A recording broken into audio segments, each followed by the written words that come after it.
All right, guys, here we are at Willow Raceway Park for GTA Finals 2021.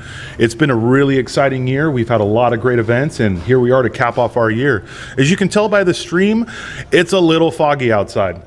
We are going to stay live for you guys. That way, when the event does start, when the track goes hot, it will be here. But at this exact moment, we're just waiting for the gods to open up the clouds.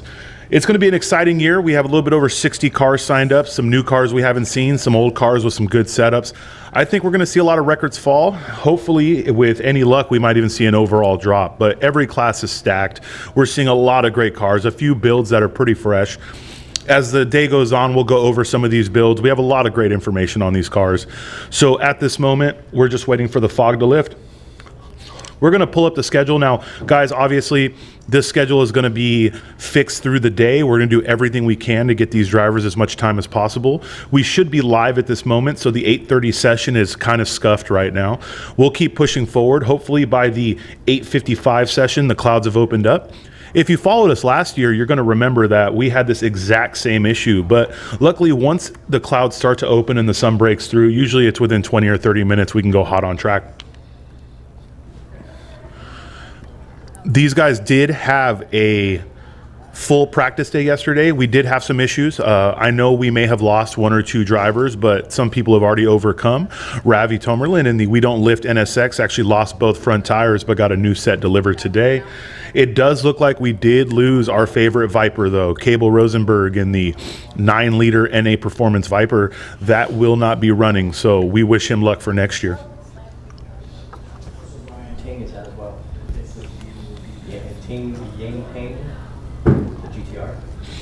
We also did lose another GTR Yang Tang. It does look like we had a couple mechanicals. These guys came out here trying to push as hard as they could so they can come and lay down some fast laps, and there was a big battle of attrition yesterday. So hopefully that's all we're going to see in this case. We hope to see some great lap times, and we're pretty sure these guys are here ready.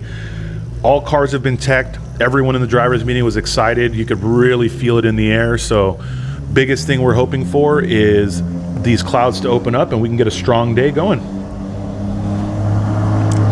If everything opens up and we're good, though, make sure to tune in, guys. We have a HKS. What is this car from? This is a Group A car, I believe, and it's straight up from their museum. Dai Yoshihara is going to be laying down some laps in the HKS Group A car. It's really exciting to see a car like that out here. These cars don't get driven. These cars get put in museums after their heyday. So to see HKS Japan give us this car and be able to run it on track, it's going to be an amazing day.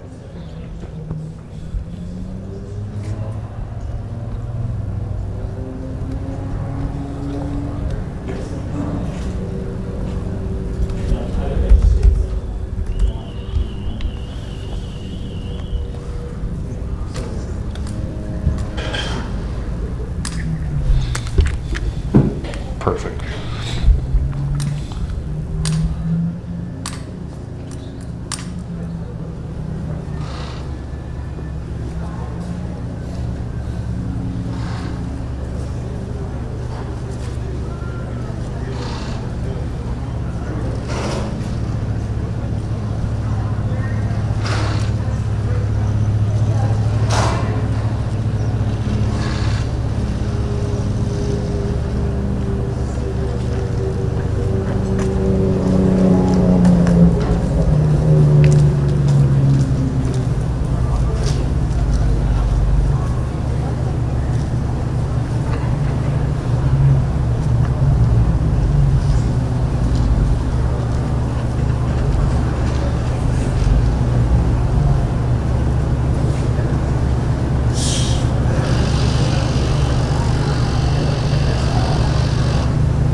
Sir, can I meet you?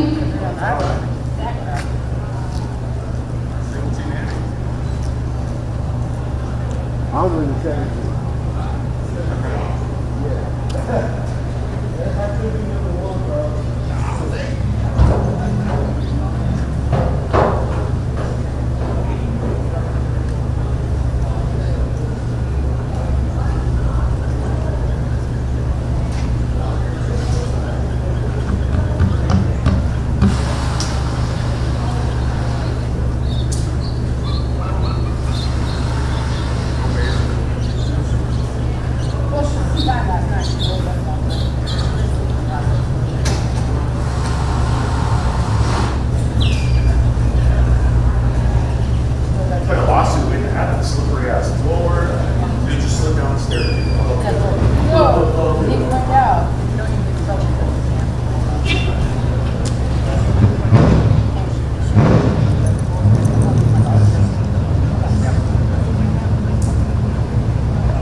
25 slows for qualifying.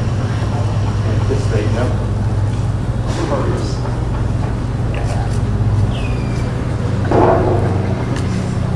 I was talking about next year, come and go somewhere. Like, oh, it's snow, if I'm missing out. Out.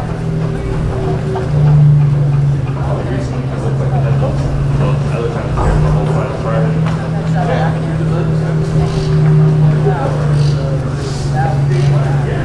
Always say that no, it didn't happen. You know what?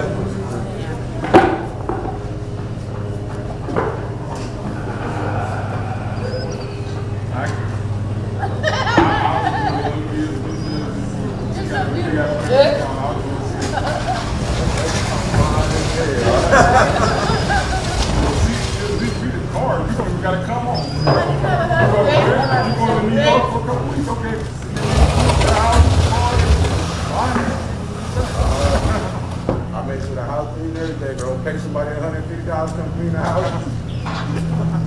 See what you did already? Yep. It was your sister. Hey, if I paid for it, I did it. Sister stuff I said hi.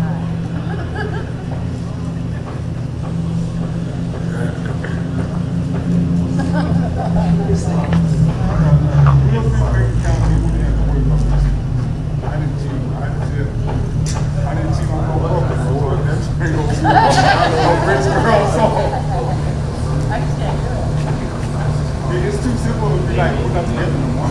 It's not good, you gotta break now. Every generation except for never talking about.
Wow.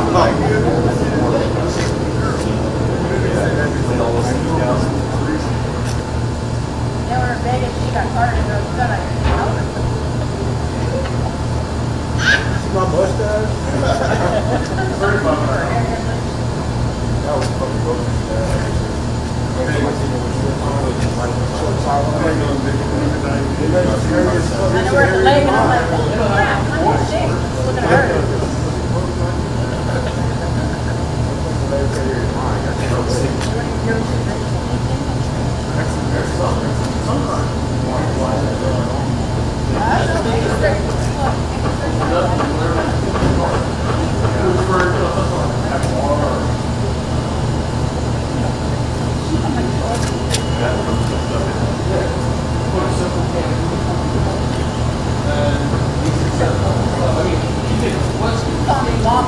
Mom, Dad. I'm not going to do that. Say something. Real turn.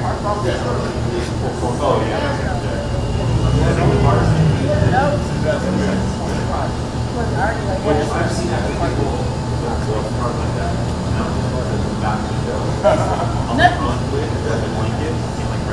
One length away. And you can fit all four like back there. And he's Chinese, so you go, hey. Nothing wrong with Arlen. How else you gonna pull hair? Chinese. Well, once you got a bag.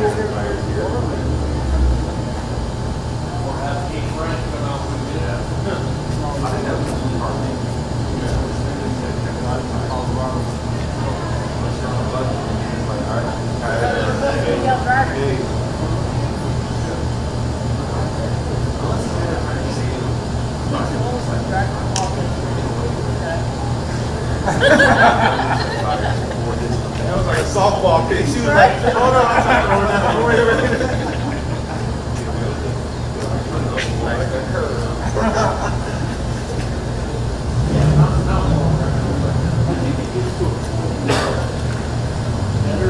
It's cool. You guys don't think like pressure. You know, Jeff, I'm exactly like him. We have no fucking filter. Yeah, we have medium of no filter. See, he's on the road with the big rig. Like you're walking up to the water. Shut up! Some toothless wonderful young man. And the guy came and goes, oh God, he's got two. It ain't no. He's got two more than the other one. She said you don't need no truck stop with me here. I ain't gonna lie to you. Hey, I was saying you work. That's what I'm saying. You don't need a truck stop. 3 seconds. Get some Triple H versus all seasons. Now I'm winning that day.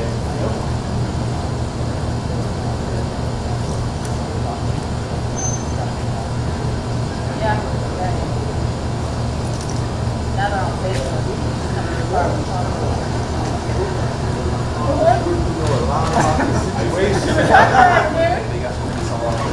She's like, you smell one?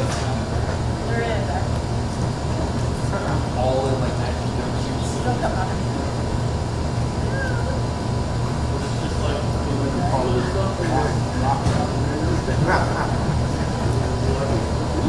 Steak hits. You got the ones that look like girls on the bed.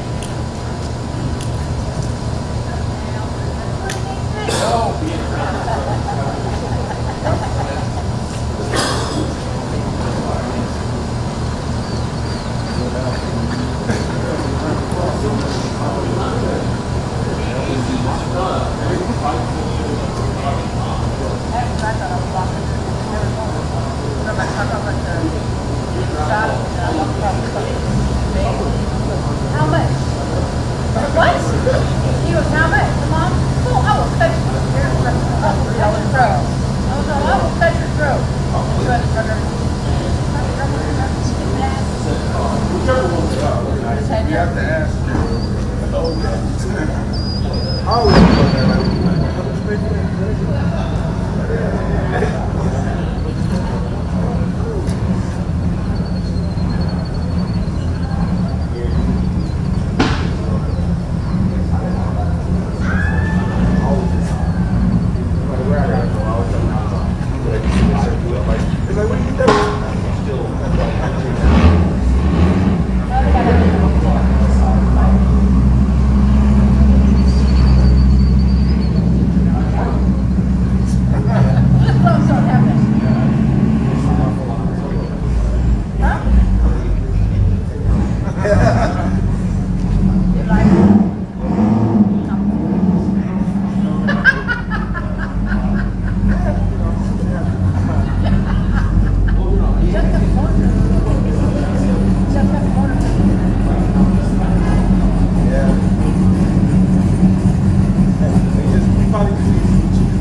You saw like, oh boy, he said the same thing. He was like,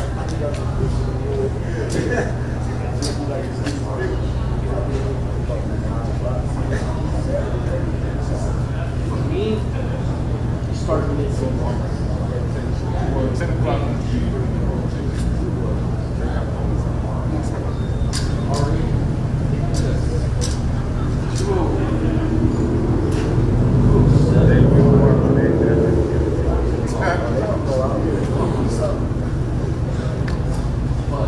Like I said, like, and then it gets dark at 5, so it's not like we can go past 5, so you can't be out until later.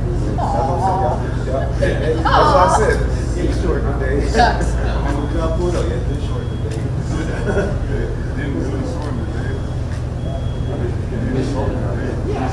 Yeah, but we chilling though. We ain't over here waving. It's like we were driving, it wasn't no fault. That shit just popped up out of nowhere. Like, man, we're like, oh shit. Into the jack shit and I-5. That's crazy, yeah. But I said when we were coming up, it wasn't no fault. It was all clear. We driving along. I'm over here dying still, like fucking flying over the west side of the face.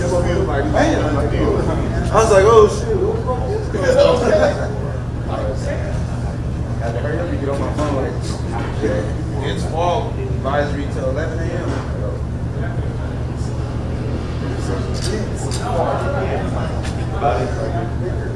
Like with that car, with that white car, like, oh, you parked off right here.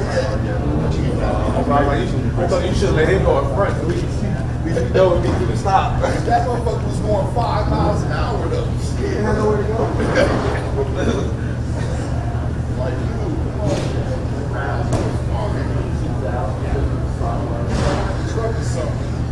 Don did that shit on the way back. She was driving like middle lane, 30 miles an hour. She said, I don't want to rear end nobody. I understand that. Take your ass to the slow lane and still drive 30 miles an hour. You in the middle lane. That's in my fast lane. 30 when they're passing you on both sides. You better push out. Jeff would pass him, like, very quick. That's a whole 10 miles an hour. That's a whole. I mean, I understand. You have so much road rage. I hate when she got road rage. Yeah, It's road funny rage, when they no. get road rage and then with the same light you at, and now they like trying not to look at you like, yeah, motherfucker, right now what? they be like, ugh, and then we have the same light. I'm like, That's what Jeff I does. just sit there looking at our window down there, and they be looking. Oh, it's the tail over here now. They wanted to hurry up and stop it like Yeah, like what the hell? All that shit you was yelling and pointing and all that shit. Now you don't want to look this way. Now everything interesting on that side. It's dark. It's still over there. I did that to Vegas, and the guy stopped like way back there after talking shit. And you know, Jeff was also revving his engine. So he started coming to the road, that's small. How's it feel, bitch? Jeff got some fucking little bolts and shit in the little door there. Yeah, bolts and batteries. Bolts and Batteries batteries. and bolts and shit. You should see him drive big rigs. I thought it was bullshit when we stopped at the light and he threw that shit in the back of the car. I was like, fuck. You gonna have a wrong motherfucker. The motherfucker got guns now. You know what I'm saying? You throwing bolts, he throwing bullets. We're not gonna hurt.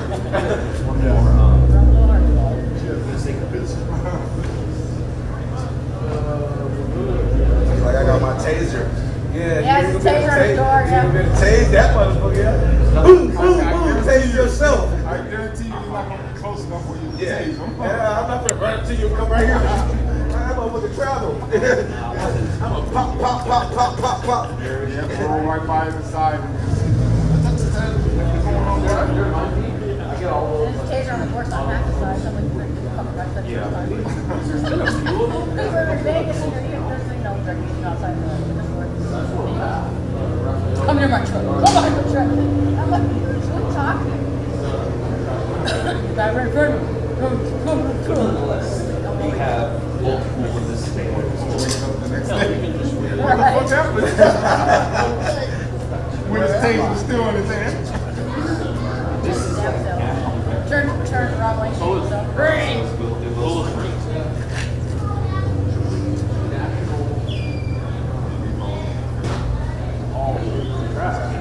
This one is so Driving with 8,000-pound rig with him. Oh my God. pulled over. He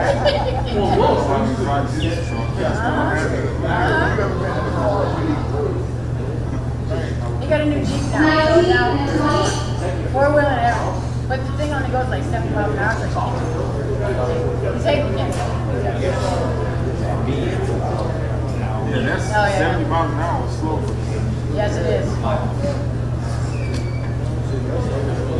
In the fall, this motherfucker shit was 70 in the fall. I'm like, bro, what is wrong with you? You can barely see it in front of you. I'm sitting there like, I'm looking around, make sure ain't no car slowing up in front of me. I'm like, we doing 70. I'm like, That's why I do reject the ocean handles like way here so I can't reach it. Oh, yeah. So I take a seatbelt and I wrap it around my arm like this. He goes, are you serious? I'm like, yes. 105 is a little turns like this, you know, over there. Coming up here. I'm like, it's alright, I'm a precision driver. I'm an excellent driver. We flip. Remind me of that. What's up, Dave? We got 11 airbags. Okay. Because it makes sure you have good insurance. yeah, I need you to have good insurance. Yeah. I'm definitely oh shit, my shoulder. We didn't even crash. Hey, the car bumped.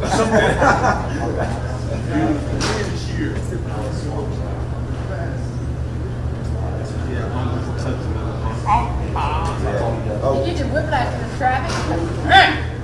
Yeah.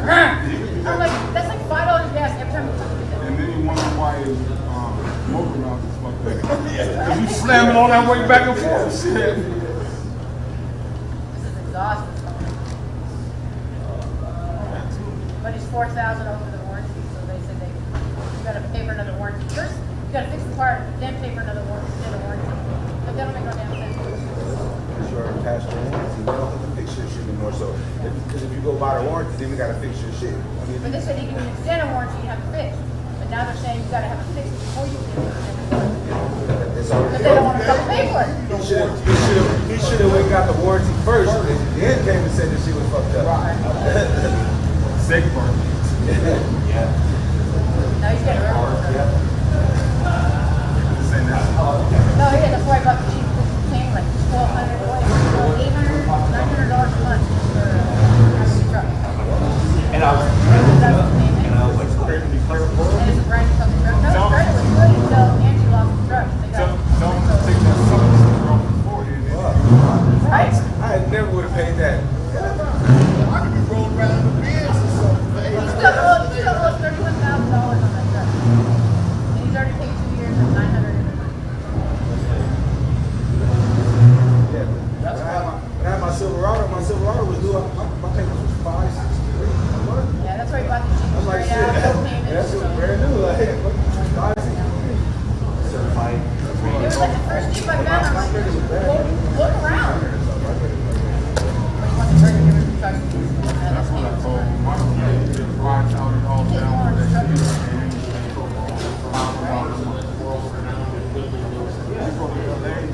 $5,000, you get a car with no payments. That's why you got the Jeep to pay for it.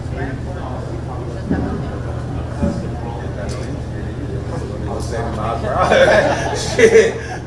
That's good. You get past my motherfucking pintos and shit. The tires are like $3 grand. They come with Yeah, the motherfucking fans, the motherfuckers go like 90.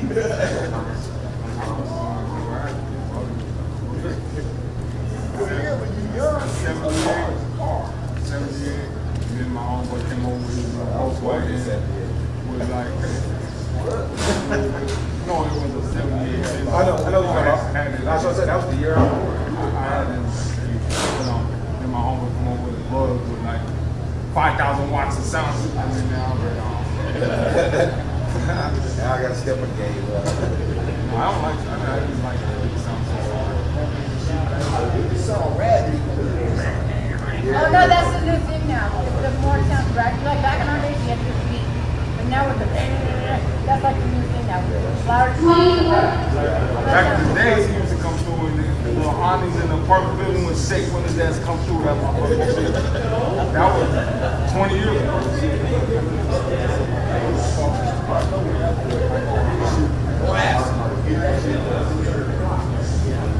Why would you want to roll around with boom, boom?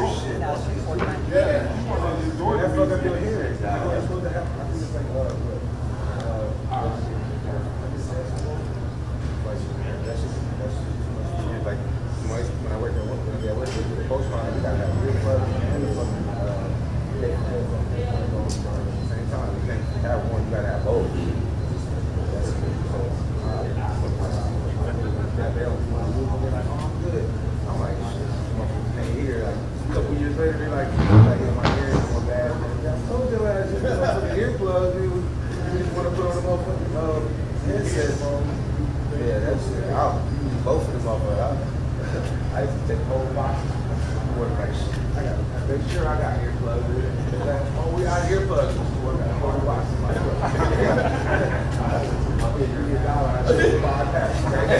It's like 300 or something, 400 in a box. Oh, that's whole box. Every time they got a shipping out, I was doing safety sometimes now, so I get all this shit. The box of this, but in my car. Gloves. What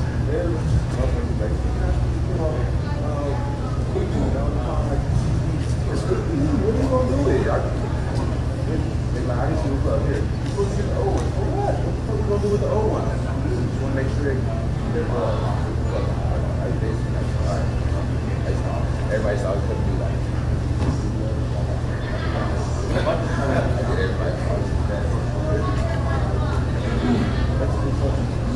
Out there and what they gonna do? People throw the trash. People take their baby ass and that's good. That's it. That's not what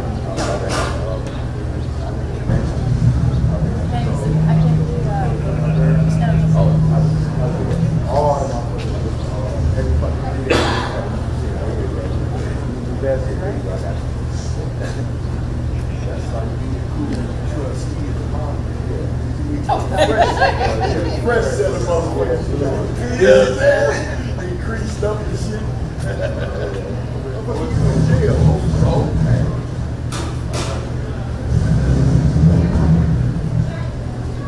But it was cool. They was always making shit.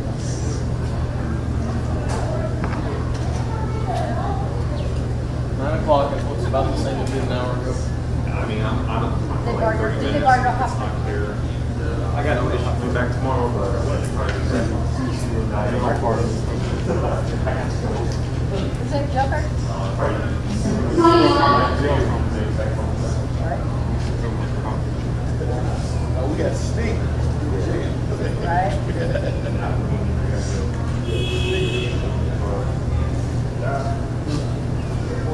Yeah.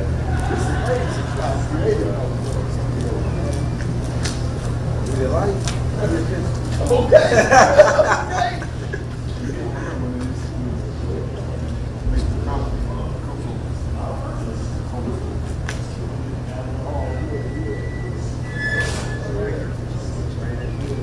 They roll it up, fold it up, and they light it, and they use a little wrapper to cocoa come in, and he go with it. That man sucks. I can't go to you can't smoke, you can't work out, you can't. What am I doing here? Cell phone? You can't have that either, but they got my nephew call me all the time. He's a flag got the shit. He's locked up running shit out here. More cell phones inside than outside.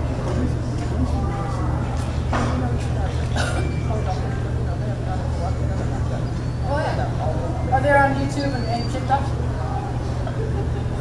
Like nobody sees your face. Hello. They're talking to me. They're all plugged into the wall. Mark can't see them.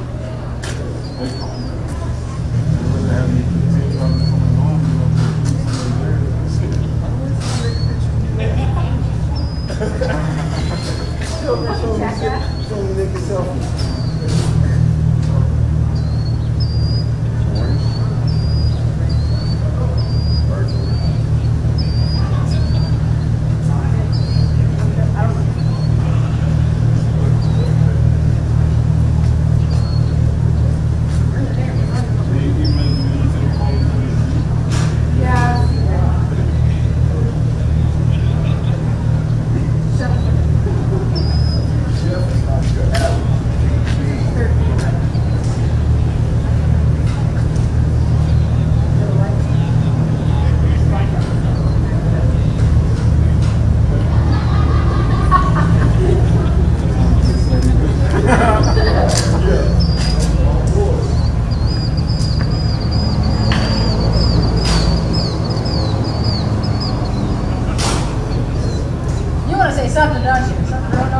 off. If I wanted to say something, I get my shit out.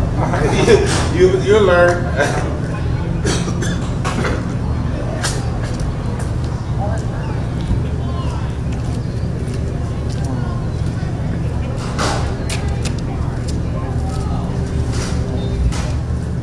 I'm gonna wait till it snows. Shut up.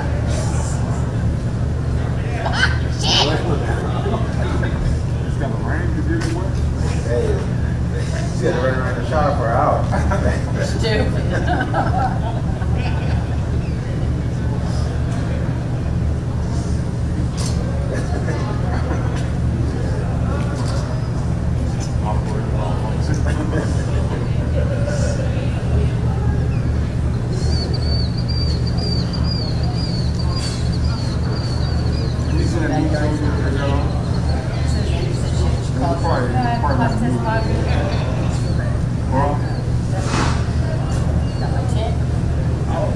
Went out back.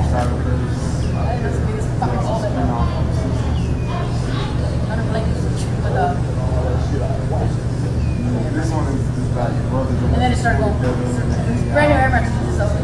Fucking pinhole. 25, 29, 31, and This 32. obviously the concrete's more comfortable.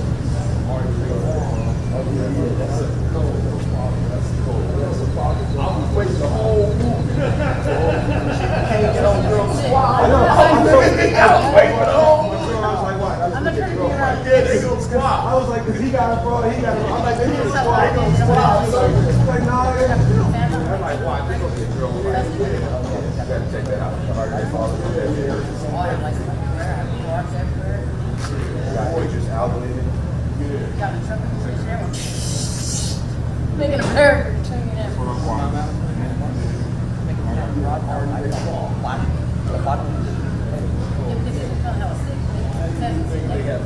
Like you might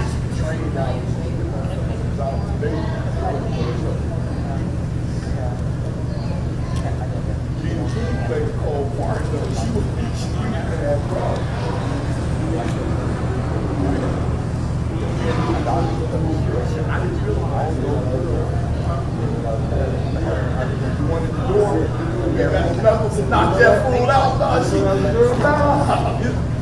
Yeah, I watch it. At first, I didn't know. You can tell she a girl. Like, well, I think I knew you found out. But in the beginning, when she was at the door and my boy was talking shit, he said, fuck that, I ain't checking my guns at work. She must have had them knuckles on, cracked that fool, and kicked him in the balls. She a little girl. Everything's going on. Ain't no fun watching it.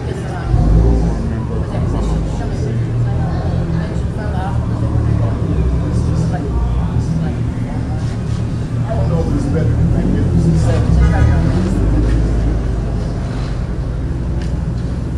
I like to consider it Magnificent Seven. You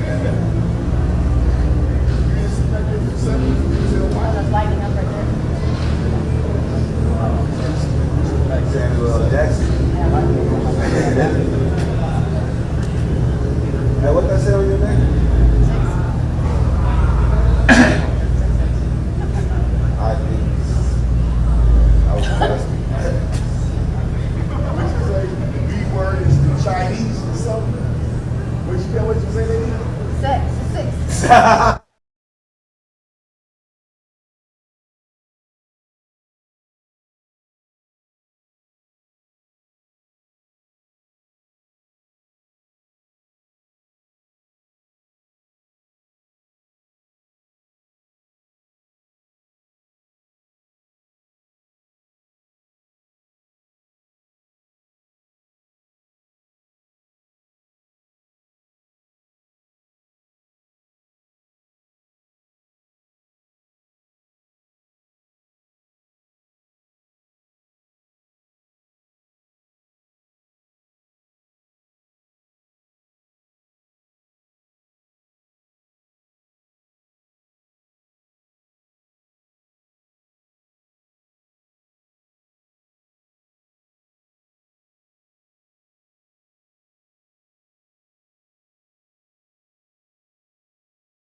All right, guys, thank you so much for waiting. Here we are at Button Willow Raceway Park. The fog delay is over. Global Fog Attack is done. We are time for Global Time Attack GTA Finals. We're going to be on a truncated timetable here, and we'll try to get a digital copy up for you on our stream. We were really playing this by ear, trying to see how we could get all these boys and girls on track for their entire sessions, but it does look like we're going to have 4 complete sessions, okay? We're going to be getting rid of the breaks in between sessions, and we're going to run a shorter lunch. So we're going green right now at 10:59 for GTA Group 1 Session 1. If you guys are trying to figure out what the times are, never forget to go on Race Hero. That's racehero.io, or download the Race Hero app on your iPhone or Android device. That will have live timing and scoring, but it will also show you the grids. It'll show you who's going out. As you can see, we're going out on green, okay? No double yellows, no real warm-ups. We're sending these drivers out full green, so we have plenty of time for them to go hot. To give you a quick little talk here of what's going on in Group 1, I'll just throw some names out here for you. Starting Group 1, we have Sean Cagle in his Corvette FRC, Damen Tuchinishki in his Subaru Impreza L that is on a new motor. If you remember from Long Beach, that motor did let go, so they're on a whole new setup. Daijiro Yoshihara in his Evasive Motorsports Honda S2000, Amir Bentatu in the BMW M3. I believe we're actually pushing that. We'll see if it's the M3 out or the NSX. Then we have Will Dries in the Prelude, Kevin Burke in the Honda S2000, Gabriel Shadid in the M3 E90, the fastest grocery getter on track. We have Ying Wang is on the group, but I believe he let go. So it does look like it is Amir in the M3 for this session. We have Jose Mejia in his Civic Type R, and Wes Hansen and Marissa Hansen in their Nissan GTR. For those of you who don't know, Wes and Marissa Hansen are from Dangerous Enterprises. They actually race in NASA AZ, 10 years of track experience together. They are sharing this car. So sessions 1 and 3 today are going to be Wes, and sessions 2 and 4 are going to be Marissa. So we're going to keep an eye on them. They've never competed with us. They don't have anything to compare to as far as track times and deltas. All they had was a little bit of time from practice, but I think we're really going to open their eyes on the kind of speed these cars have. So they're leading up the back of the session, so we'll see what kind of times they lay down and how competitive they can be in their wheel-to-wheel car. This is a complete wheel-to-wheel setup, just 550 horsepower, 2010 Nissan GTR, AP racing brakes, tractive DSC coilovers, is built for NASA Super Touring class, has just a custom cooling system, flex fuel, and Sparco safety equipment. This is what you'd call a solid build. So here we have Mr. Sean Cagle and his Caliber Custom FRC. They've put a lot of work into that car in the off season. I really think we're going to see him in the 30s. They are obviously chasing the overall record, but for them to hit a 39 or a 38 is everything to them. So big shout out to Revolution Media, the company that does our live stream. One, they're like family. We've been with them for so long. And two, they just keep upping the game. The drone quality has gotten better. And you can even see that we can actually see the track right now. So that's a double win.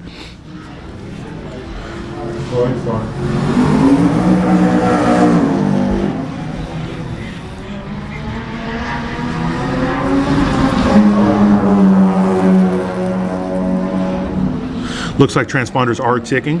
We have Sean here going through the truck stop, bus stop complex. Everyone out there is flying right now. They all know that this is going to be a short session. They're not going to have very much time to lay down laps. Usually you get 15 minutes with a little bit of intermission there to get ready. You're going to have a solid 10 minutes out here. So no one's really laying back and trying to relax. Everyone's going to go out and try and lay a fast lap on this first session.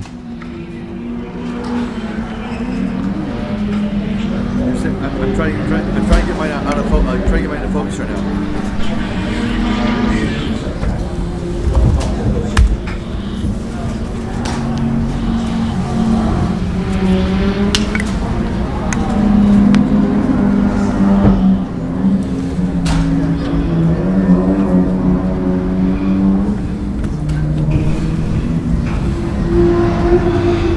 For those of you, just to have a nice little cover, first of all, here comes Sean Cagle on his first flyer.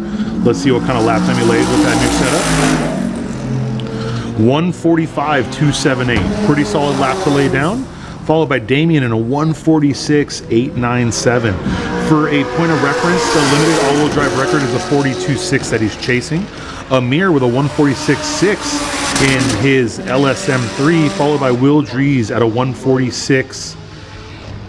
Oh, Will Drees, 146, new record, limited front wheel drive. That's a 146.549. He actually reset his own record of a 147.858. So first session, first lap out there, Will Drees has already reset his own limited front wheel drive record. Looks like Gabriel Shadid laid off a little bit. Jose with a 151.964. He does own the street front wheel drive record, but it's a 150.6. Out of competition, he's ran a 49. Wes Hansen with a 147.8. So as a point of reference, Wes Hansen is trying to chase a 137.7 as the overall unlimited all-wheel drive record. Obviously, this is their first time out here. I'm sure they would love to just be on the podium, but anybody who's watched us long enough knows the podium and unlimited is probably one of the most competitive classes. Just the podium in general here is very, very competitive. So hopefully we get some time out of that.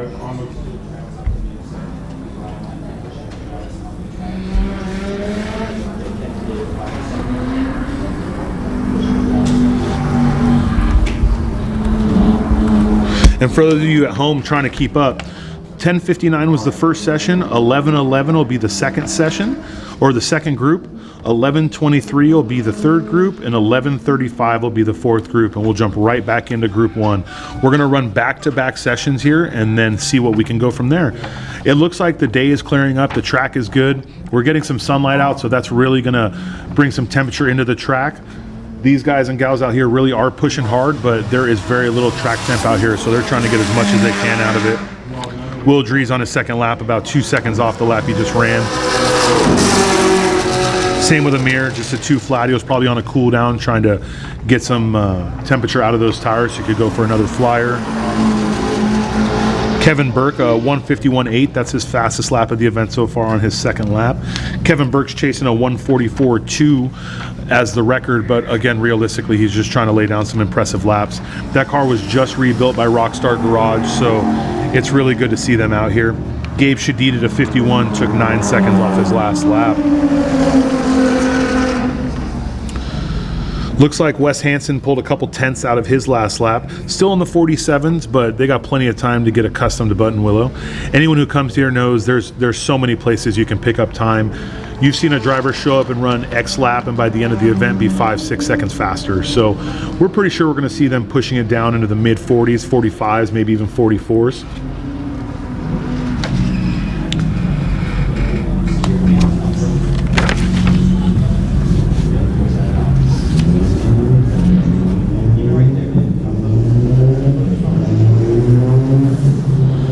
We have Damen coming in through the pits. Beautiful, beautiful car. It's a very nice day here at Button Willow. The lot is full. We have competitors everywhere. We have sponsors everywhere. Spoon brought a couple cars. We have Titan 7 there with the HKS guys. I believe if you're here or you are close, I would highly recommend coming down. It's just great to see us getting back to a more normalized racing life. Obviously, the world is not back to normal yet, but as far as it was the last 2 years, this is a beautiful time to be out here at Button Willow.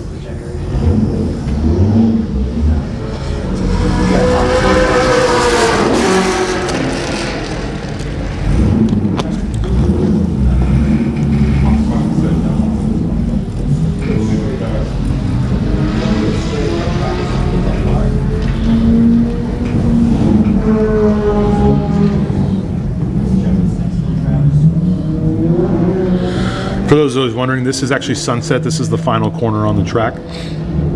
Got a nice little view from up top there. Gabriel Shadid's car. 152.082. He could also go to the grocery store after this and pick us up some good stuff. That's probably one of the best dudes out here. Super nice. Has a very competitive car. He took a chassis that he just loved driving. He just kept building upon it. It was going to be a really fun track car, and next thing you know, it's completely gutted. It has carbon doors. It's supercharged. It's everything you'd want out of a 4-door M3.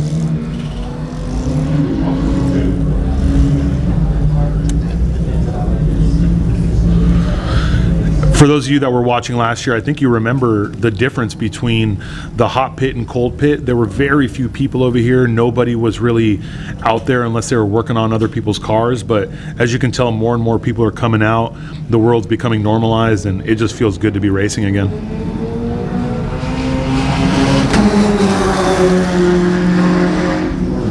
There's Damen starting a flyer.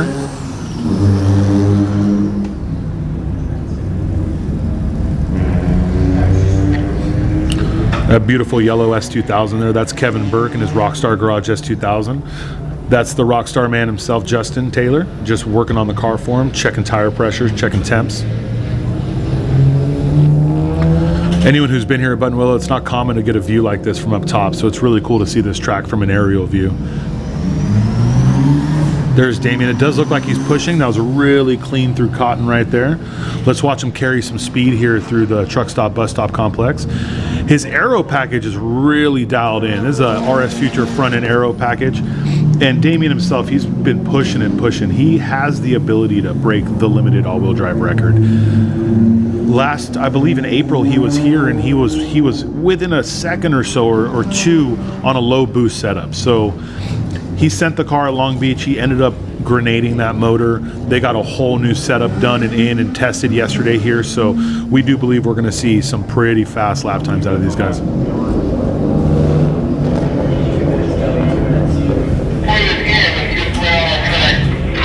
Come check us out. Check us out. 2 minutes. 2 minutes.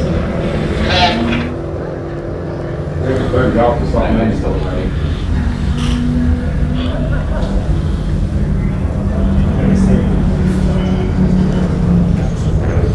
Go ahead, Willow.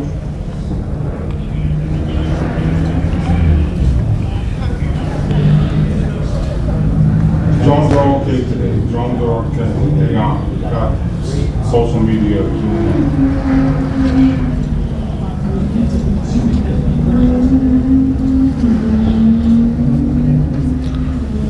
You know, from the looks of it, it looks like the Renner car is slowing down. Yeah, he's going to pull in. So that's going to be the last flyer right there, Will Dries. We're going to move into Group 2.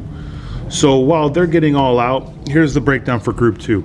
Leading out Group 2 is going to be Amir in his NSX, followed by Johnny Hernandez in his WRX if he is here.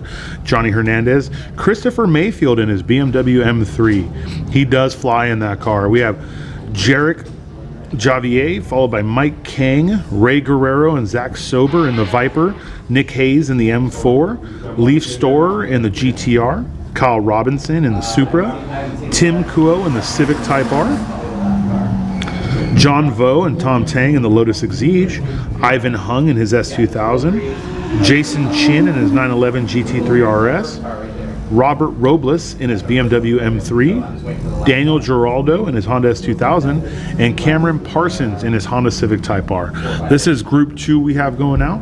For those of you that are new or have been watching and forgot, we do not group these cars based on class. We group them based on speed index. So all the Group 1 cars had times of between 140 and 149 they ran here. Everyone basically broke their fastest time, or were faster than their delta they stated. Group 2 is going basically between a 49 and a 55. Group 3 is going to be between a 55 and a 59. And then Group 4 is going to be 59 to above. So everyone is gridded based on speed index. When we let these guys out, these guys and gals, they go out completely based off that. So the person in front is supposed to be faster than the car behind. This way they never catch each other.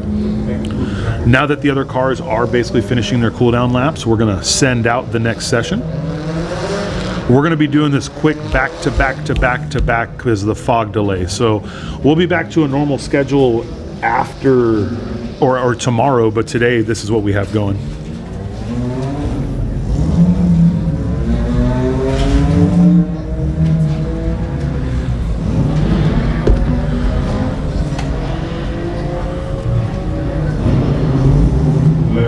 You got a blank piece of paper up there?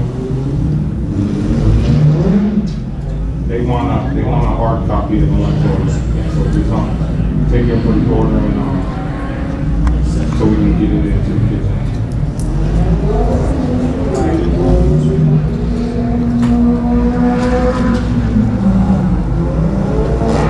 Everyone locked the iron process.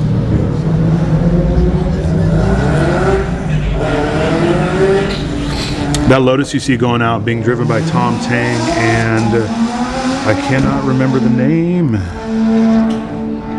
John Vo and Tom Tang is a beautiful Lotus K-Series swap car. I had a pleasure of looking at it before the day started. It's as beautiful as you'd think it would be. And with the engine the car should have came with.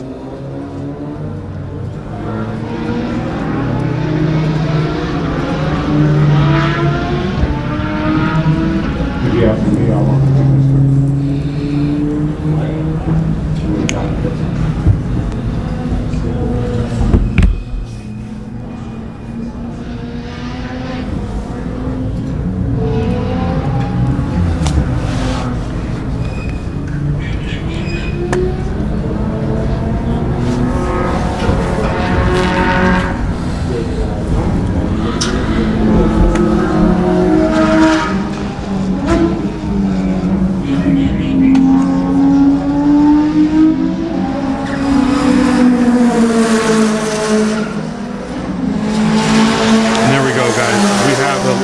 Starting. So this is Amir in a brand new setup, new motor. Another person who Long Beach just did not treat well, his motor setup let go. He actually is with the new engine builder. He's with Dave from RS Machine, and he set him up with a really strong K-Series. So Amir holds the overall street record here with a 144. I want to say he could push it further than that. You know him, he'll tell you there's no way, or he doesn't believe he's going to get into the 43s. But if you were with me last year, I said there's no damn way we're going to get in the 44s with a street car. So I'm a firm believer of I can't say stuff like that anymore. Let's see how hard and how far he pushes this street class record.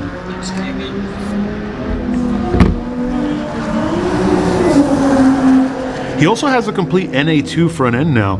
Anyone who's been watching Amir knows it was an NA1 front end. It had the pop-up headlights. I went to his garage earlier, and first he offered me tarts, so that's a win.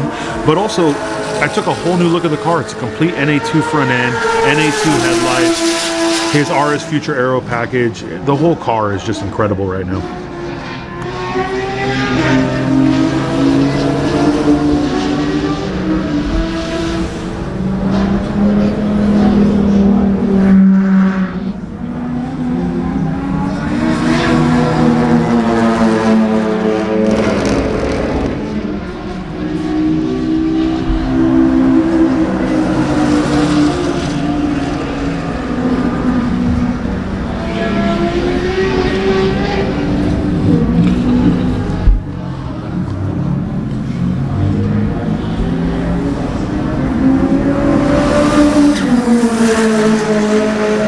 For those of you watching timing and scoring, we do have Amir ticking a 148.319, a few 4 seconds off his fastest lap.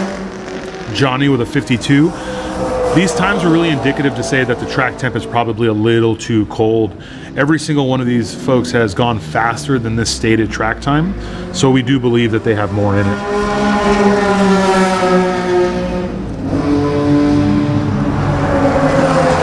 I'm gonna do a quick little recap here for you on the left side. You'll notice that next to the times on the leaderboards are a color. The color also corresponds to their windshield banner. Those colors tell you what class the car's in. So it's a little bit easier for you to distinguish what class the cars are in based on the coloration. Amir Bentatu, obviously green for street class, Store, black for Pro Comp, Ray Guerrero, blue for limited. We'll go over this a little bit more for you in the long run, but that way you guys understand why there are different colors to the left of these cars. As you can see, we already have the next session lining up, ready to go out.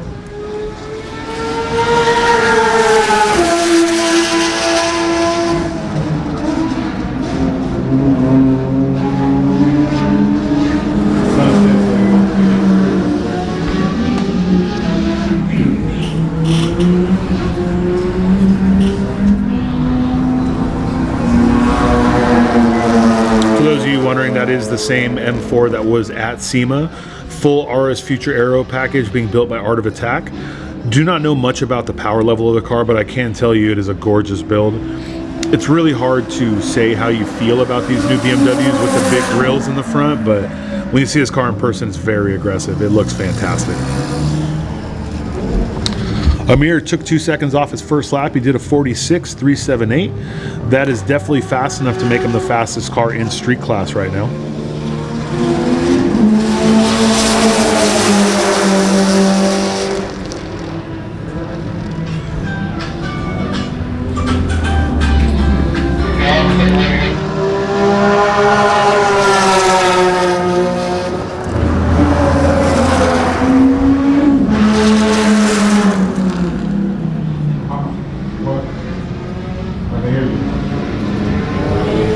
Looks like Amir's on a cool down lap. He may be pushing it, but he's not really wanting to go 3 laps in a row. We'll see. Leaf Store and Unlimited with a 147.713, picking up a good amount of time. I have to go on this over here. Yeah, that's fine. Leaf Store's Delta was a 150, put him in this group. He keeps pushing like this, he may be able to bump up to Group A.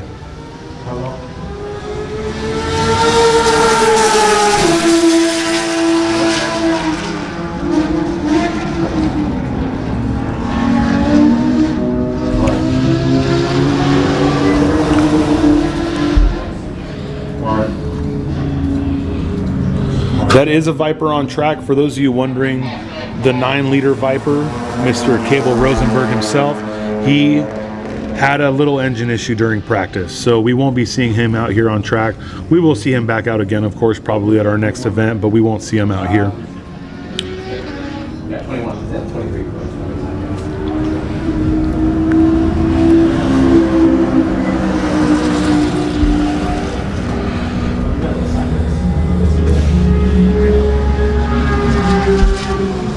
You know, that was interesting.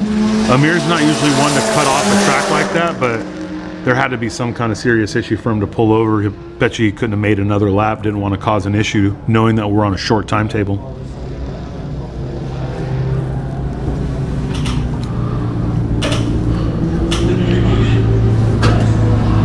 Correct.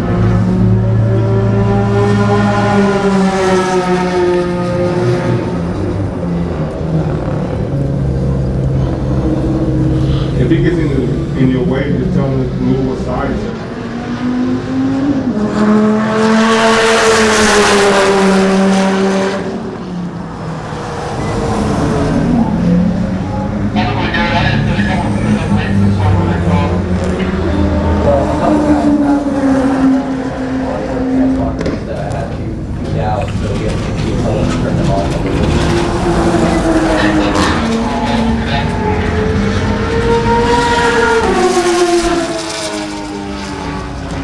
It is nice to see we are on shortened timetables here, so these drivers really are pushing harder. We're used to seeing 1 lap, cool down, come in, another lap. It's nice to see them out there pushing lap after lap, knowing that they have a much shorter timetable for today. Johnny Hernandez did a 150.9. That's very close to his fastest lap. Christopher Mayfield with a 151.4. Amir obviously with a 46. So they really are pushing hard. Looks like we do have a nice little off and bus stop there. That was Ray Guerrero pushing it to the limit. That's the leftover there from Ray. You know what our first car was? The car continued. Started. Did you get that first car for checker? 770. Yes, okay, it's ready.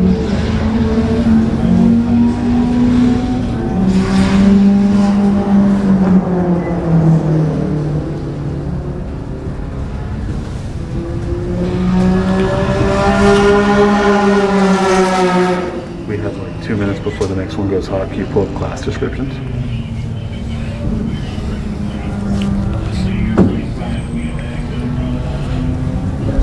The checker is out right now, so we're pushing here to get the next session out. They are all gridded up and ready. We're letting everyone finish their hot laps, and usually what will happen is we'll wait until they have basically completed their hot lap and have come in. With such a shortened time frame, the drivers know that after their hot lap to push a little bit harder on their final lap to bring it in, and when they're about half to 3/4 of the way through, they'll go ahead and send the next session. Do we have any more cars over down the west side that still need to be checkered? All right, guys. Well, while we're waiting to find out what's going on with Ray's car, here we have a little bit of class description. The enthusiast class, it's our entry-level class. Driver must be the registered owner, factory OEM transmissions, very minimal aero mods, 220 treadwear tire, 255 all-wheel drive, 285 front and rear-wheel drive. Engine swaps are just limited to the engines available in that chassis. So if your car came with X, but it could have had Y. Street class is a 0 pro driver class. Every class has unlimited engine mods, by the way, because it's up to you to put it down to the ground. No sequential transmissions allowed, but the gear sets are open, so dog boxes are allowed. 5-inch splitter, 5-inch wing back. You have to use the AO52, and you can run a 265 in all-wheel drive or up to a 295 in rear-wheel drive and front-wheel drive. Engine swaps are limited to engines available from the same manufacturer, so Honda to Honda, Toyota to Toyota. Limited class is the jump. That's where pro drivers are allowed. Sequential transmissions are allowed, just no paddle shifting unless factory. You have a 10-inch by 14-inch front aero box. You must use the AO52, but in any spies. And this is where engine swaps are open. So if you were an LS the world kind of person and you didn't have a Chevy platform, you could put an LS in anything and run limited class. Unlimited class is exactly that. Unlimited engine mods, full sequential transmissions, paddle shifted, whatever you want to do on the aero. We use the A005 slick. They can obviously downgrade to the A052, but the A005 is the tire. Engine swaps are open. Now, it doesn't mean you can do whatever with the engine. There obviously are rules how far you can move the engine, X, Y, and Z, but unlimited is exactly what it's called. It's unlimited for a reason. Pro Comp would be the quote-unquote exhibition class. It's still a competitive class. It's for tube chassis. It's for cars that do not fit within a natural time attack setting, non-VIN race cars, anything like that. All trannies are open, aero mods are open, but you still must use the control tire, either A005 or an AO52. Besides that, bring what you got. That's the kind of class that Sean Bassett in his all-carbon Datsun ran at Pikes Peak. He runs with us. There's a lot of cars like that run. So it's for people who want to build something awesome but don't necessarily want to fit within or cannot fit within a natural time attack class.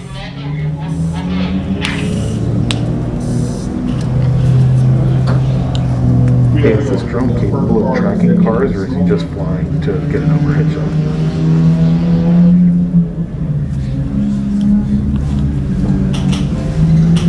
Yeah, in the faster sessions, I'll let you know. Thank you.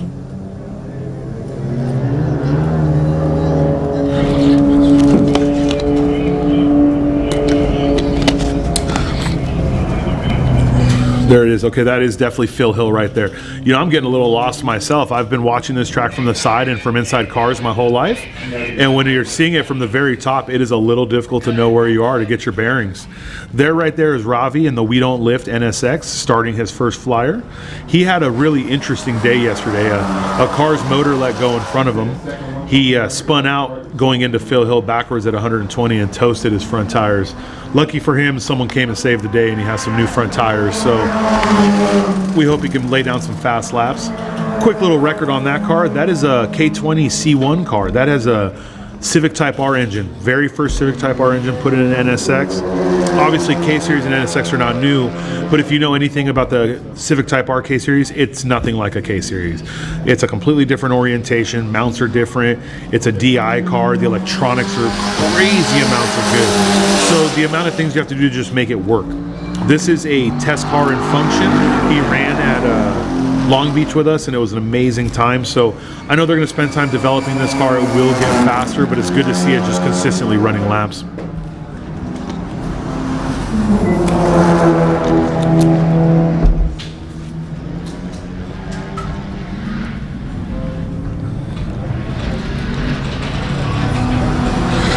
Behind Robbie, that's Craig Coker in his Model 3. He ran with us last year. I'm not going to lie, it's pretty impressive what he can do with this car.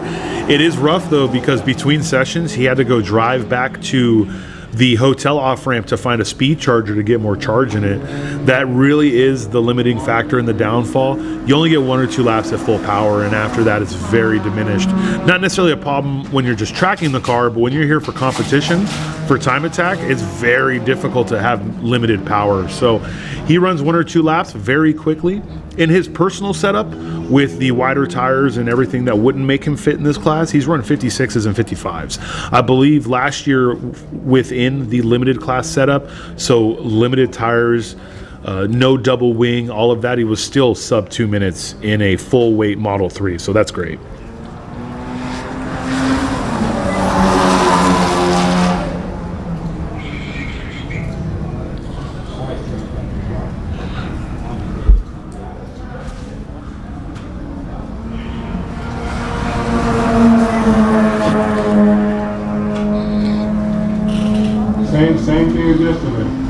Here we have it. Here we have it. So these are all times indicative of a track that is still not up to snub. You can see the sun is out. The temperature is getting better in the track, and the good thing is we still have beautiful ambient temperatures. The high today was supposed to be in the 74, 75 range. It's something in the 60s right now. So as we get more temperature into the track and as we get more rubber down, these times really are going to pick up. There's a good shot of Craig Coker's Model 3.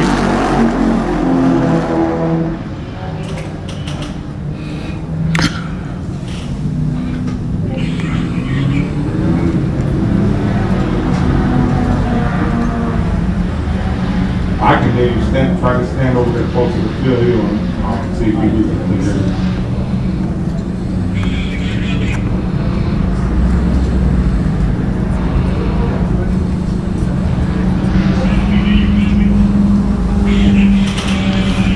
That right there is Jesse Selinsky in his S2000. He's put a lot of time and effort into that car. I believe he would love to have more testing, but it's great to see that build completed and out here. It's got a nice RS Future front aero package, and overall, the car is capable of laying blistering lap times. So hopefully they can get it all sorted and out here and running strong.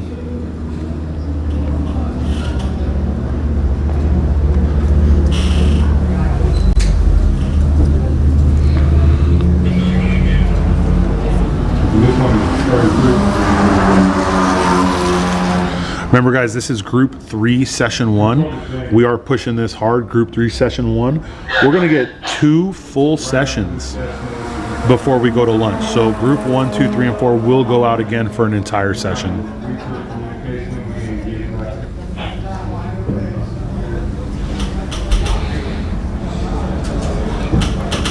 Okay, which way is it? They have ours. You want me to run one you're down?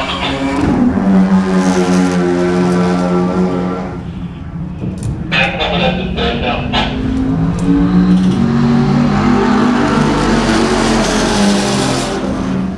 Rick O'Donnell, I was about to say, it looks like Chin Chi Chang in the USR Performance Civic Type R was leading the session, but Rick O'Donnell just came out and laid down a flyer with a 154.499.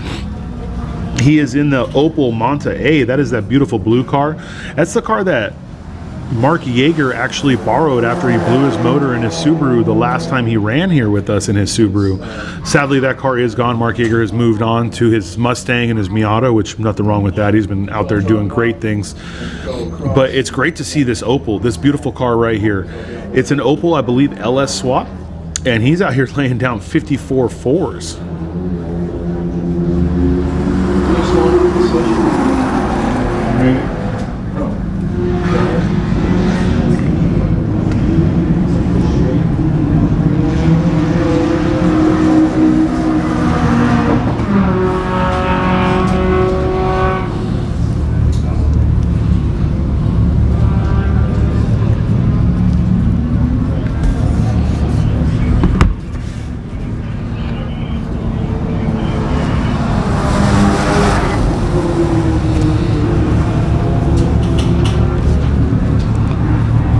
Here we have a great shot of the paddock. As you can see, the one beautiful thing about Button Willow is there's more and more RVs. There are services that drop them off, and there's people just bringing them out and camping at the track. Yeah. I'm not gonna lie, it's probably nicer than sleeping in one of the garages. It was in the 40s last night, and when I came to the track this morning and opened one of the garage doors that was sealed, it felt like it was 40 in the garage, and this was at a time when it was already 60 outside. So having a nice heated garage, having a nice heated RV to stay in is great. This is the Opel we were talking about. This is a Pro Comp car. We're 1133. Right, next one says 35, right? No, the next session goes out at 11:30. Right, plus 12.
All right, so that's going to be the end of Group 3, Session 1. We're just getting ready to go Group 4, Session 1. Group 4 is gridded up, as you can see right here.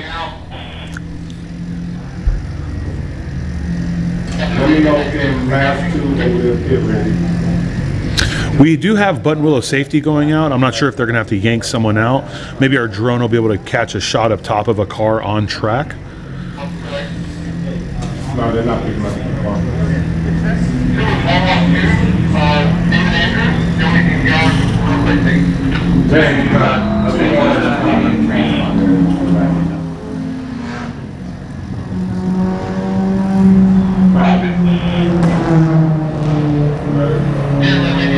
Control, radio check. Control, radio check. Are you asking this radio or the other radio?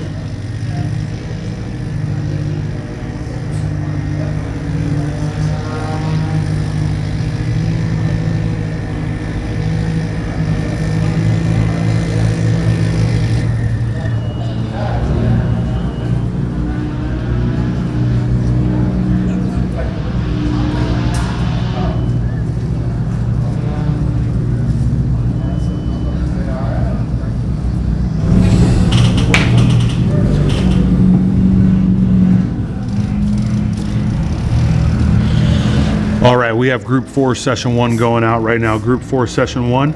So for Group 4, if you guys don't have your race hero up, it's going to be Justin Sakabit, Noah Geither, Bobby Velasquez, and Nick Bright, Richard Klein, Rich Enriquez, Will Long, Austin Shipley, and Jackie Ding sharing the Supra, Mark Yeager in his Mustang, Justin Bayless in a Miata. Justin Bayless is the S2K Rabbit man, but that S2K part of the Rabbit let go yesterday, so a good competitor let him borrow his boosted Ecotech Miata. Rob Campbell in his Mustang, Jake Graham in a WRX FA20. We have Brandon Luthi, Zach Lumsden, Ian Crane, Don Brown, Jared Norman, Craig Lumsden, and Robert Medina, Dr. Black from Mexico in his Civic CX hatchback.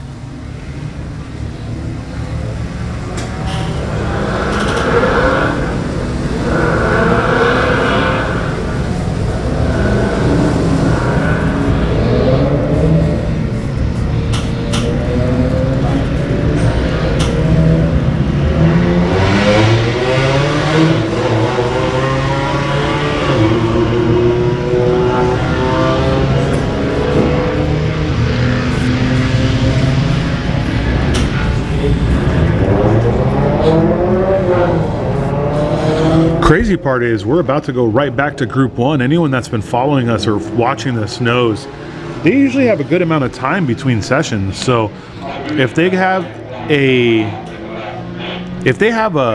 car that is very high strung that needs a little bit of time between sessions, they really got to work through this, because we're 11 minutes away from checkering this and Group 1 going right back out. So it's really a give and take right now. How much time do you want to put into each session? How hard do you want to push each car in each lap? Especially for people like Amir and a few others who are driving cars in both Group 1 and Group 2. So I'd say it's pretty exciting for them. And it feels good. You're not sitting around wondering if you have a setup change or something that you want to fix for your next session, and you know exactly what you want to do. You don't have to wait a while to try and get the data off of it. Boom, right back out.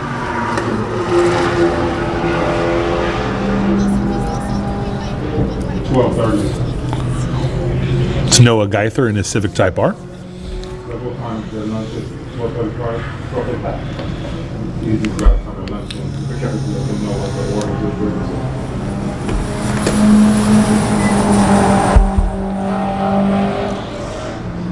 That looks like your everyday Honda Civic, but I'm sure it has a beautiful K-swap. It is caged. It is a very good looking car. It has a great paint job too.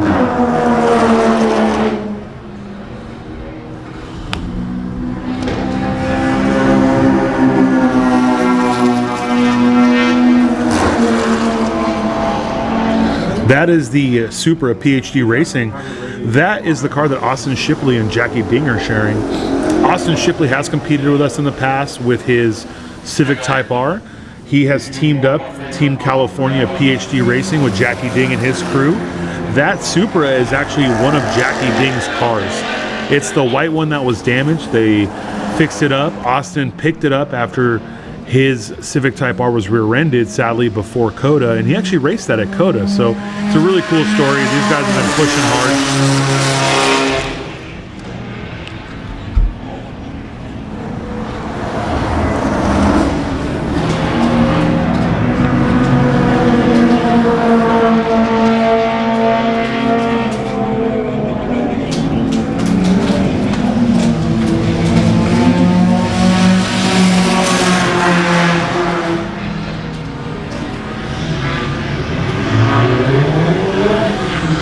If you guys are paying attention and you see two Lancers, or you think you see the same car twice, it looks like we have a father and son duo, Craig and Zach. They actually have identical cars. I remember them signing up. I remember talking to them.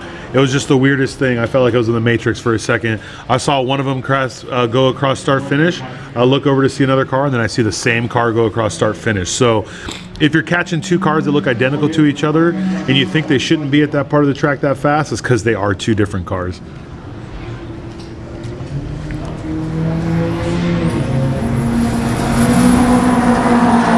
There's Bobby Velasquez of the 203 in his four-door Civic.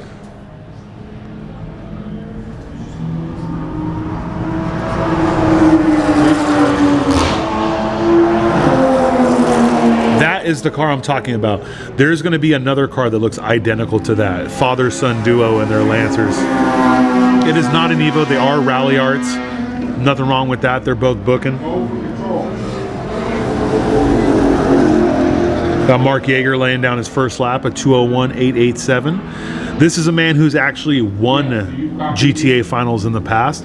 One of the very few privateer efforts ever to do so, which is fantastic. Justin Bayless at a 2:08. Rob Campbell at a 2:07 is an enthusiast Mustang. It's funny because both Rob Campbell and Mark Yeager were Subaru guys, and now they're both Mustang guys.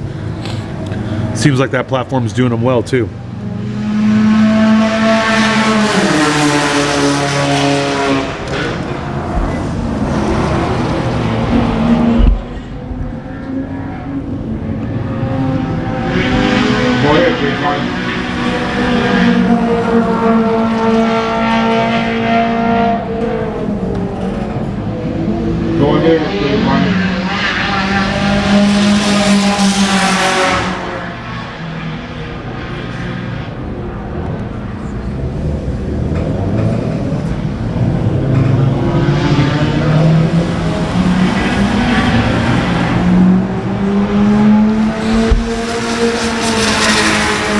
There he is, crossing the start finish to start his first lap. We have Mr. Robert Medina, Dr. Black.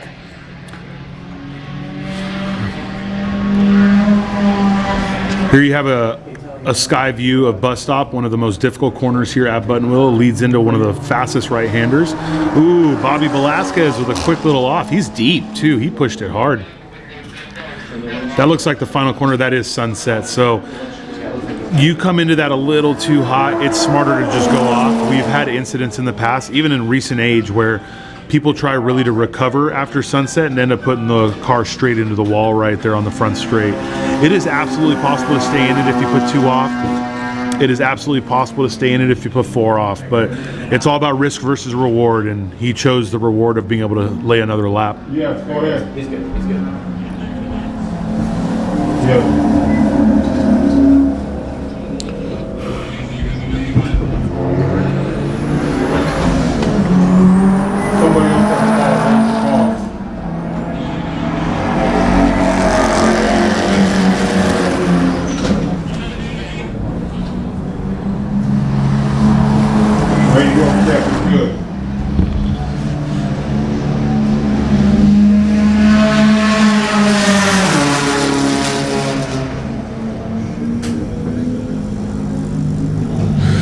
So Austin Shipley and Jackie Ding at a 152.1.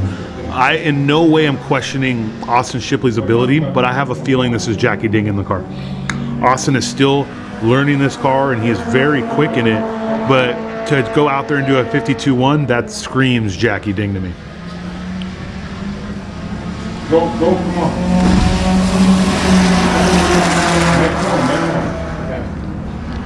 I don't know where you're going to time that. Still have 20 more seconds.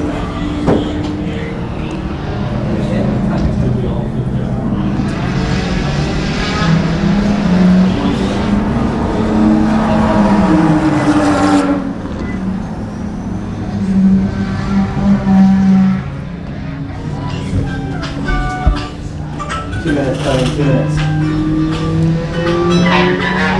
Hello? I can hear you.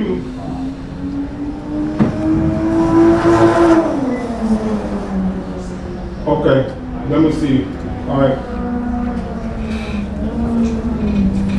Okay, checker flag is out. All right.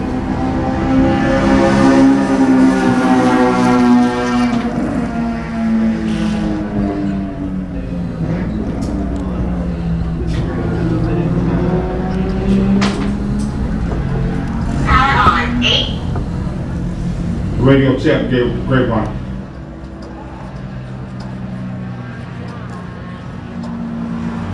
Radio check.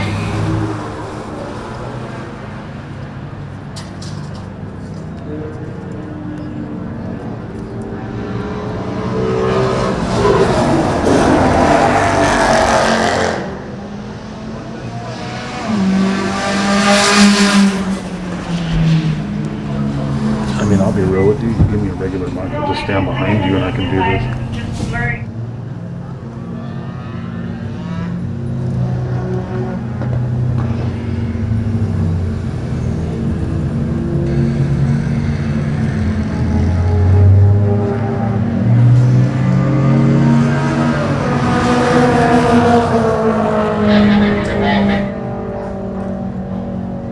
Yeah, copy that.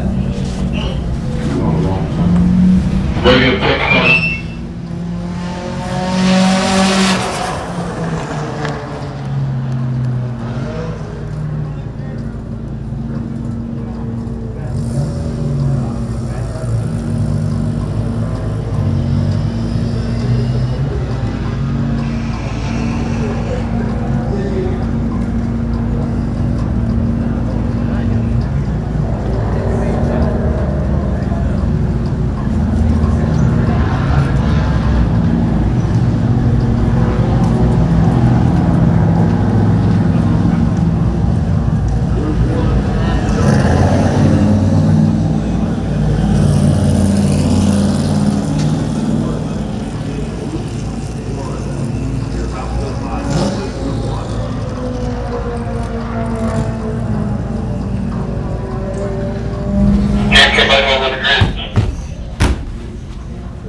Hey Tony, we're gonna need to talk to this white car, this Craig, whatever. All right, so it does look like we have Group 1 ready to go out.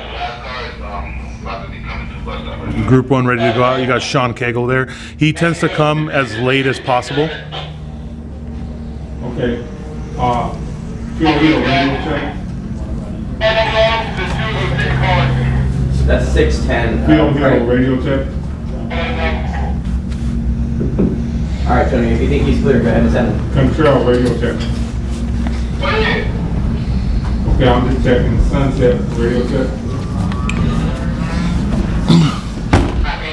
All right, so it does look like we're going hot. Group 1 is going out.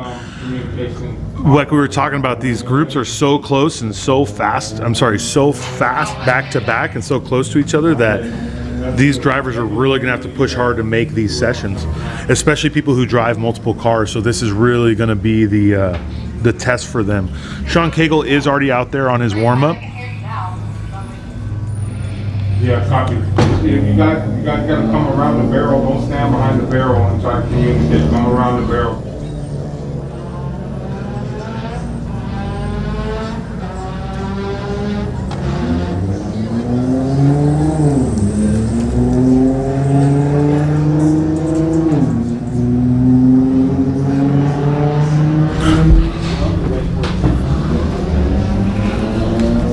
He's going to be slow on the warm-up, and then he's going to...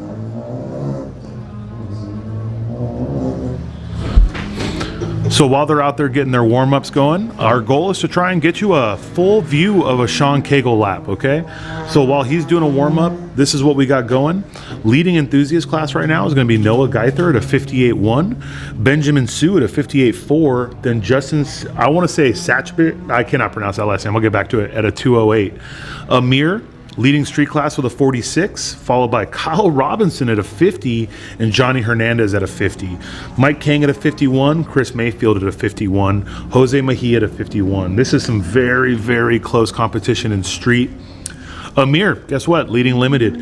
You have Will Dries resetting the limited front wheel drive record on his first lap at a 46.5, Damen with a 46.8, and then Ray Guerrero at a 49.1. So first through third, Sean Cagle leading unlimited at a 145.278, Wes Hansen at a 47.1, and then Leaf Store at a 47.7.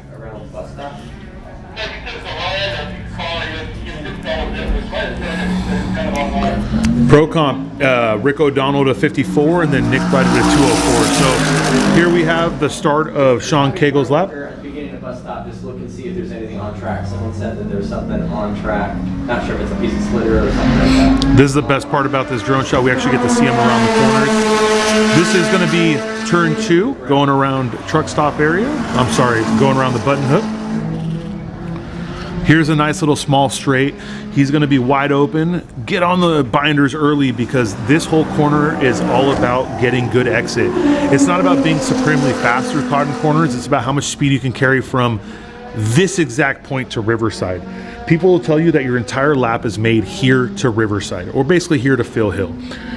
Wide open throttle going through truck stop. Going to get on the binders, hard left into bus stop, jump the curb. And here's Riverside. This is the banked right-hander. How much aero and how much driver mod do you have to make it through this corner flat? It's a quick little left kink to get to Phil Hill. Phil Hill, hard on the brakes, right-hander over the apex of the hill. You're going to come down, make a quick little left, and that's going to take you on another short straight to the sweeper. Sweeper is one of the most contested corners. How do you take it? Is it a double apex? Is it a late apex? We'll just tell you whatever gives you the cleanest exit through the S's. It's going to try to take these S's as straight as possible without taking up too much curb.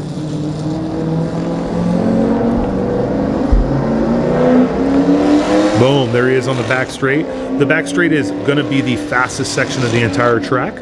Coming a really clean turn onto Sunset. Here he comes. 142.553, picked up a few seconds there over the 45 he ran in the first session. It's really telling us that the track's getting better. Sean's laid down a 40 here. Actually, I believe he's been in the 39s, but you know, don't hold me to that.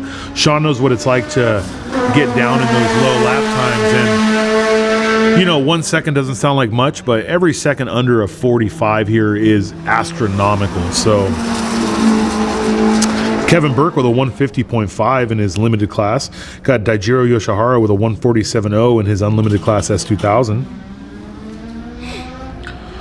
There's Amir right there starting a hot lap.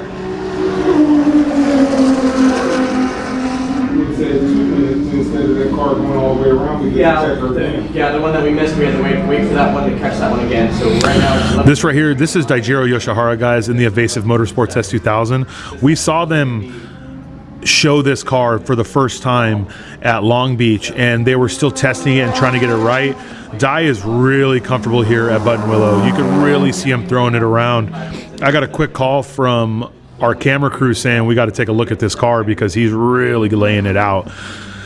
Dai has just retired from Formula Drift. Anybody who's been paying attention knows that Dai has been in Formula Drift for 11 years, and he has decided that, you know, he's retired, he's done. We were afraid that meant we were going to see much of him anymore, but actually that'd be a bold-faced lie. He's still out here laying down lap times. He's been running with us for years. He's not only driving this car, he's also driving the HKS Group A car in exhibition, and I believe he's going to be driving the Spoon FK8 for some laps. So it's good to see Dai continuing his legacy here. Amir in the LSM3 Motorsport hardware car finally starting a hot lap. It's rough on him because he's going to have to do this, and someone else is going to have to bring his NSX up to grid so he can just go from car to car.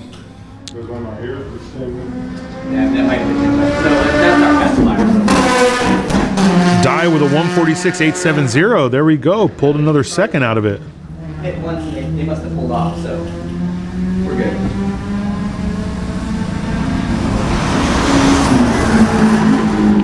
Kevin Burke at a 51, so he's consistently between 50 and 51. His S2000, it's a very mild build. It's got beautiful bodywork, beautiful aero, 450-ish horsepower with a Quaife sequential. They're going to put a lot of work into that car over the off season. That's Amir. He really pushes this car hard through that complex. He'll be one of the people that tells you make all of your lap time between Cotton Corners and Phil Hill, because if you can carry all your speed through there, the rest of the lap is cake. Just like Diets, you can really tell how late he's on the brakes here. Boom, on the binders, hard left, over the curb. Anyone who doesn't know who Dai Yoshihara is, I would just do a quick Google search. You know, up Pikes Peak, sub 10 minutes, professional drifter for 11 years, sets records many, many places. So he's a great guy to watch. And honestly, he's just a super nice guy.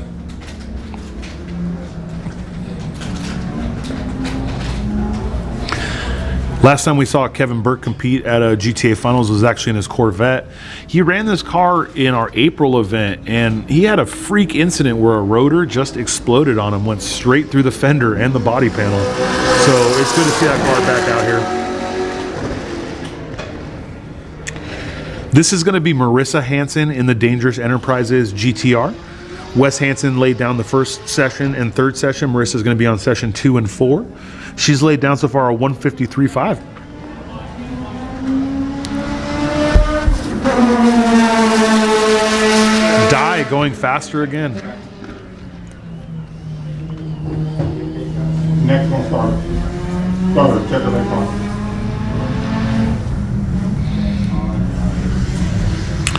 There's Jose, Type R Jose online. He has probably one of the most aggressively built street class FK8s. It's not even as wild as you would think. It's just very well done. And he has no problem wheeling that car. He owns the street front wheel drive record, but he actually went faster than that in an event afterward. The car now makes more power. It's a little bit better set up. So we're really hoping to see him reset the street record into the 48s.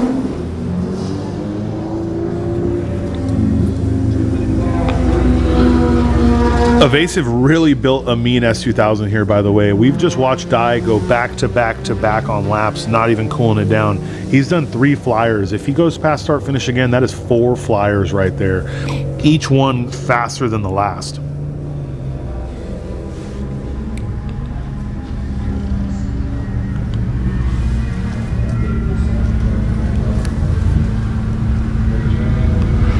Looks like we only have a couple cars left. We have Amir in the LSM3 about to finish his final flyer, and then we're going to have Daijiro Yoshihara in the Evasive Motorsports S2000 finish his flyer. Amir within 3/10 of his fastest lap. Very consistent.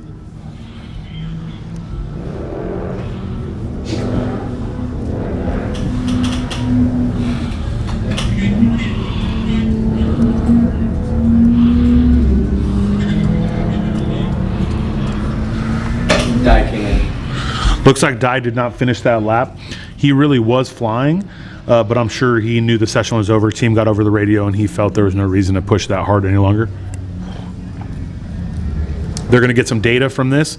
They're going to get some tire temps, some pressures, and just try to improve it from there. All right, less than a minute, Tony. Less than a minute.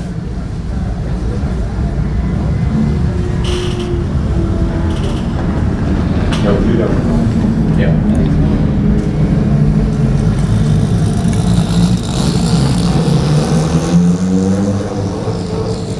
All right, Tony, whenever you're ready, you can go ahead and set it. Whenever you're ready.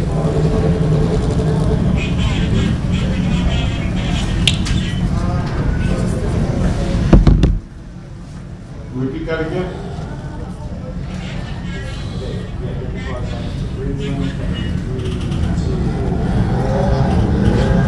And here we go, Group 2, Session 2, about to go hot. There's Johnny Hernandez leading him out. This is exactly what we're talking about. You saw Amir finish his final hot lap, but guess what?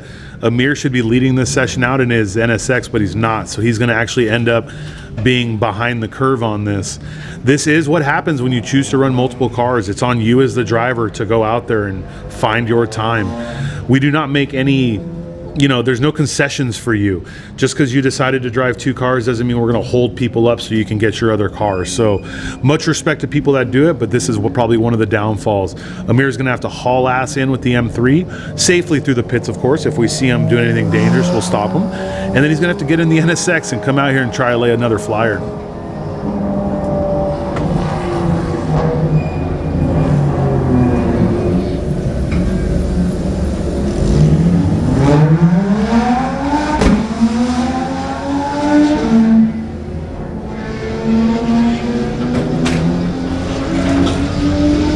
Yeah, go control.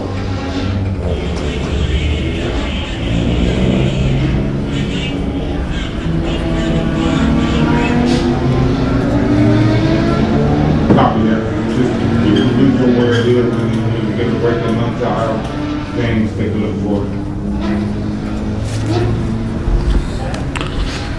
Because this white car lost something out the back, off the back of this car.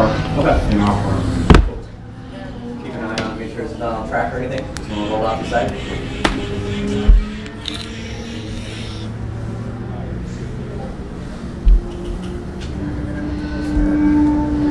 They lost something in grapevine also?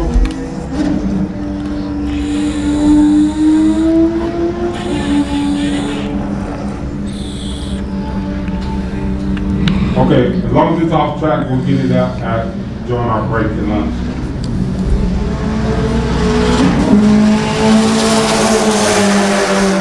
And now we are hot on hot laps. Johnny Hernandez, who has probably one of the most consistent cars out here. I believe he has finally lost a motor after all the seasons of racing with us, but he has just been honing his craft. He's been becoming a faster driver and doing minimal modifications to the car, but still flying. Christopher Mayfield, he flies. He's been at COTA with us. He went from someone I'd never heard of to all of a sudden just one of the fastest guys out there. Where's the green flag? Show it. When they're out of green, it's automatic when they get on track, it's green. We should always do green flag. If the first time they're going out, like.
A hurry up to wait.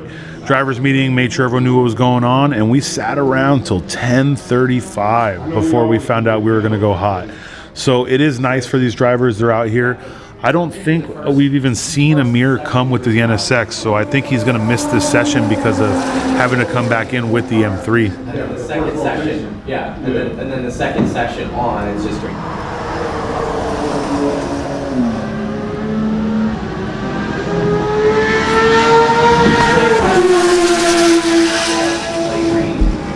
For the first lap, so that way everyone gets it. Just so they can.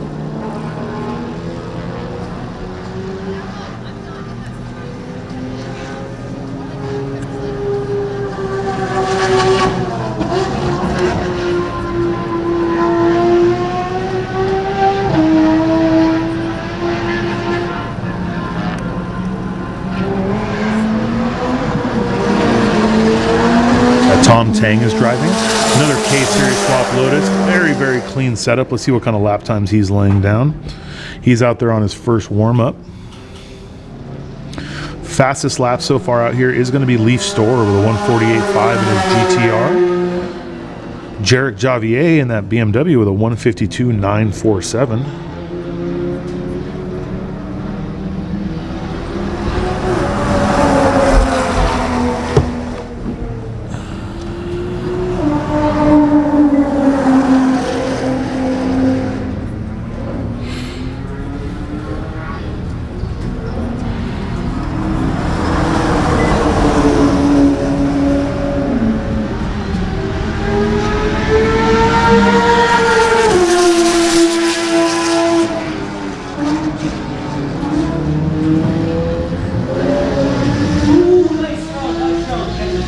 That was a great catch right there.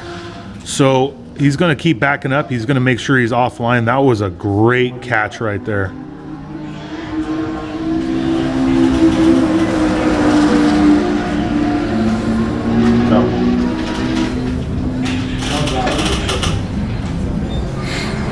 That is one of those sunset. It looks so inviting. You feel like you can carry so much speed through there. But you'll notice he looped it early and didn't try to save it. It's always when you try to save it on an early loop like that where it just goes very, very wrong. So a lot of respect for that save.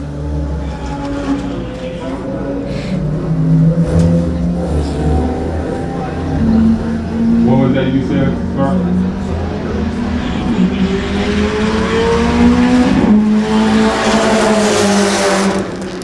Yeah, that was fine. So you reverse the base up to get out the way. Okay, Carl.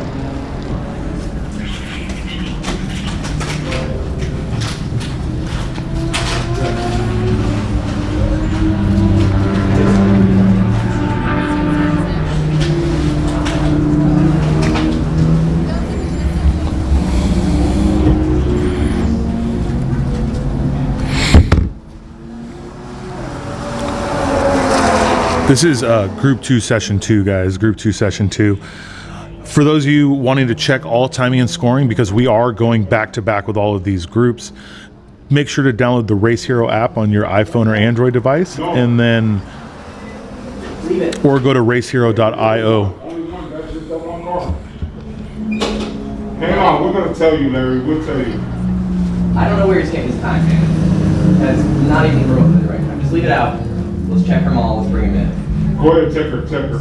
Well, yeah, you can't do one and not the rest. I don't know where he's getting his time from. He's got to listen to you. I feel like a rookie. Man.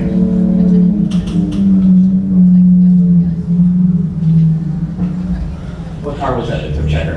It was the GTR, the Leaf. Leaf, got it. 8.9? Yeah.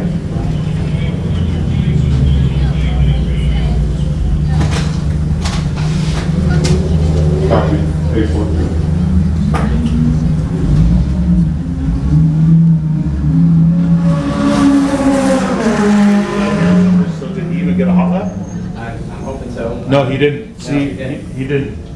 That's such fun. Ah.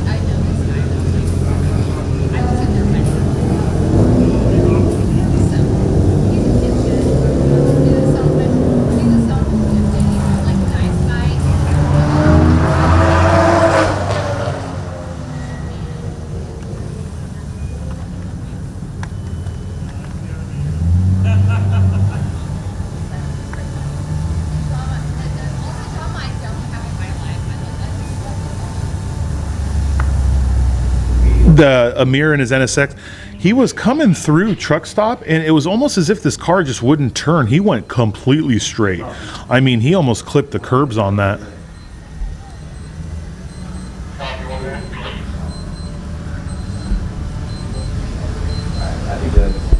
At that point, first and last cars through. Where's the beeping? Where's that beeping?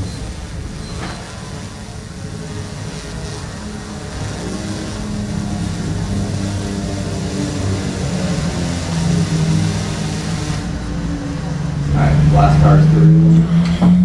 Let me give it another 20 seconds to make sure.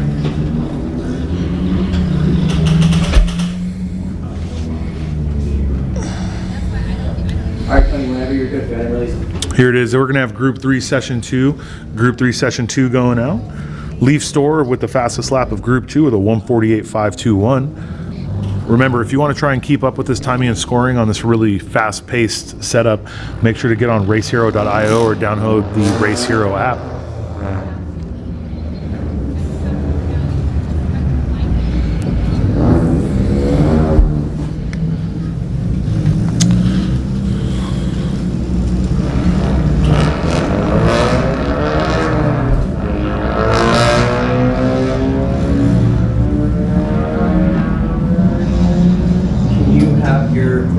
Check the corners and see if there's needs to be cleaned up. If not, let's get James clean.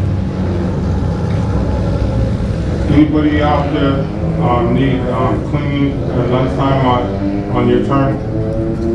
Everybody just take a quick look around your surface and see how your surface is. Feel real especially. Just let me know if you need them.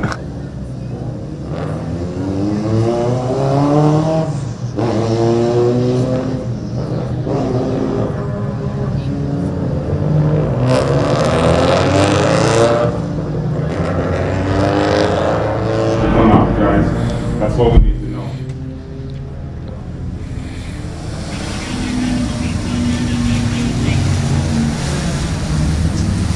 Just wait until after the steps. It's fine. If you guys can't see it and stuff like that, if it's not a hazard or whatever to do it, a little bit of dirt on the track is not.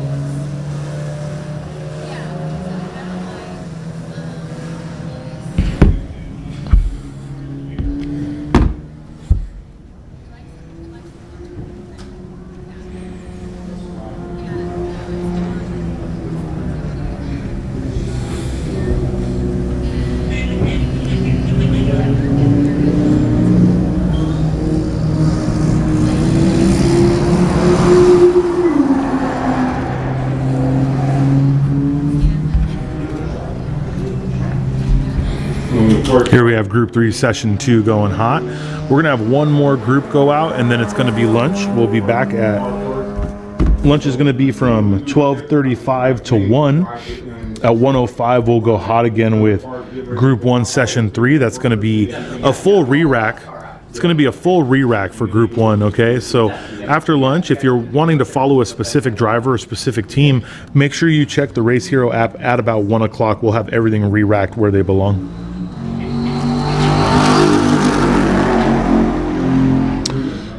You gotta stay on. They don't know no minutes early, no minutes late on the checker. We gotta do it right now on time.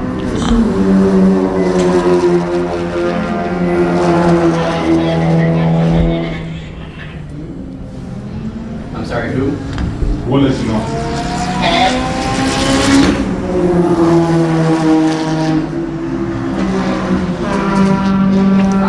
Can you text it to me? I've got some stuff going on. Here's Jesse Selinsky's S2000. I know he's still out here sorting some things out, but that car looks great right now. That's going to be Rick O'Donnell in the Opel. He did have the fastest lap time of this session. I believe we're going to see him in a different spot after lunch. But he is so comfortable with this car. He's a local over out at Willow Springs, and I've been blessed enough to be on track with him at Big Willow, and I've never really met anybody that could just throw their car around like that with so much comfort. He comes out here and he really lays down some fast laps.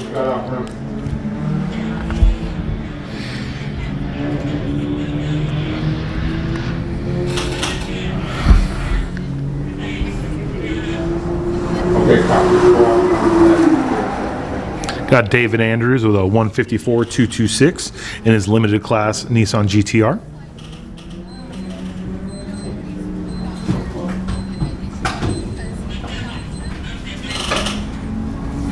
There's that beautiful Spoon Go Tuning Civic Type R. If you guys had a chance to see this car at SEMA, it's even more beautiful than you would imagine out here. It is built for the 25 hours of Thunderhill, so they're out here not only competing but collecting data to do 25 at T-Hill. It is a detuned car making about 300 horsepower to fit within their class. Here's Rick O'Donnell, see what his first lap time is. 155.818 in his Pro Comp car.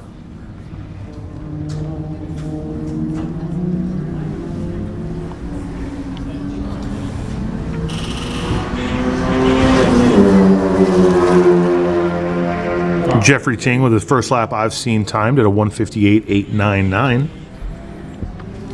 A 159.899. I believe right now leading enthusiast class is going to be in the 58s. So this is a class where 201s and 202s used to get you on the podium. Well, now you got to be sub 59 to be on the podium, which is great. All these cars and drivers are really pushing the limits of their cars and their abilities. David Andrews with a 154.226.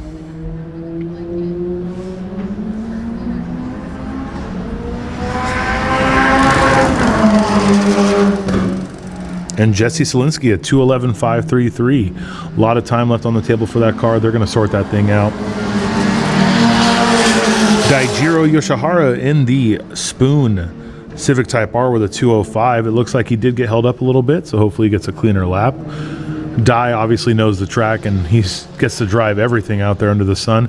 For those of you that remember the Spoon FD2, the 8th gen Type R, he was the one driving that, laying down some blistering fast lap times.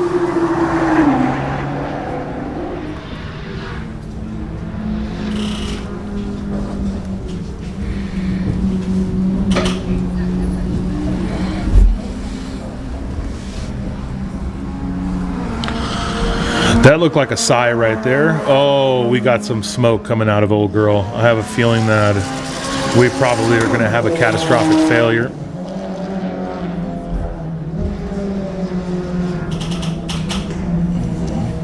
Hey, Tony, I don't have... I'm not sure if that's a catch can ventilation issue. A lot of people do run the catch cans in the car, but this looks like a driveline failure if you ask me.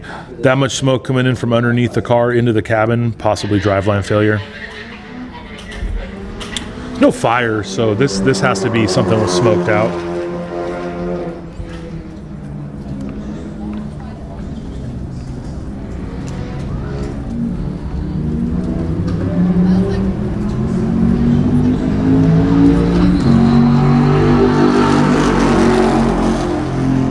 Go for control.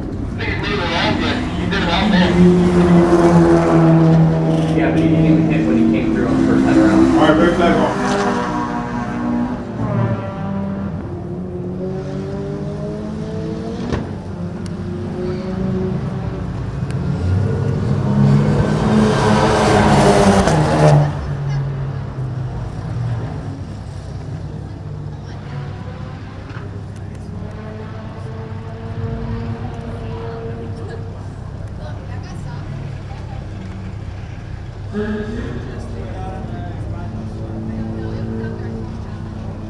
Kenta.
I understand.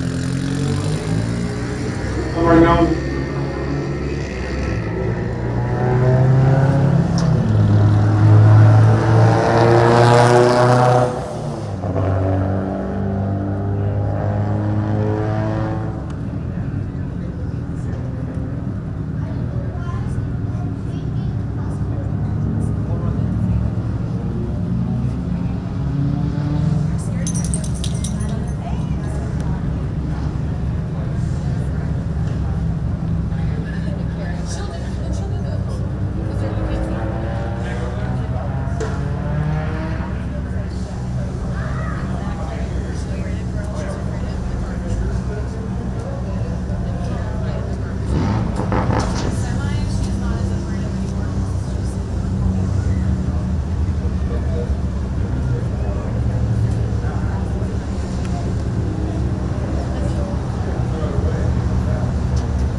GTA Group 4, 1 minute left to grid, GTA Group 4.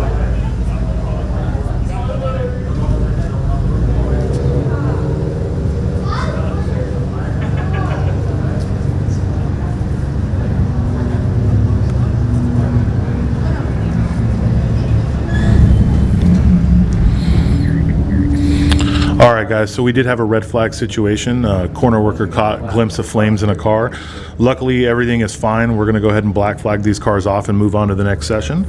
After lunch, we'll be back to a more normalized operation. We'll be definitely cleaner.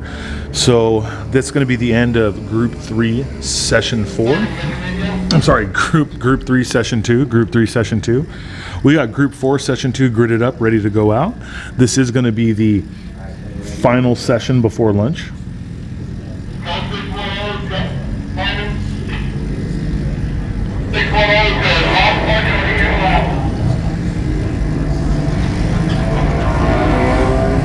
9-man, please tell 610 right in front of you. Right in front of you. Tell them.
For those of you wondering, I know some are wondering, I'm usually here with Carla. I have another beautiful voice next to me, so you don't have to listen to me all day. Carla is actually out testing a car in Mexico for an endurance race they're going to run. For those of you that don't know, Carla does wheel-to-wheel endurance races. I'm not sure the duration of that race. I know it's probably a 6 or 12 hour, but they're doing testing because they're about to have a race down in Mexico. So we do miss her. We were blessed to see her drive at Long Beach in the Project Import S2000, but she just could not make it for GTA Finals, which is really sad. We do have some things up our sleeves for SLB Coda, so don't forget to pay attention to the schedule on that. That will be in February of next year, but it is nice to know that Carla's out there testing a race car in Mexico. That right there is Noah Geither in his enthusiast class Civic Type R. It really shows you the difference between this and Jeffrey Ting. Noah Geither is leading enthusiast class, or was before the last sessions. We'll make sure to show you all the times when this session is over. With a low 58. He has a very, very mild Civic Type R, no aero, stock body, wheels and suspension. Then you have Jeff's car, who is aftermarket front bumper, aftermarket rear bumper, aftermarket wing, fender flares, you know, very aggressive setup, and they're running similar lap times. Noah has a lot of seat time in his car. Jeff has been learning his car. So also Jeff's car is probably overbuilt for the class, so he had to back off some things. He had to remove the aftermarket rear diffuser, run a smaller tire than he's used to. So he's still becoming used to that. Him follow, he's not taking a tractor, he's taking a truck, and then you can see and why we're picking up our workers. Okay. We had a pretty hard off right there through bus stop, but that's really common. Looked like it was just 4 off, back on track quickly. To see if I was making sure it wasn't the traffic. no, he's gonna go and see if there's any spots for the tractor to go, and then he'll be ready when the historical car comes in. He's back on. So that instead of him taking the tractor out, Noah Geither with a 57.0. Man, laying it down. Noah's competed here in enthusiast class in his car before, which is great. And it's great to see a car with such minimal mods just going out there faster and faster. We have the Austin Shipley and Jackie Ding Supra at a 158 168. It ran a 152 last session, so that's going to be the Jackie Ding factor versus the Shipley factor. Austin Shipley was a front wheel drive connoisseur in enthusiast class in a Civic Type R, and it's nice to see him out here in the street class Supra, really getting used to this car and learning. He's been taking some coaching, he's been tracking as much as he can, and it's great to see him develop, especially being part of the PhD racing team. I was saying Sunset picked you up, and then I have started pick up Grapevine. We need to have a meeting right at the bleachers where we had it this morning.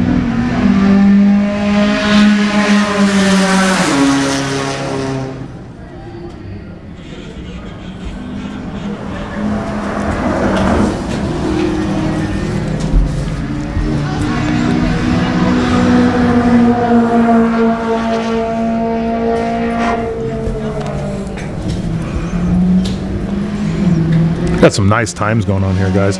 Noah Geither with a 57.0. That's going to be an enthusiast front-wheel drive record, if I'm not mistaken. Let me get you a quick little... Yeah, I mean, he held his own enthusiast front-wheel drive record at a 59. He has taken 2.2 seconds out of his enthusiast front-wheel drive record, which is incredible. So the enthusiast front-wheel drive is down to a 57. It's almost at the time of the enthusiast all-wheel drive.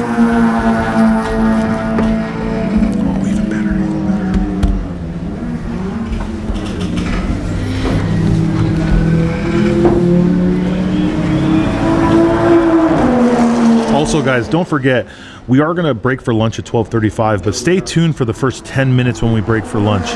We are going to be able to watch the HKS Group A car driven on an exhibition laps by Dai Yoshihara. Had a pretty aggressive off there through Sunset. I could see dust galore over to the right. Hey, 10 minutes after lunch breaks, make sure the drone is charged because we're going to have the HKS car out there.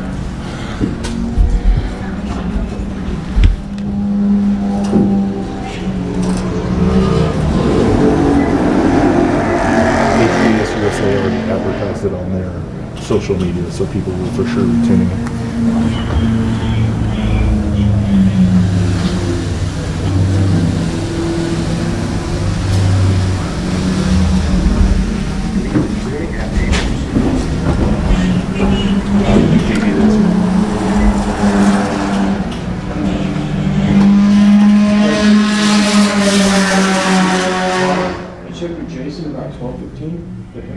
use and they didn't think they needed it. I mean, what? The sweep. That's why I was saying right after the session, follow the last car around in the truck and see if there's a spot on there. To see if there's because they got the historic car that's going out for 15 minutes, and then they had the last 15 minutes scheduled for you to do the sweep in.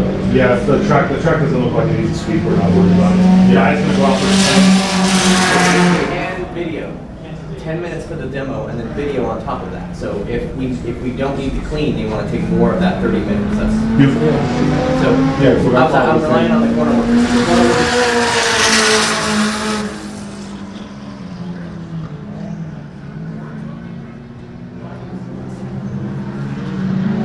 Everybody can't see, like, everybody can't see all of it. Yeah, like that's not right. Everyone always goes off. Yeah, that's what.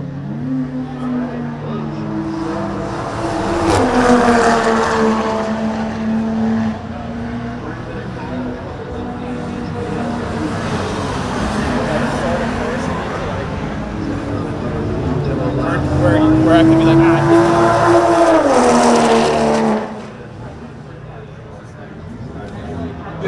yeah, see if there's anything right now. Yeah. Yeah, we definitely have a little smoke here. That does look like Bobby's Civic 4-door. I'm not sure if there is a fire. I'm not sure if they already used an extinguisher, but I just saw the driver jump out of that car very quickly with smoke pluming out of the hood. Yeah, I think the hood was completely removed. Yeah, the hood is sitting right there. This car has definitely seen a fire extinguisher. Okay, it's up to you guys. So, we'll check this then. Yeah, let's check real quick. One thing needs it, I will. They were trying not to because they were No, I understand it, but like my worker at Sunset is picking up Phil Hill, so they can, he's only going to see that traffic. Yeah, we definitely have some smoke and fire going on. This team's going to take care of this. That is a really clean car also. It's a K-Series turbo car, so they're going to make sure the car is safe and the driver is safe before we get any movement from that. Yeah, I don't mind. It's just... Yeah, no, that's fine.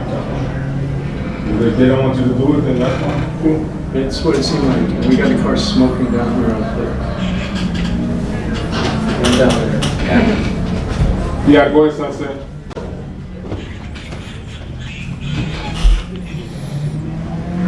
Okay, yeah, he's continuing. Check him back down.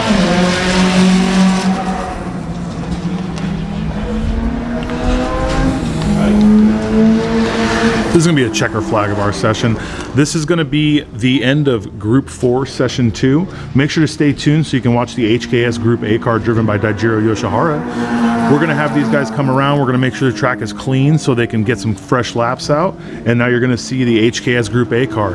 For those of you that don't know what this car is, this is a museum quality car. This is an HKS actual raced Group A car. They've let Dai Yoshihara and the team take it out for some laps.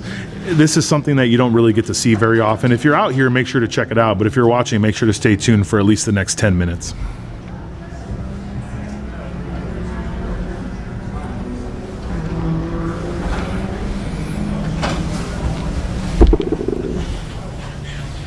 Last car through. Cut my Sorry, mic. coming in.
Calling HKS. HKS, the track is yours.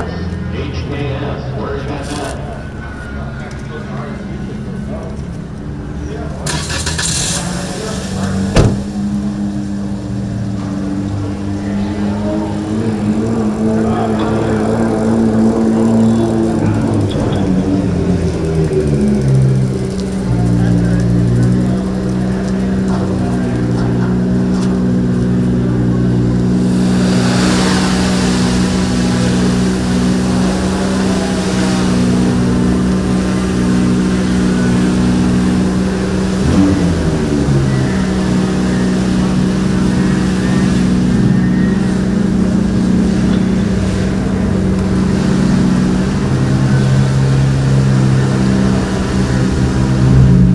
Beautiful.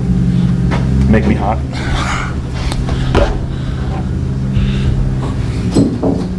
All right, guys, here's the HKS Group A car. They're getting dye all set up in here, so that way everything can be set some laps.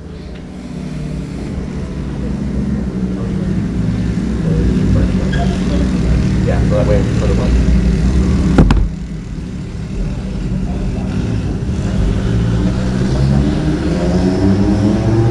This car really is like JDM fanboy city.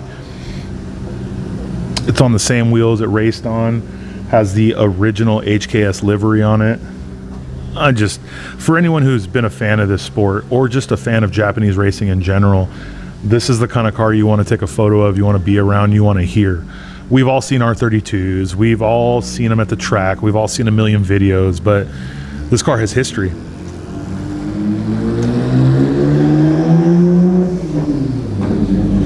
I mean, I know Dai's honored to drive it. He's never driven this car. For HKS Japan to allow somebody in America to take their car around a track is just an incredible feeling.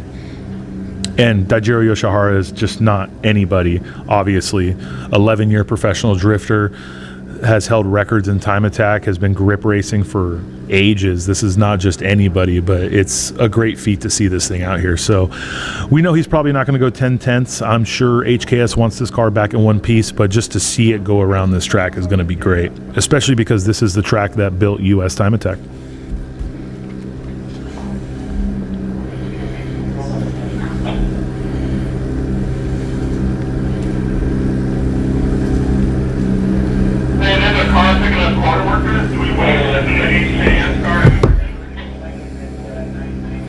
Where are they at on track? Where are they on track?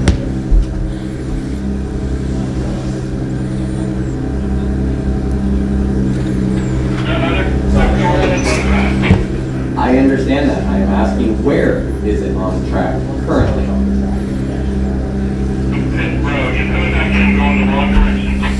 That's fine. He's allowed to do that. As soon as that car is clear, go ahead and send your car. All right, guys. So while we're waiting for Dai to get sent out, here we go. We got Noah Geithert of 57-0. All right, we'll get these standings up for you in a minute.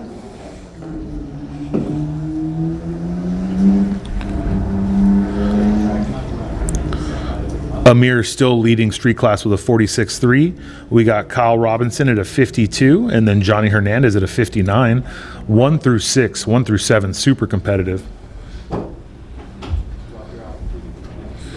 Amir also leading limited, followed by Will Dries, and then Damen at a 46. 1 through 3 are right there. It's going to be a good battle to see who leads that one. I feel like Damen has what it takes to drop everybody, but Will Dries is obviously the guy who's here to win. He's an incredible driver. Sean Cagle at a 42, Dai at a 46, Wes and Marissa Hansen at a 47. Leaf Storer right there with the Hansen family, so they got a lot to look forward to.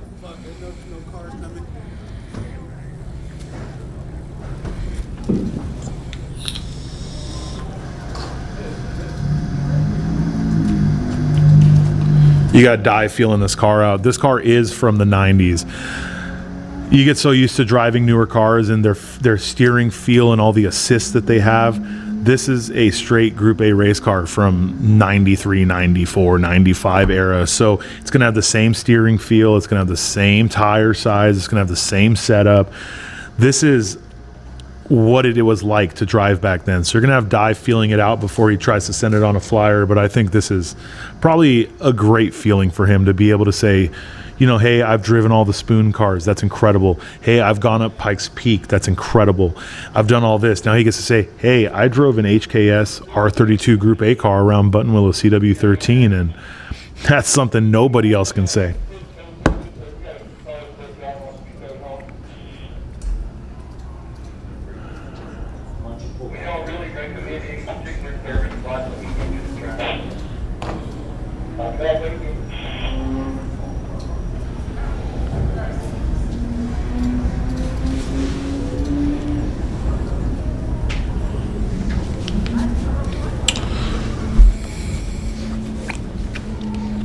Looks like he's bringing it in. They're going to check it out.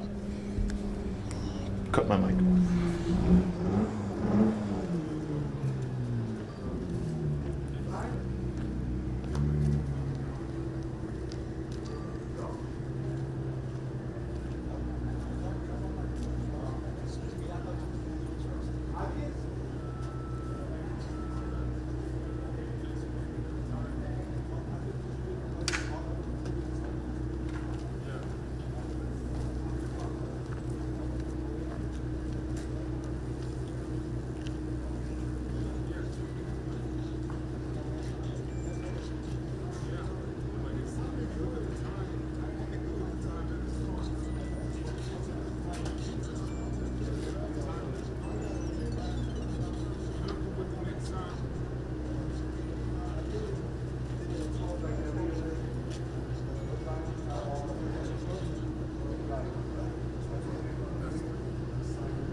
I don't know if you caught a quick glimpse of that fire being shot out from under that car. This has a really old school exhaust design. Just two dumps down the middle of the left of the passenger side of the car, which would be the US driver's side. Di was actually getting on the throttle in the hot pit, so it looks like he is going to actually try to lay down a few flyers just to feel the car out. Came in, talked to the crew for a little bit, made sure everything was tight, felt good. This car has obviously spent a lot of time being showed and displayed. They got it set up, ready, new fluids, cleaned, but you don't want to just go out there and send it. You want to make sure all the pressures are good and everything feels fine before you drive it hard.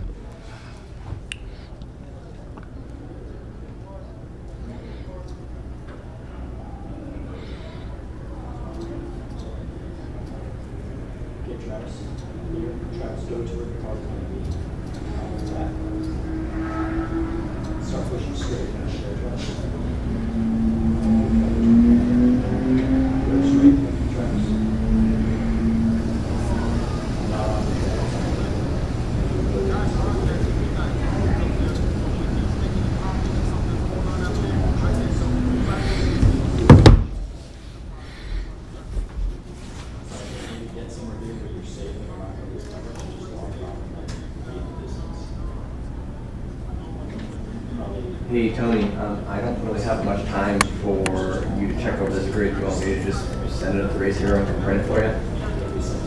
Yeah, go for it. Okay, and just to confirm, I do have a mirror split and die.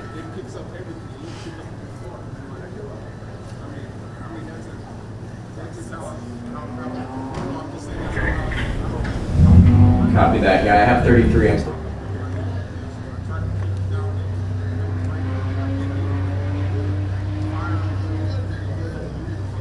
All right, we're going to get to watch this car full song down the front straight. Every single person outside right now has cameras and their cell phones out. This car sounds incredible.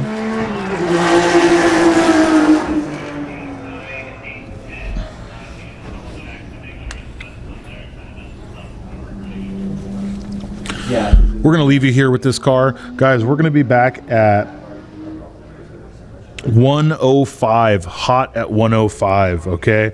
It's about 20 minutes. We'll be back. So we're gonna leave the stream hot. We're gonna let you guys watch this car until he's off track, and we'll catch you back at 105. We'll get you up to date with what's going on. We'll throw some times out there for you, and we'll make sure you guys are caught up. Thanks for waiting with us for that couple hours fog delay, and we'll go ahead and get this thing going again at 105.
That was me. I just got the chicken and the.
Yes, he did. Do that little chair. He just put it there so people don't come up while he's recording.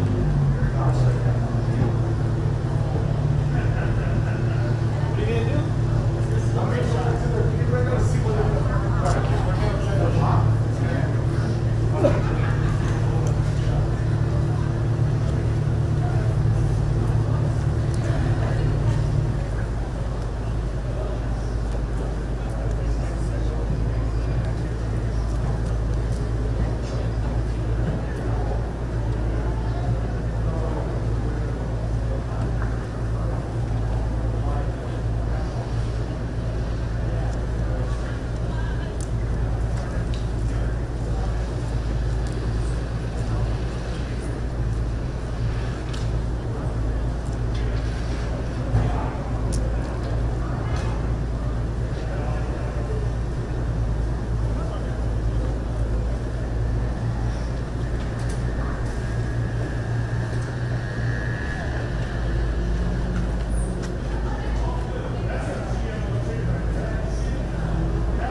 guys with your freaking fancy lunches. Got a bag of chips and fruit here.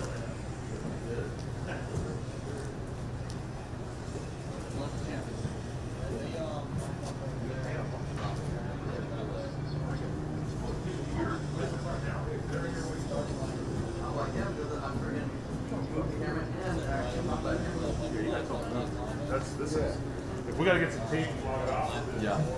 You got let's rope it off.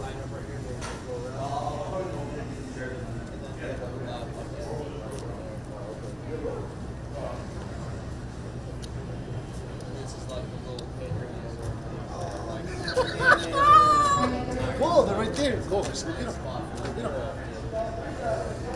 Cool. Just, hey, wait. Hey, wait. Vale verga, wait. Hey, Alex. Grab me one. Hey, wait. Oh, no, you're good. You're good. Yeah, no, you're good. It's a stand. I promise it's not you.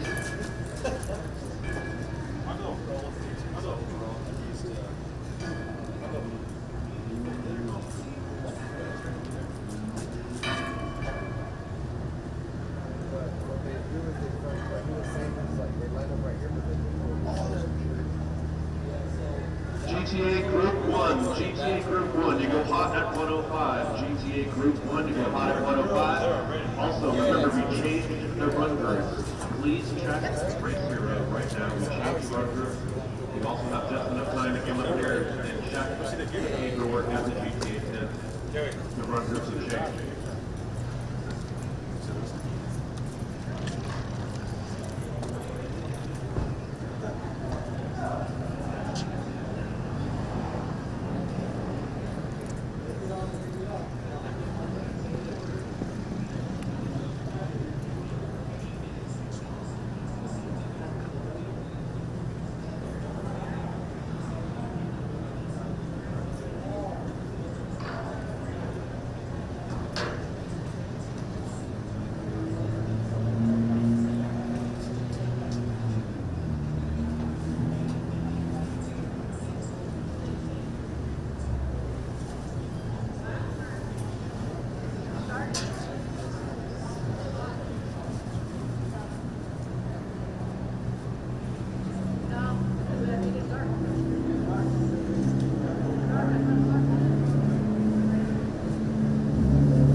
GTA Group 1, 5-minute call to first.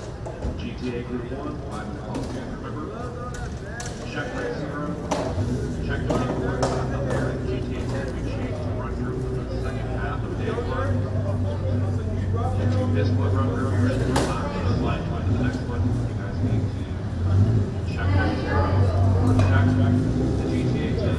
We've got 5 minutes left to make sure it's right.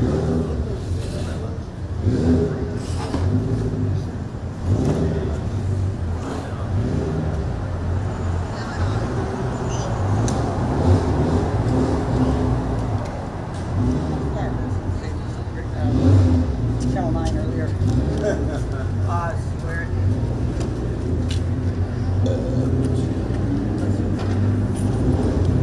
See that? Good. Turn it on.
sessions that we had, but we are back on track now in the original schedule for the rest of the day. And that's Check Racer opening, upgraded, or updated, I should say. Quicker. Most live. Don't forget to spread the word about live streaming, the line herpes, page, and also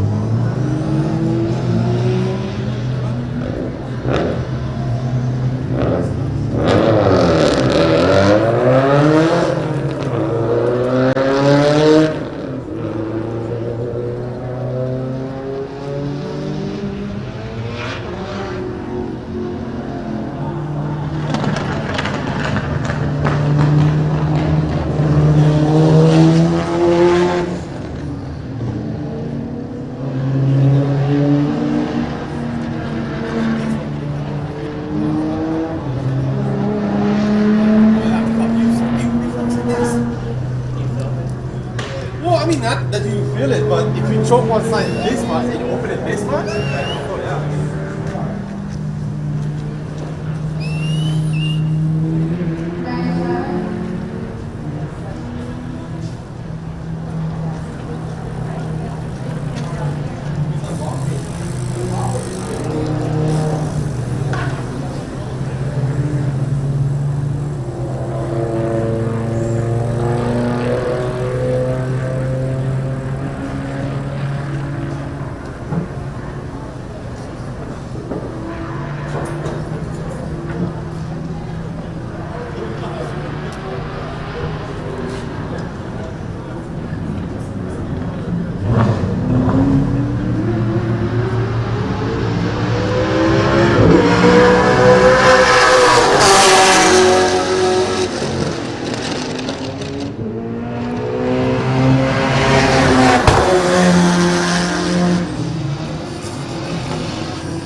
All right, guys, welcome back. After a really short lunch of recording that HKS GTR, here we are.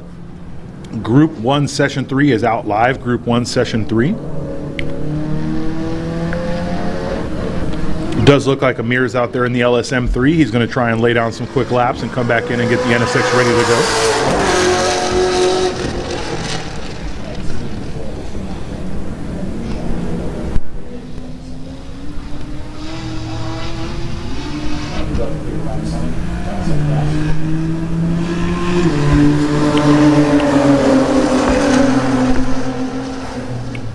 All right, that right there was Wes Hansen. Wes is driving the odd sessions and Melissa's driving the even sessions if you just really want to find a way to track it.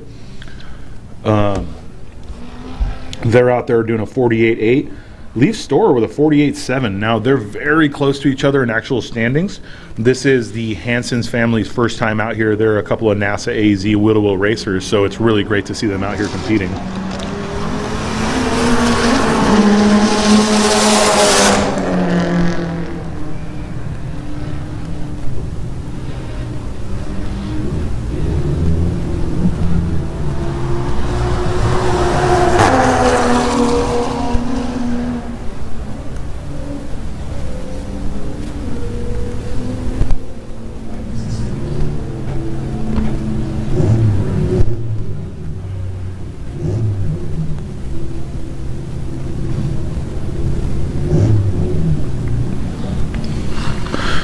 man. So that is a beautiful shot right there. That is a legit Jay's wide body S2000, if anyone was wondering. That is a real kit, and it's gorgeous. He said, Kevin Burke said that he's got plenty of time left in this car. He's been pushing it. It is a fresh build, obviously with the motor letting go before this event and Rockstar Garage busting their butts to get this thing back together. It's fantastic to see him out here laying down lap times.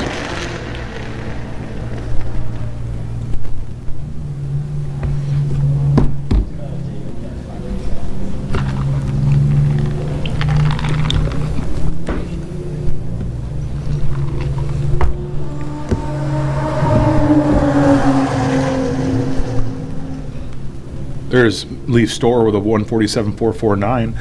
You're going to see that because of how hectic it was before lunch, these drivers are working really hard to try and get out here and lay down some laps.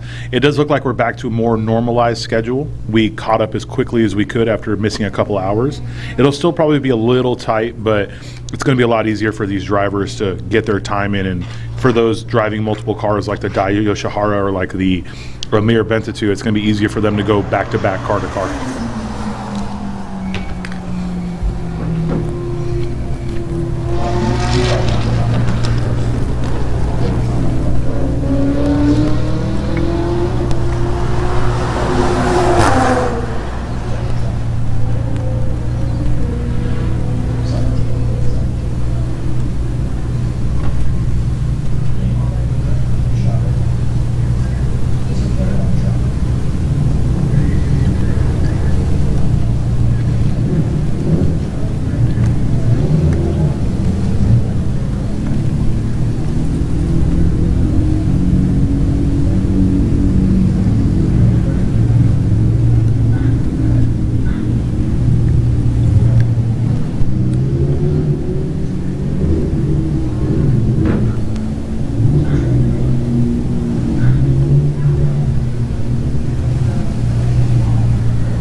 So anybody out here, we did get a couple more cars out here. These drivers had a quick little lunch session. Johnny Hernandez back on track with a 151.939. Kevin Burke down to a 159, 150.9. It does look like we have fire and safety going out there, probably to pull a car. Can't see what car it is. Maybe our drone can get high enough where we can catch a quick little view of it, but you usually aren't going to see the fire truck in the air unless they're trying to pull someone off. Obviously they're going to go out there if there's any kind of fire, but if there was a fire on track, we'd have flags. So this looks like somebody probably in a safe location.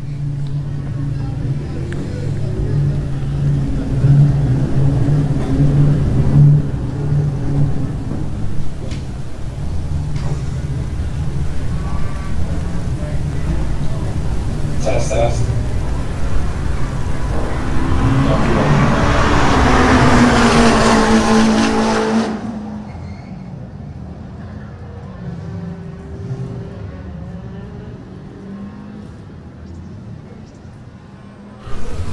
All right, and here's our schedule for this afternoon. 105 to 125, we're back to Group 1. 130 to 150, Group 2. 155 to 215, Group 3. 220 to 240, Group 4. And then we rinse and repeat. You'll notice that in the morning schedule, it was pretty hectic. We're back to more normalized time where the drivers get a good 15, 20 minutes in. They were down to about 11-minute sessions after a 2-hour loss of time this morning. So all the time they spent getting reacclimated to the track and just feeling the track out is really going to help with the times now. The weather outside is still really nice. It's in the high 60s, low 70s. The track temps are up where they should be. So I think we're really going to see some people go out there and lay down some fast laps.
So it does look like this is Johnny Hernandez being towed off track. I'm sure a lot of you can tell that they're going backwards, but it's much quicker for him to tow him in the dirt back to the pit exit than it would be a completely around the track.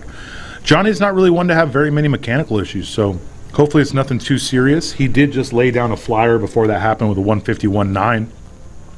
We saw a fire safety go out to try and pick him up, so we knew it wasn't something too serious. When you don't see a flatbed truck go out, it's much easier to just do a quick strap and pull. This is also why when people ask why we require tow straps front and rear on all vehicles, stop complaining about us at Tech.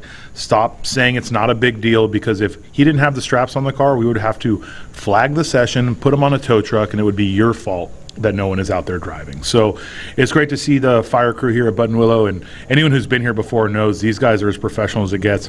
They got out there, they grabbed him, they pulled him back quickly, and we'll be able to keep the track hot and be able to go to the next session quickly.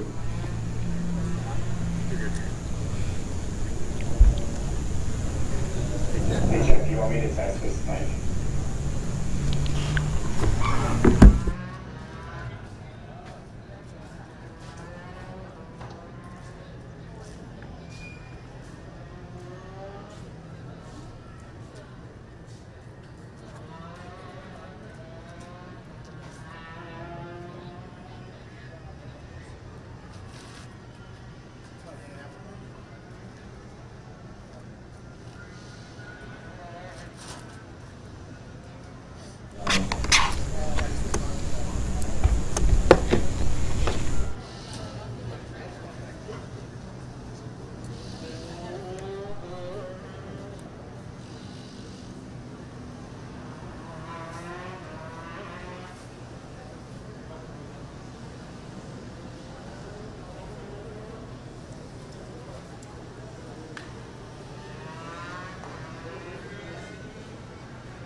GTA Group 2, this is your 9-minute call to grid. GTA Group 2, this is your 9-minute call to grid.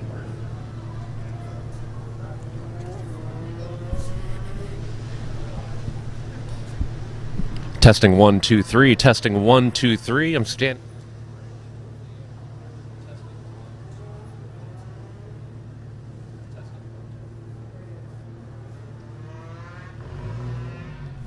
All right, guys, and here we have Jason Dienhart, our fearless leader, with one of our drivers, ready to give you a quick little interview about what's going on here at Global Time Attack. So we'll go ahead and throw it over to Jason. How you doing? This is Jason Dienhart here. Global Time Attack Button Willow GTA Finals 2021. It's been quite a year, quite a couple of past years for us. I'm standing here with Mr. Brandon Luthi, all the way from North Carolina. Brandon, how you feeling Button Willow this weekend? Absolutely loving it. Temperatures have been great. Got rid of the fog. Now we're out there to send it.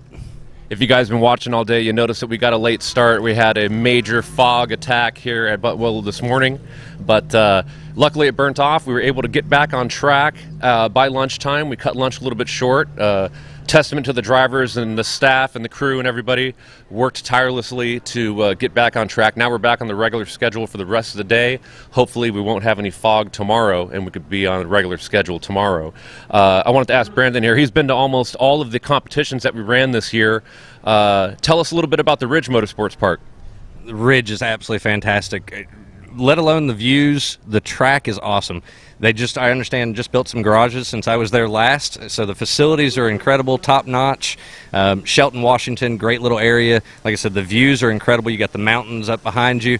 It's hard to keep your eyes on the track while you're watching the beautiful views, but it's an incredible place. So if you have a chance to get up there, I can't wait to get there again. Yeah, he went to Super Lap Battle at Circuit of the Americas, beginning of the year. He hit up, I think he was here at Button Willow with back in April. Then the Ridge Motorsports Park. He did Palmer out in Boston, or I should say Massachusetts area. And then Road Atlanta. And then Road Atlanta down in Georgia. So this man's well traveled, been all over the place. Out of all those competitions and tracks, which one's your favorite if you could pick one? I would have to say Road Atlanta just because it's my home track and it's such a historic track, but very, very close second is Button Willow. It's why I'm here for the second time this year. This is where Time Attack started, and I want to get that sub 2 in my car. Awesome. Brandon drives a VW Golf R, and like I said, he's been campaigning all year around with us all over the place, so want to thank him for that, and we're out. We'll send it back up to Cuban upstairs. Don't worry. All right, guys, and that was Jason Dienhart and Brandon Luthi. For those of you that don't know, he's been following us around the state since last year. He's in an enthusiast class Volkswagen, and it really is awesome to see him come around. He actually came over to GTA headquarters and picked up some tents for us to get them down here. That way we could run this event as smooth. So not only are our competitors great, we absolutely have a family effort here. Everyone knows that we're all going to lend a helping hand to any other competitor or anybody that needs it, including staff. So it's great to talk to them. We'll make sure we get you some more interviews throughout the weekend, give you a little bit of insight on what's going on. Right now on grid, here we have Group 2 gridding up for their third session. Group 2 gridding up for their third session. As you can see, the PhD Racing Toyota Supra went from Group 4 to Group 2. That's the Jackie Ding effect, hitting it down to a 152. A little miniature earthquake going on.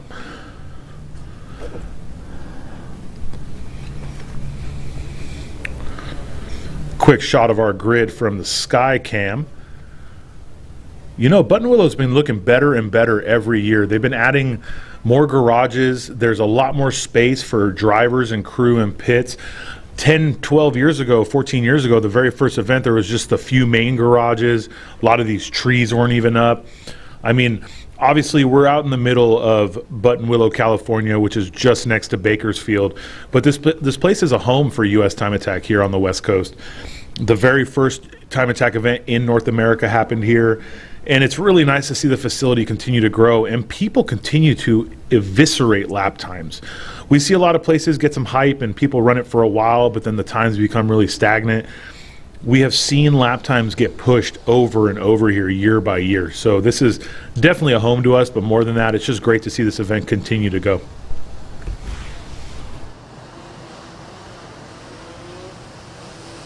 While we're up here, so let's give you a quick little recap. Enthusiast class, that's our entry-level class for the HPDE guy. Factory trans, the driver has to be the owner or immediate family member.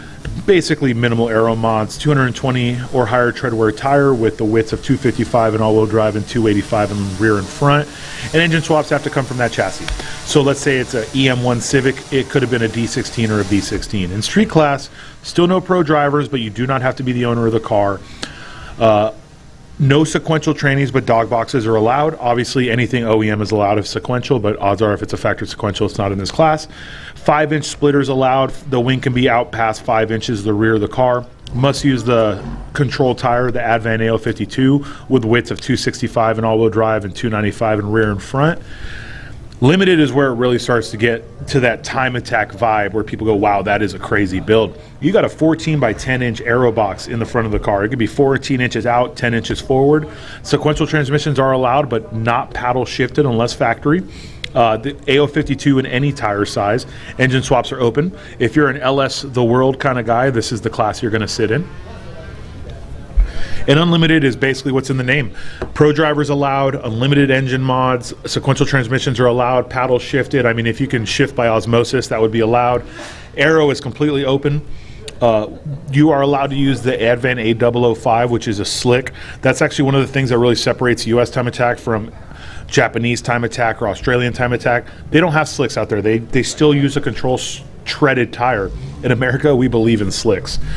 Pro Comp is where you bring out your crazy builds, like Sean Bassett's all carbon 240Z or 260Z he takes to Pikes Peak. All of these cars, the rear wheel drive Rabbit, all these cars that do not fit a standardized time attack class fit in Pro Comp. And it's just great to see the ingenuity for this class. And we're seeing this class grow. Crazy builds going on specifically for this class. So some people really want to build outside the box, and we are so happy to see them at our events.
All right, guys, here we are, Group 2, Session 3. That was a quick little recovery there. I know you're going to say he was scrubbing tires, but that thing kicked out on him really hard. You ever tripped on a rock in the middle of the street and then started jogging afterwards? That's exactly what that looked like on camera. He got a little sideways there, recovered it, and well, you know, it's a good time to scrub tires. He is on a warm-up lap. Who I don't see out here yet, and he's probably going to come out late, is Amir in the NSX. Hopefully he's actually able to lay a flyer this time. He's going to be a real good staple of telling us how good the track is. He's a very consistent driver, so not to say anything against any of these, but he's run a 46 already. If he goes out there and runs a 45 or a 44, the track is just there. You know, it's ready. Here we have Mike Kang in his Supra A90, followed by Jason Chin in his limited class Porsche from our Studio RSR, Cameron Parsons in his limited class car.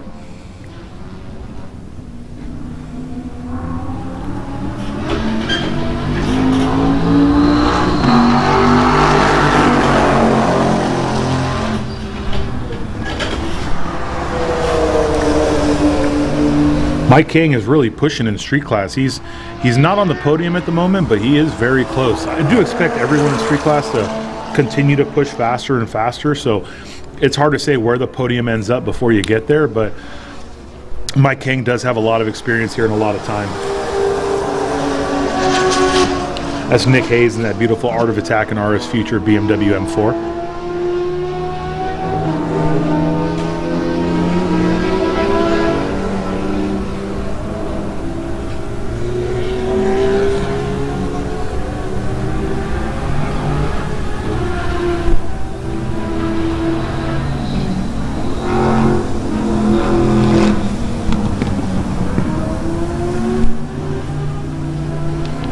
The Opel that everybody loves right there. That's Rick O'Donnell and his Opel. he's laying down some flyers. Let's be clear, he was in Group 4. So his delta from Group 4 to Group 2 is huge.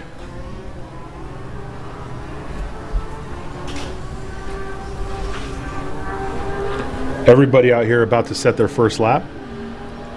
It looks like everybody's dinged start finish on their warm-up, so let's see what we got. I can hear a car coming down the front straight. We got Mike Kang with a 53.0.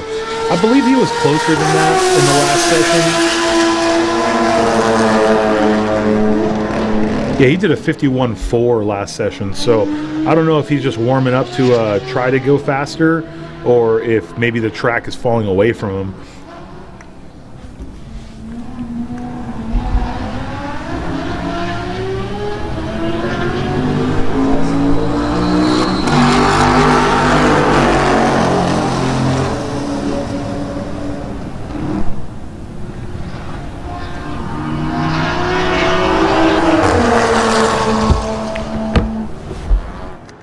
Even Mr. Rick O'Donnell just did a 57.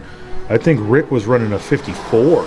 So 57 was his original delta, his normal lap time here. I think the temperatures might be getting higher, or just the track itself might be getting a little more slick. Though it was very, very cold on the track earlier, it looks like it was giving them just a little bit better grip because everyone seems to be going a skosh slower.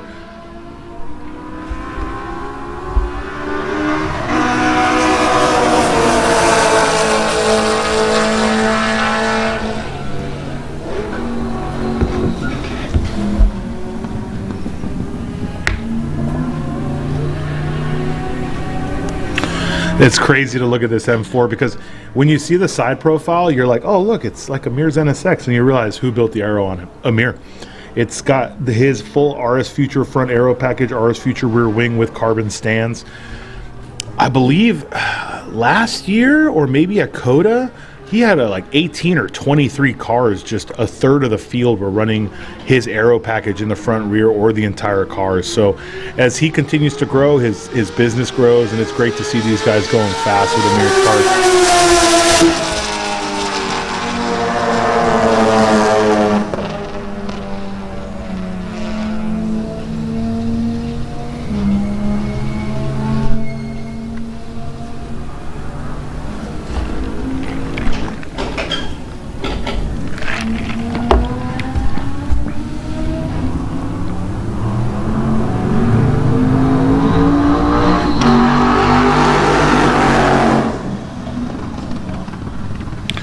There's the Lotus with Tom Tang, the K-Series Lotus. It doesn't look like he's spun.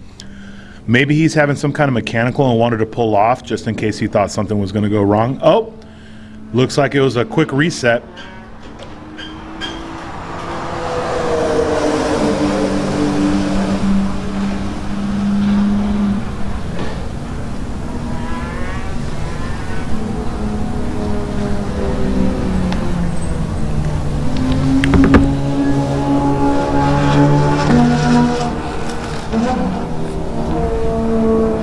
That's going to be Chin Chi Chang right there in the USR Performance Civic Type R.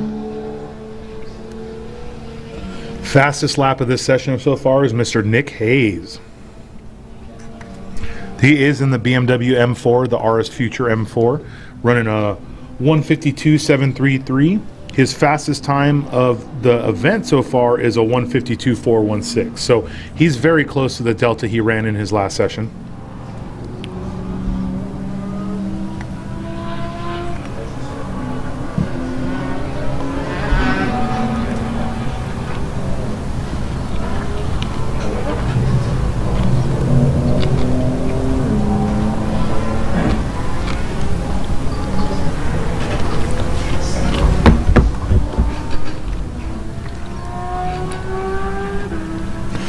I don't know. I want to hear about it from you guys, but I was such a big proprietor of these BMW grills looking terrible. It's like they took the whole front of the car and stretched it out. And then I see one here, completely race prepped. Full splitter, full aero, dumped on really aggressive alignment, really aggressive wheels, and I really like it. There is a more stockish version to compare it to, and I'm not going to lie, I think that looks good too, and I think it does to me because I have fallen in love with the race car look. This is the Studio RSR Porsche right here. This is probably the loudest car in the field right now.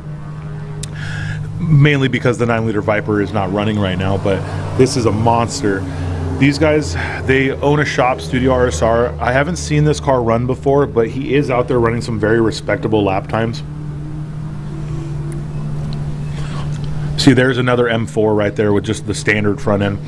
Both of them have, oh, well, you can't see it now, but both of these cars have the same front end, but compared to the Art of Attack car like this one, seeing it with just complete aero, very aggressive setup. I mean, race cars are beautiful, guys. A lot of people are into show cars, other people are into stance cars, other people are into mini trucks. If a car has race parts on it, I don't care what kind of car it is. Without a wing, not even as aggressive of a wheel setup, and not as aggressive of just the stance in general. And I think it looks really good. And the reason I think it looks so good is because I've seen what the car can look like completely done up.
Tom Tang over here. John Vo and Tom Tang now running the fastest lap of the session. They had an off. They had to reset the car. Came out, ran a 1:51.894.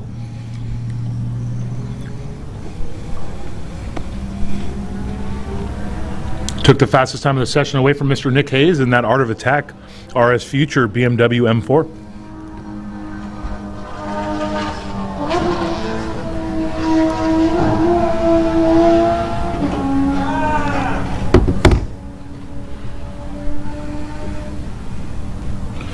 Looks like Mike King still hasn't been able to get back to his fastest lap. He ran a 51 in the earlier sessions, I believe in the second session. Also looks like he removed the end plates off his wing. Almost like he was getting too much. I couldn't give you a reason, honestly. I mean, the end plates have a lot of purposes to keep the aero wash going a specific direction. They also give you lateral grip, so maybe he felt like there was just too much lateral grip and it was causing him to push, but only thing you can do is go out there and test it.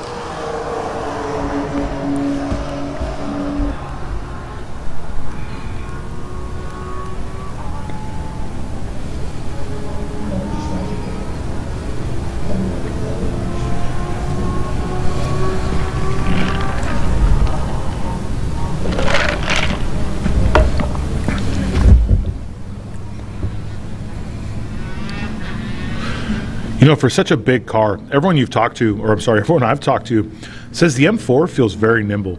It's a big car, but you saw him turning into cotton corners right there, and the car changed direction very well. Had a little bit of roll, obviously. She's a heavy girl, but it didn't look to have a lot of issues making the corrections, making the change.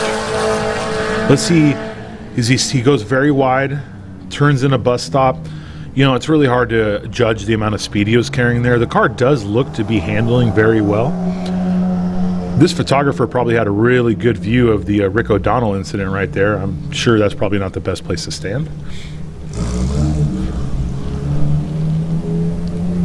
And the one thing the M4 does do is it really impresses in the raw acceleration the car has.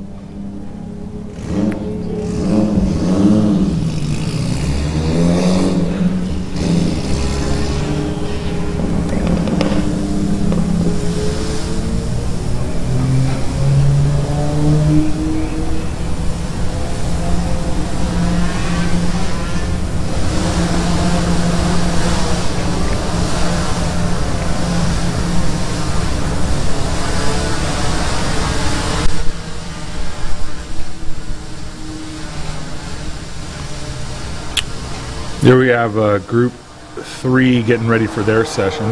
You can tell these drivers weren't, you know, people are going out, but they actually have full sessions now, so it's not so rushed. It's nice to see them be able to get warm-up laps, get some hot laps, come in, check some data, and then do a cool down.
Here we have the schedule, folks. We're into group 2 right now. We're about to go live with group 3. Group 3, Session 3. We're about to go live with Group 3, Session 3 in about 10 minutes. Then into Group 4, and we'll reset. So for those of you wondering, as soon as this group is done, after Group 4, we'll throw up timing and scoring to see what's going on. People have been reset in their grid locations, so if you're trying to follow a specific person and you're not here, just check Race Hero. It'll show you what group everybody's in and where they're being gridded, also their fastest laps of the event. Right now, we're at a little bit of a lull. We had a very hectic morning. A lot of teams were pushing hard to get those laps in. So like any other event, you know how Time Attack is. These drivers will push as hard as they can. It does feel a little like the track is not as grippy as it was this morning. We have drivers who are running 51s, running 53s right now. We don't have very many people to compare times to because some of these people are just going faster than they were before. Don't have a baseline, but we had Mike King out there who did a 51 in Session 2, just did a 53 and a 54 in Session 3 consistently. So either he's on some scrub tires and he has new ones to put on, or the track is just lacking a little bit of grip. So make sure to check this schedule out. If there's someone specific you want to see, check the Race Hero app on your Android or iPhone device, or go to racehero.io and look at where that person is so you know what time to tune in for their specific times. If you missed it, we also got to see the HKS Spec A race car from the HKS Museum, Daijiro Yoshihara driving that around track. It sounded great. It looked great. If you're here in the area, I would definitely stop by and look at that before it's gone tomorrow after the event. And we got to see some pretty incredible lap times. Will Dries reset the limited front wheel drive record that he held by a second. Noah Geither reset the enthusiast front drive record by 2 seconds. So it looks like we got a lot of good times in front of us, and though we were delayed by 2 hours this morning, it's not going to stop these drivers from going.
So it stopped for a moment and then both this is the delay. And I was like,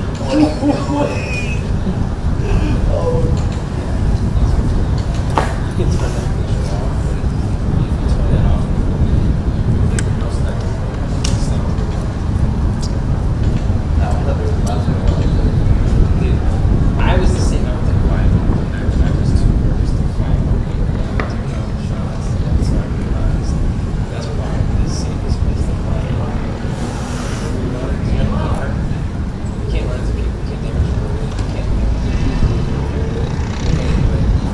zero lane. Crash. That's dead. The thing is, you're not going to hit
all you gotta do is watch the video and then Jeff gives you take it all right notes,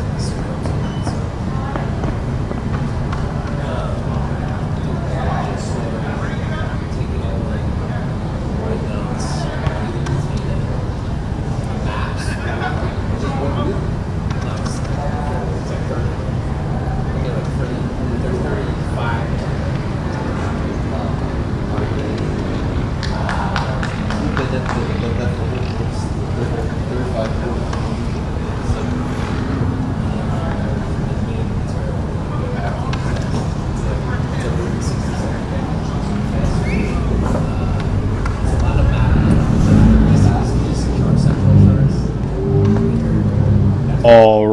All right, here we are, Group 3, Session 3, going hot. Group 3, Session 3, going hot.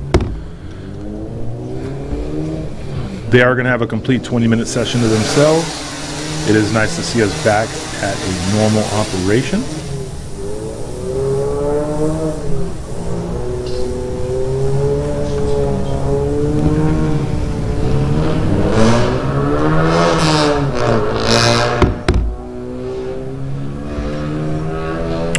You see that photo stance right there? That's how you get the good shots.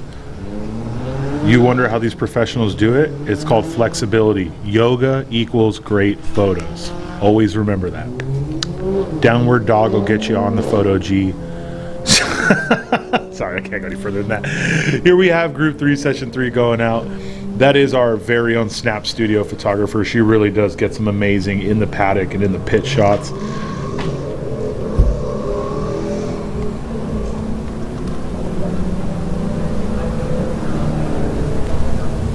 Looks like they're being led out by Aaron Gong. Then Benjamin Su. Got a Jonathan Lugode. And then a Jeffrey Ting. Jeff is new to Global Time Attack. He's pretty well known in the SoCal tracking scene. And it's great to see him out here competing. I know a lot of people online were like, you know, he's going to come out here and he's going to kill it. But he's doing an incredible job, but he does have some things to surpass. We have Noah Geither also in a Civic Type R, resetting his own enthusiast front-wheel drive record. He's in the 57s. Jeff has ran a 58 so far, which is a great lap time for the car. He's done a 58.7. Noah Geither right now is at a 57.1 or 57.0, I believe.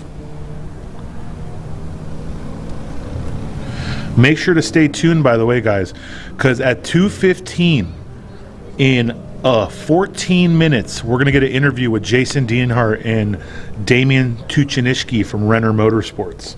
So remember that, guys. At 2:15, we'll get an interview with Jason Dienhart and Damen Tuchinishki from Renner Racing Development.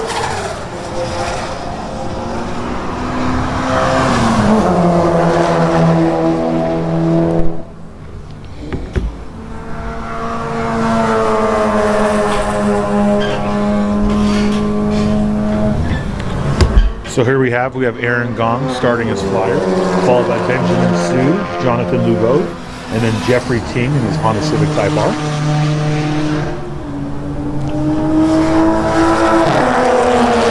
Justin Casey and Ariel Salazar, followed by Rich Enriquez.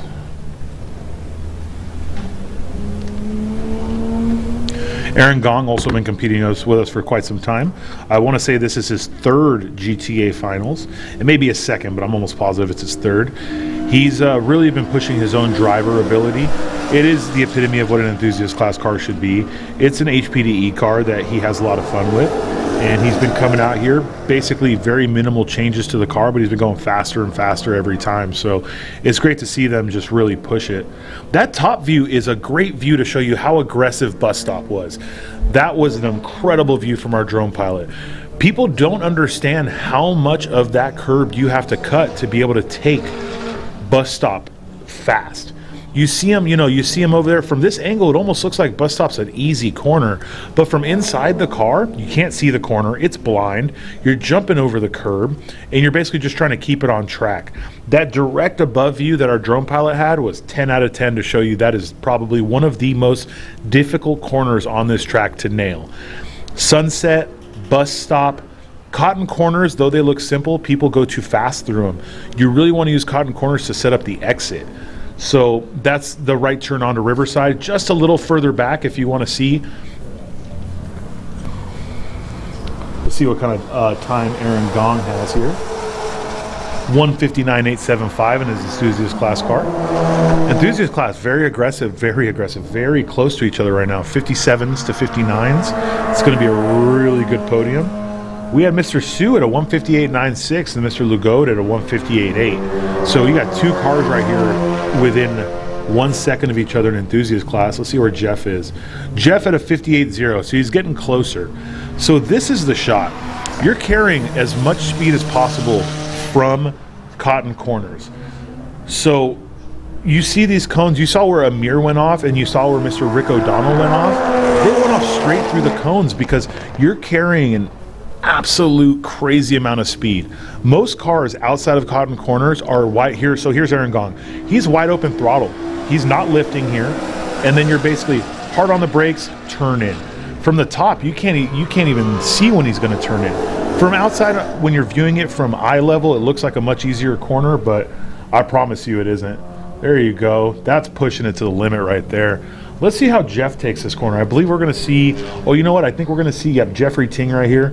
He's a little less aggressive through that corner, so it is safer to be less aggressive, to carry a little less speed. That corner will really set up the rest of your lap, though, because if you scrub a lot of speed into Bus Stop, you can't carry as much speed through Riverside to Phil Hill. And from Cotton to basically Sweeper is your entire lap. So just a great view. This is great for anyone who's watching, who's driven this track, who really wants to know where you pick up the most time. Go from Cotton to Phil Hill as fast as you can, and that's going to improve your lap more than anything.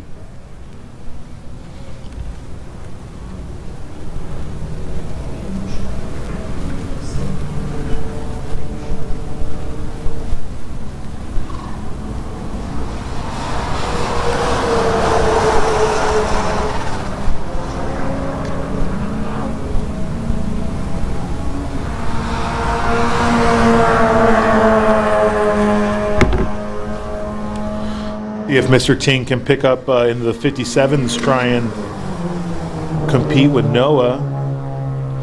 No, it looks like he didn't go near as fast there. That was a 1:59.747. Still a great lap time, but lost 1.7 seconds on that lap.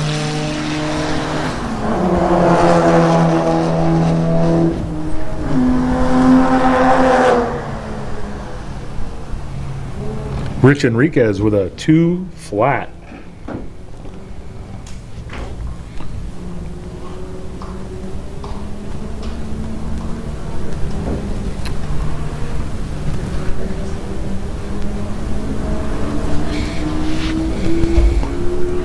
You know, the ND Miata, this car is definitely something that grows on you. This is a really aggressive looking car from the factory. We've been seeing these more and more. Obviously the NA and NB, probably two of the most tracked cars on the planet. The NC has become very popular because the chassis is an incredible chassis. I think it's a goofy looking car, but it's also the only Miata to come 5x114. We got to see Mr. Jensen Little at Superlap Battle Texas get 3rd overall in one of those, which was great. Amazing build. But to see the NDs out here being pushed as aggressively as they are has been great. It's an awesome chassis. It's a great looking car, and as more and more aftermarket support comes, that's really going to be a contender in a lot of these classes.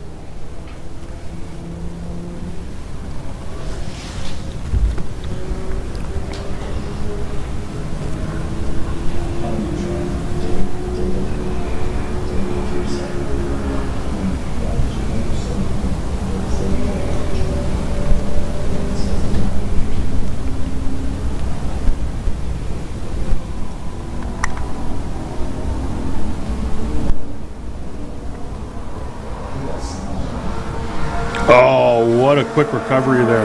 That's going to be Mr. Mark Yeager. He definitely has car control for days. This man has been out at this track for longer than most people have been tracking in this series, so he has no issue there.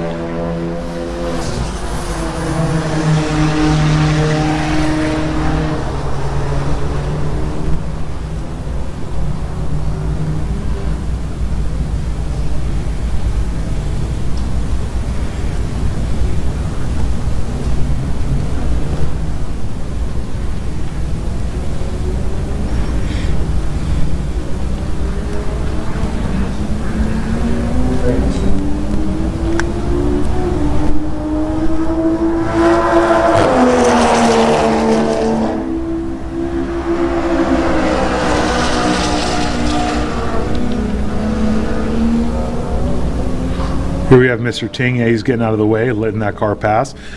A lot of, obviously, everyone competing here has a SCCA license, okay? So we'll go through that really quick.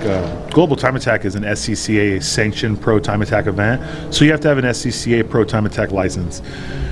For that, it's basically proving that you have the skill set to be in a time attack competition. You know what's going on around you. You're paying attention to your surroundings, and moves like that by Jeff, it's very easy to just finish your cooldown lap and get in someone's way. He saw someone 3 turns behind him. He found the most optimal place to pull over where it's not going to affect their lap, and then he continues his cooldown lap. It's the little things that will really make or break a competitor's spirit, and being on a flyer and having to slam on the brakes because someone's on a cooldown is definitely not something that feels great. But being on a flyer and seeing a competitor get completely out of the way for you, it uplifts you. It makes you want to push even harder. So it's nice to see our drivers, even in the lower classes, pushing. And look at that slide, that recovery. That's brave. That was out of Sunset. 159.920 with that slide, not too bad.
and here we are. Going to shoot you over to Mr. Jason Dienhart and Damian Tuchinishki from Renner Racing Development. This is down to you, Jason. Global Time Attack Finals, Button Willow 2021. Standing here with none other than Damian Tuchinishki from Renner Motorsports. Drives a beautiful Subaru. What can you tell me a little bit about the car, Damian? Our car's very well built to the limit. Subaru to the limited class set rules. We're pushing a great deal of power. We're pushing about 620 on the low boost map and about 720 on the high boost map. Sequentially driven, pretty good car for the class, I would say. He was lucky enough to be one of the invitees to the invitational that we had at the Long Beach Grand Prix about a month ago. He got to run the streets of Long Beach, pretty famous street circuit, being amongst IMSA and IndyCar. Tell us about that experience. Running the Long Beach Grand Prix was definitely a dream come true. It was definitely an amazing environment and definitely nothing I felt before. It was definitely great to run along the same streets with all the Indy cars and IMSA cars, and it was definitely a great event. I can't wait to do it again. Hopefully we get to do it again. I hope so. Hopefully we get to be back. One last question I want to ask you about Button Willow. Basically it's the birthplace of Time Attack in North America. Back around 2004 or so is when the magazines got the event started. We've been lucky to carry on the tradition and keep doing this every November. What can you tell the people out there that have not been to this circuit about Button Willow? So Button Willow is very dear to my heart. It's definitely my all-time favorite racetrack, and it has a little bit of everything. It has all the technical aspects you would ask for from a track. It has fast corners, it has technical corners. It tests the cars to the limit, I would say. In my opinion, it's the benchmark for North American time attack, and it's where you put to the test the driver and the car, definitely. Yeah, I'd have to agree. It's definitely close to my heart as well. Being involved with the first time attacks that were thrown here on the organizational end, it's always just kind of nice to come back here every year. And every year, you guys always push the limits, and the times just get quicker and quicker. So that's just always an exciting thing to see year after year. Who's going to push a limit, who's going to go faster. These guys recently have been doing it, so it's really cool to see how quick they're going on a DOT tire like the Yokohama AO52. It's pretty amazing. We're going to send it back up to Cuban. Want to thank you guys. Thank you, Damian. Thank you, Jason. All right, thanks, Jason and Damian. That's, for those of you that didn't know, that is 100% true, that this is the birthplace of time attack in North America. There are people who have never raced here at Button Willow who will basically say that, they don't understand why this track has so much history and why so many people love coming here. There's a track in the middle of cow country, California, where the only good thing outside of this place is Willow Ranch, which, by the way, folks, if you haven't had Willow Ranch, it's incredible. But this place has history. We're talking about Sierra Evo, Cyber Evo, all of the famous Japanese drivers bringing their cars here for SEMA, and the following week coming to the original Super Street Super Lap Battle. And blessed with us, Jason Dienhart and John Naderi started that. We've had JD running Time Attack here at Button Willow since 2006, 2007, 2008.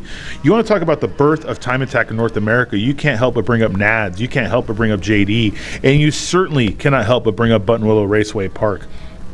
We could sit here for hours and talk about what this track means to us in US Time Attack, but the best part is, if it weren't for GTA at Button Willow, we wouldn't have Super Lap Battle at Coda. It has grown in ways that we can't even comprehend. And just seeing new competitors, seeing cars. I mean, we have cars here this year that I've never seen compete with us, and that's such a great feeling. So we continue to grow, the sport continues to grow, and Group 4, Session 3 continues to grow out on track.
right, so this is another car from Renner Racer Development. This is Mr. Richard Klein.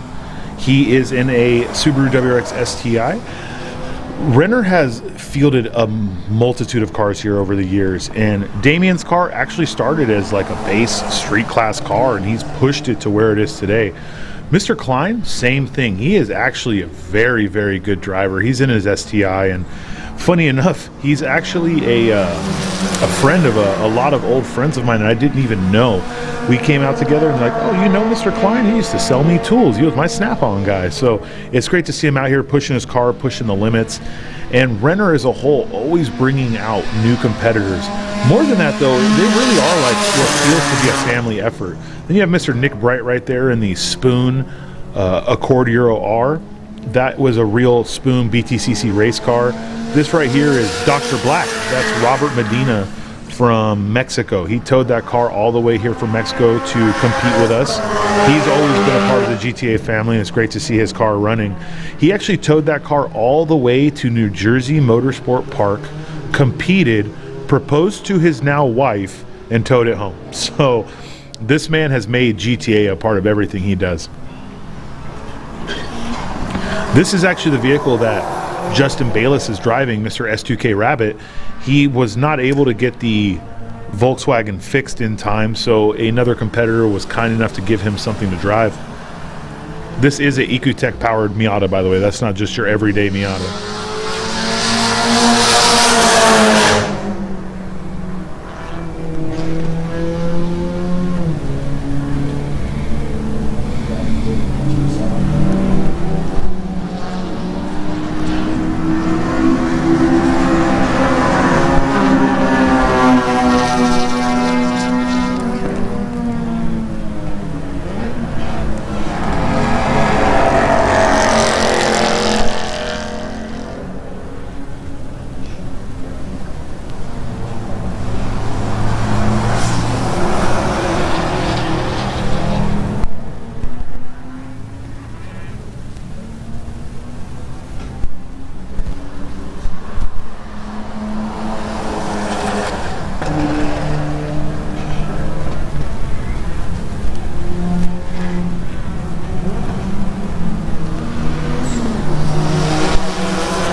Folks, we do have a red flag incident. I'm not sure. Oh, there he is.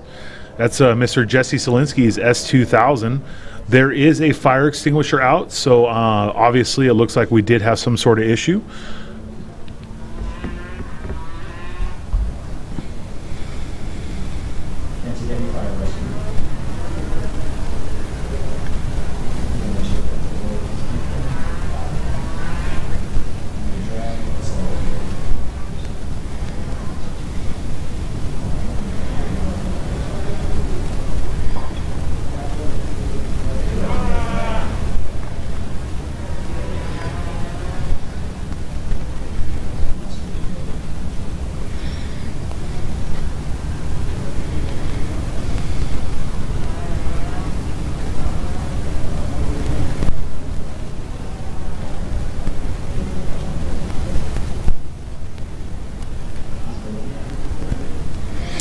All right, it does look like he was able to move under his own power.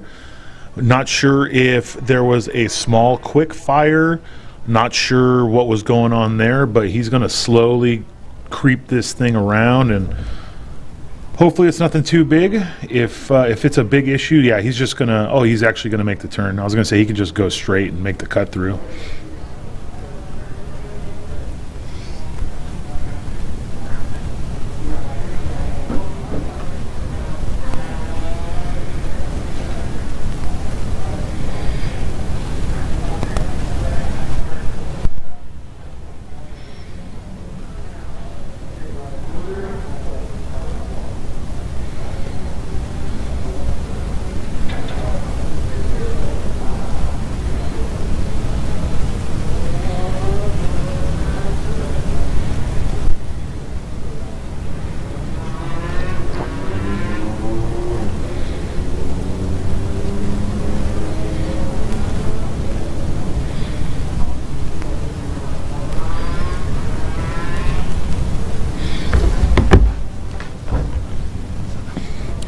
There we go. We are back to green. That was one of those incidents that's kind of hard to explain. Anytime you see any kind of fire coming out of a hood, they're going to immediately red flag the session because we want fire and safety to be able to get there as quickly as possible. But if the competitor is able to get it out and can safely get his car back, obviously he's going to do so. This is a complete black flag of the session. What that means is everybody's going to come back in. If there is time left in the session, they'll re-rack and send them back out. If there's not, we'll just move on to the next one. But at the end of the day, fire safety and competitor safety is more important than any amount of track time. Good thing is Jesse's car seems to be okay. Whatever it was they got it put out, he'll limp his way back to the pits, and then hopefully they can get that back together.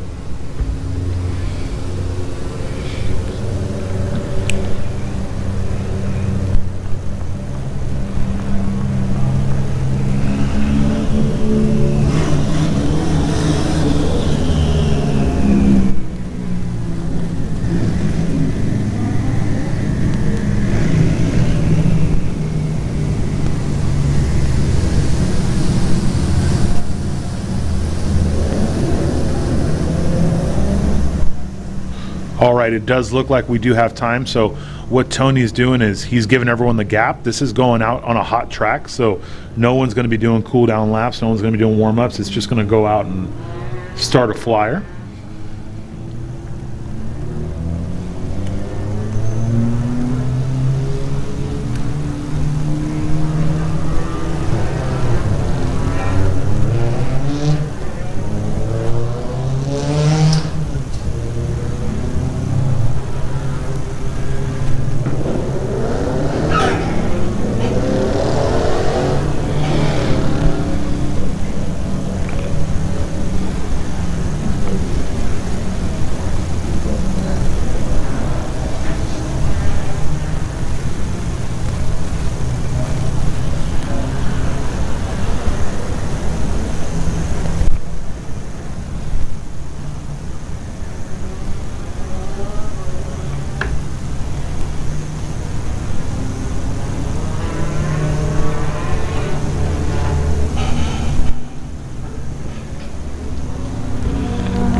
The fan favorite, Mr. Nick Bright's Spoon Sports Accord Euro R.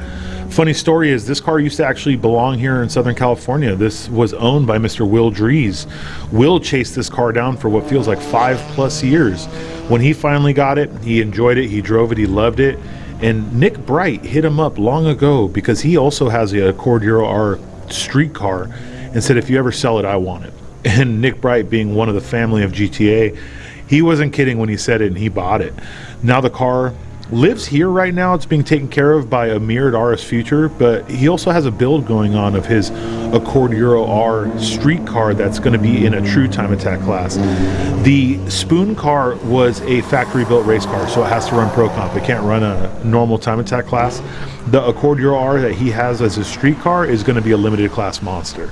So we're really excited. It's great to see him out here competing, and we cannot wait for the new car to arrive. Hopefully it's done by Coda, because we cannot wait to see the show it'll put on. And funny thing is, he's building it to compete with the man that sold him the Spoon one.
Our drone pilot getting some immaculate shots here.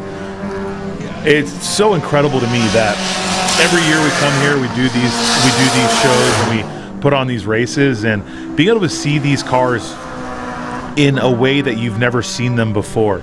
Watching a car take Riverside from the inside line like that, that's something that only photographers get to see live. We all get to see a quick snap of it, but look, how often do you get to see bus stop like that? Incredible shot. Let's go ahead and give a round of applause for our drone pilot. If you're at home, you can send me a PayPal payment and I'll try to get it to him. He's doing a great job out there. Right now, the fastest time of the session is Mr. Klein with a 2-minute .160. This is Group 4, Session 3. We have one more set of sessions coming out. Group 1 will be out again, and that is going to be the fastest group, that followed by 2, then 3, then 4. We're coming towards the end of the day. I'm going to step outside in a minute and see what kind of weather we're really dealing with. The Weather Channel only tells you so much, but the sun is out, but it's not beating. The lap times this morning were pretty good. I wouldn't say they were the best of what the cars could do, but they were pretty good. So we aren't seeing anyone really surpass their times by a crazy amount, but we are seeing people being consistent. This is also one of the cars we told you about. There are 2 identical cars. It's a father and son combo. Lancer Rally Arts. They're not something you see very often, but it's even cooler when it's a father and son duo. You think they're driving the same car, but it's actually 2 identical cars. So I'd say that's an awesome operation right there. Anything that brings the family to the racetrack is a win for us.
So we have a quick little 35-minute break, my friends. From 2:40 to 3:15, we're going to allow everybody to get their stuff together. We'll be back hot at 3:15 for Group 1. That's going to be the fastest group on track, back at 3:15, followed by subsequent groups. That'll be the final running for today. Let's see if we can see some lap times fall. So far, we have seen a reset of the limited front-wheel drive record and the enthusiast front-wheel drive record. So let's see what else will drop today. If not, we also have the incredible early sessions for tomorrow. Anyone who's been watching us long enough knows that the early sessions are the flying sessions.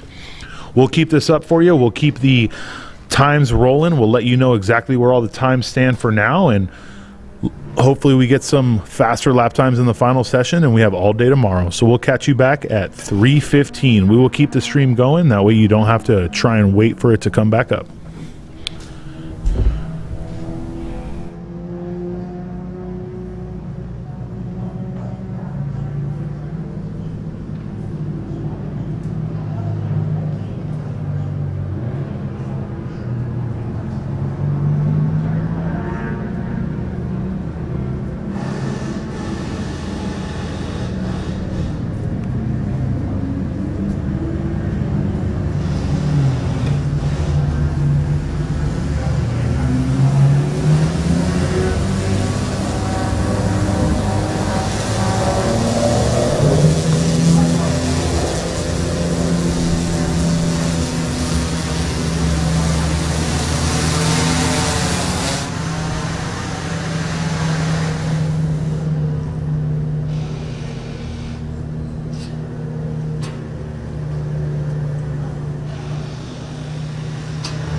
GTA Group 1, 9 minutes until we go hot. GTA Group 1, please report the grid.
Like one box.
Here we are back at Global Time Attack GTA Finals, Button Willow Raceway Park. We're a minute away from the final sessions of the day. Looks like we have Sean Cagle ready to go. This is going to be Group 1, Session 4. Fastest of the day, Group 1, Session 4. Sean is going to go out and lay a flyer. We'll go ahead and follow that red Corvette around his entire first lap. We'll watch these cars go out for their warm-ups, but as soon as Sean starts a flyer in his C5 Corvette, we're going to follow.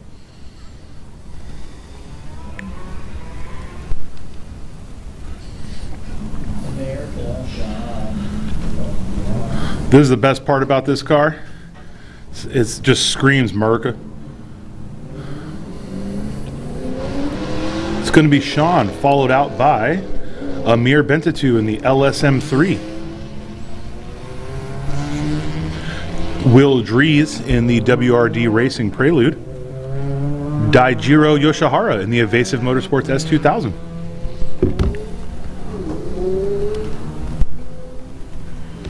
Leaf Storer in his Nissan GTR, Jose Mejia in his Civic Type R,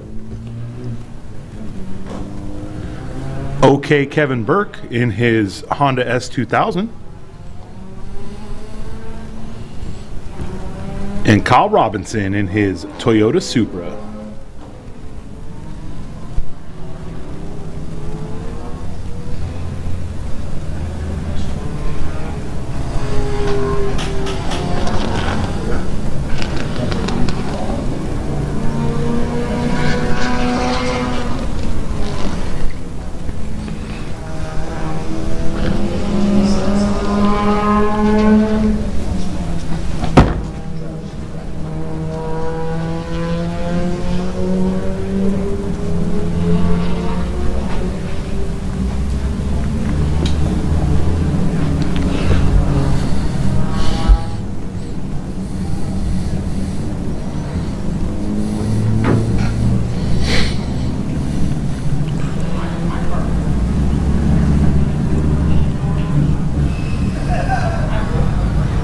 Waiting for Sean to go ahead and come down the back straight and turn down Sunset. We'll see what kind of lap time he can lay down. This is going to be his final lap of today. He does lay down one lap a session. That car is built to the extreme. For those wondering, he runs undersized turbos. Here he comes down the front straight. I'll give you a better explanation after we follow his lap. The Caliber Customs team has done an amazing job putting this car together. Like I said, that car just screams Merca. Followed by another German car that screams Merca. Two LS powered cars just back to back, followed by a Prelude.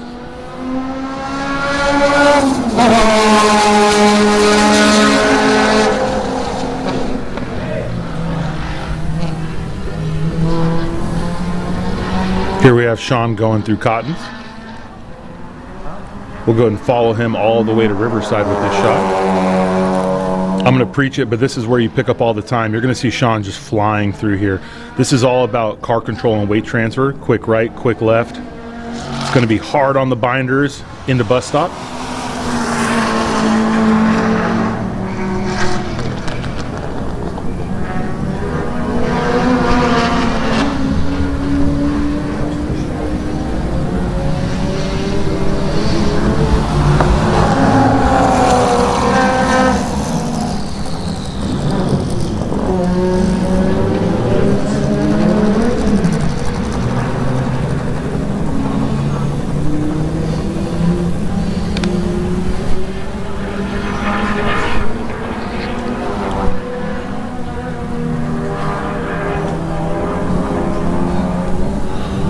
Look at the speed coming out of the S's. Though this looks like the shortest straight, you're carrying the most speed into it, so that is the fastest section of the track. Nice clean line through Sunset. Let's see what his lap time is. A 1:41.378, flying. Not the 39 he's looking for, but he has tomorrow to get that done. It's good to see him out here still laying down flyers. A 1:46.052 by Amir Bentisu in the LSM3. And Will Dries has reset the limited front-wheel drive record again with a 1:45.479. Will Dries is now in first place in limited class. Anyone that's followed the WRD racing story knows that they have spent so much time and effort on this car. And just seeing it come together like that, to lay down a 1:45 in a Prelude. Great job out there, WRD. And I'm sure Will has more time on the table. Button Willow is a cruel, cruel mistress, guys. We've seen Will's data show 45s in previous events, and this time he just laid it all down. It's fantastic to see.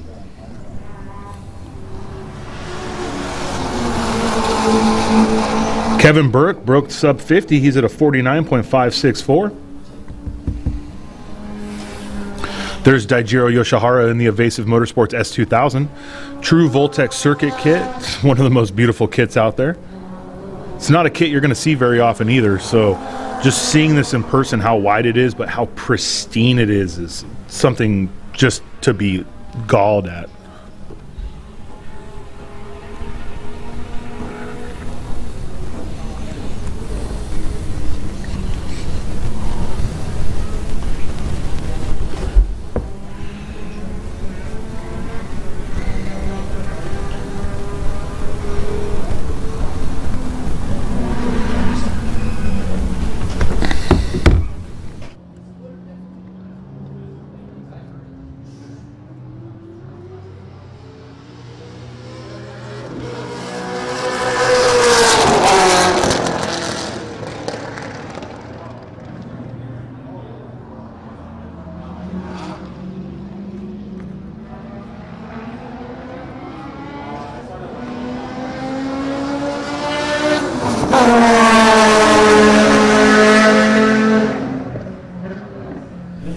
So to get deeper into this Caliber car, this car was built to run one lap. They go from 100% vacuum to 100% boost in what I believe is under half a second.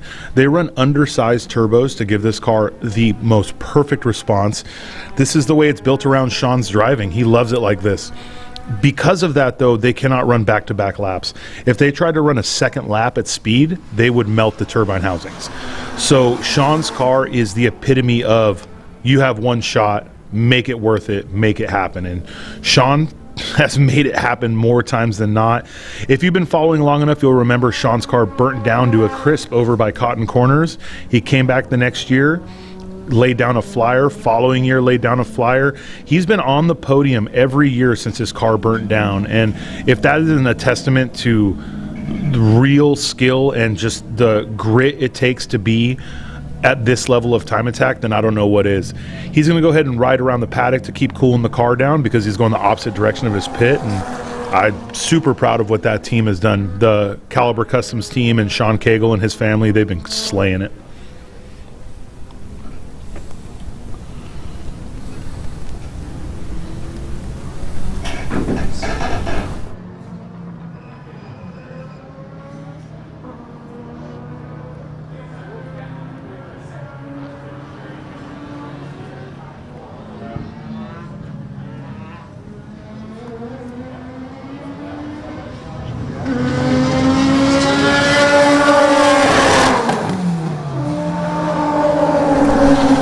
Dye with a 146.412 in his unlimited class S2000. They have just been figuring that car out more and more. It's a fresh build. Everything about it is fresh. They really broke it in at Long Beach, and they're out here just pushing it more and more. Seeing Dye go faster lap after lap is just a testament to, one, how well that car is built, and two, how confident he is in himself and the ability to push the car to that level.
No.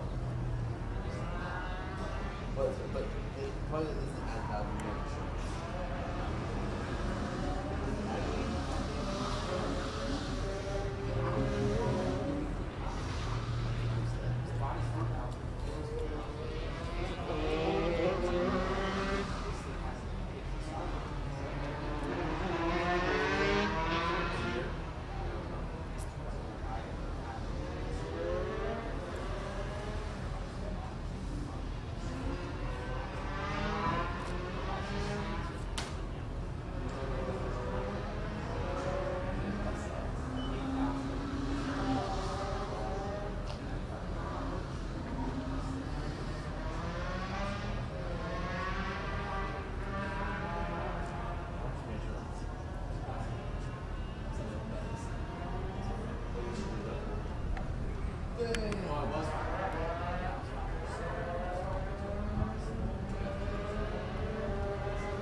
it's just fine. It's just that's what's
Group 2, Session 4, going hot. Group 2, Session 4. It does look like we're not going to see a mirror again in the NSX. The car is still running. I think he's running into some power steering issues, which seem to be a common issue with time attack cars these days. You could ask the CSF racing team. They've been fighting that for a while. They're going to get that figured out, though, and I know we'll see him again. It's really hard to believe we won't see a mirror back on track. Here's the Studio RSR Porsche, driven by Jason Chin, 911 GT3.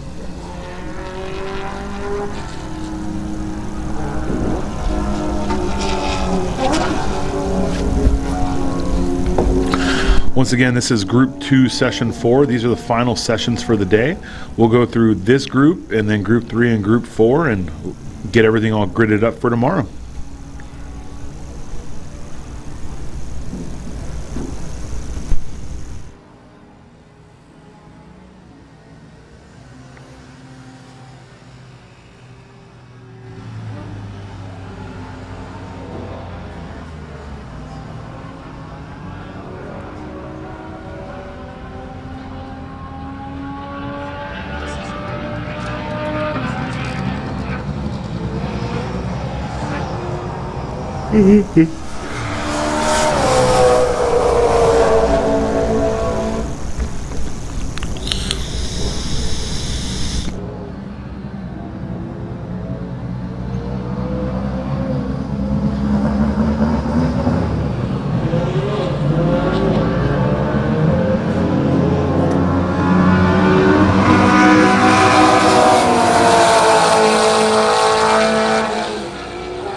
We have Mr. Mayfield at a 151.425. That is Chris Mayfield. These are the leaders of Group 4, Session 2. That's again Group 2, session 4. I apologize, I got a little dyslexic there on you. This is Group 2, session 4. We have Christopher Mayfield at a 151.425, Robert Robles at a 154.318, Jason Chin at a 157.982, and John Vo and Tom Tang in that Lotus at a 206.595. Now that Lotus has run in the 50s, so they are out there just trying to get a little bit more scrub in the tires and getting a little bit more testing done. But that K-Series Lotus has really been laying some laps, and probably one of the better sounding cars out here. You get that motor in a car in the rear, you get that motor in a rear engine car, don't get too much exhaust pipe on it, and the K-Series really screams. We got them coming out of Sunset right now. Let's see what this lap time looks like.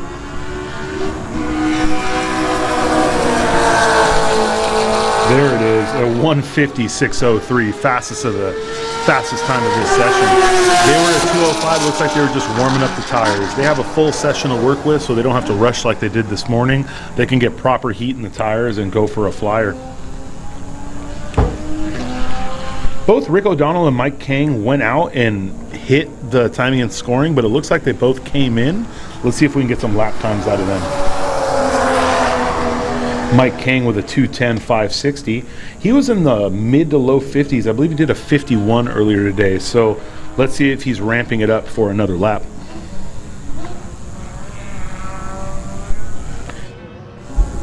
Here you can see the different orientations of Button Willow. There are some orientations that don't use the truck stop or the bus stop. They use the dog leg in the back, go straight across. For Time Attack, CW13 is the most common orientation. It was the first actual setup used for American Time Attack, and it is the one with the most recorded records. I believe if we tried to change it now, people would chastise us, and to be fair, this is the most fun setup to run for Time Attack. When people wheel to wheel here, CW1 is probably the most popular, has a lot more straightaways and a lot more room for passing, but CW13 is the most intricate setup. It has the hardest corners. It is 2.67 miles, I believe, and overall just the most difficult setup to get right. There's high speed, low speed, technical sections. Your car can't push in high speed corners, can't push in low speed corners, can't oversteer too much. It runs into a situation where you get Button Willow specialists, people who are just incredibly fast at this track because their car is set up for this track, and it is something we see a lot of. Here's the Lotus K-Series coming out of Sunset. 159.2. Looks like they're consistently doing a flyer to a medium lap to a flyer to a medium lap. He exited very strong, so my guess is he was cooling it off to go for another flyer. We got Jason Chin finishing a hot lap and then getting out of the way.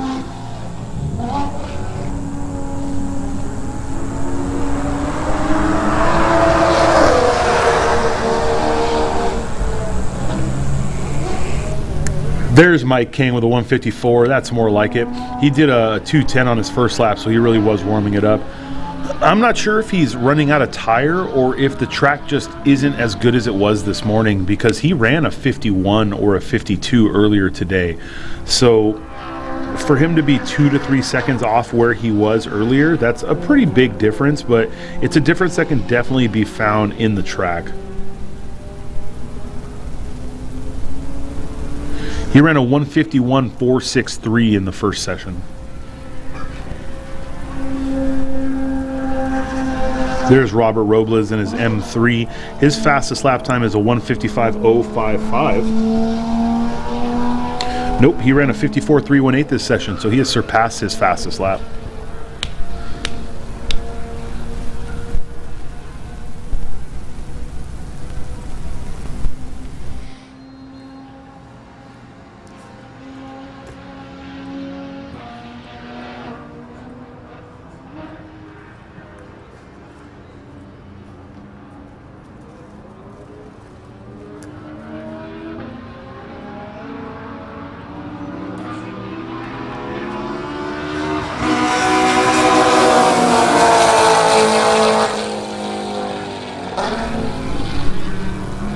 John Vo with a 149.588 in that Lotus. I feel like that is by far the fastest lap they have ran. Before that, the 51 was the fastest. They've just been picking up time every session. Coming into this Delta, they were at a 52.0. They're in the 40s now at a 49.588. So they're really pushing the limits of that Lotus. It seems like the kind of car where they're just gaining more and more confidence and they're pushing it harder and harder to get faster lap times. So right now you have Mike Kang about a second off his fastest lap, so leads you to believe he really found his optimal lap early in the day. And then you have the juxtaposition of John Vo and Tom Tang picking up seconds every session.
So as this session's coming to an end, I want you guys to know that at 4 o'clock, we're going to have an interview with the fastest man at the event so far, Mr. Sean Cagle from Caliber Customs, along with our fearless leader, Jason Deanhart. This will be at or around 4 o'clock. Sean was pulling the car in, getting it prepped for tomorrow, so he's going to make his way down here so we can have an interview. So 4 o'clock or thereabouts, we'll go ahead and be down there with Jason, see how Sean feels about the event so far and what he can do to improve his time.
Whatever you want to do.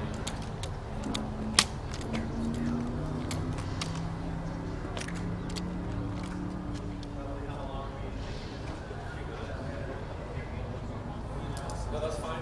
The longer, the better. So if you can give me longer windows.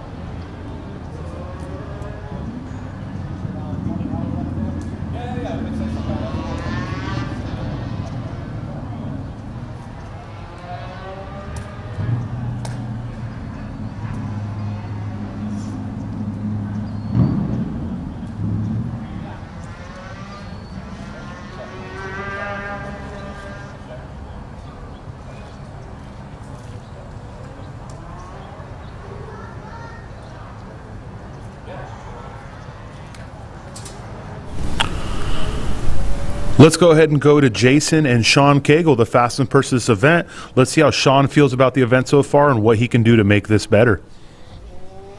Hi, JD here with Global Time Attack, GTA Live at Button Willow. Schedule's up. GTA Finals 2021. Sitting here with Sean Cagle, sitting position 1 here this weekend at the finals at Button Willow with a 141.3. He's basically about 1 second off or so of the unlimited rear-wheel drive record, which has been around for a long time. It'd be cool if someone could knock that down.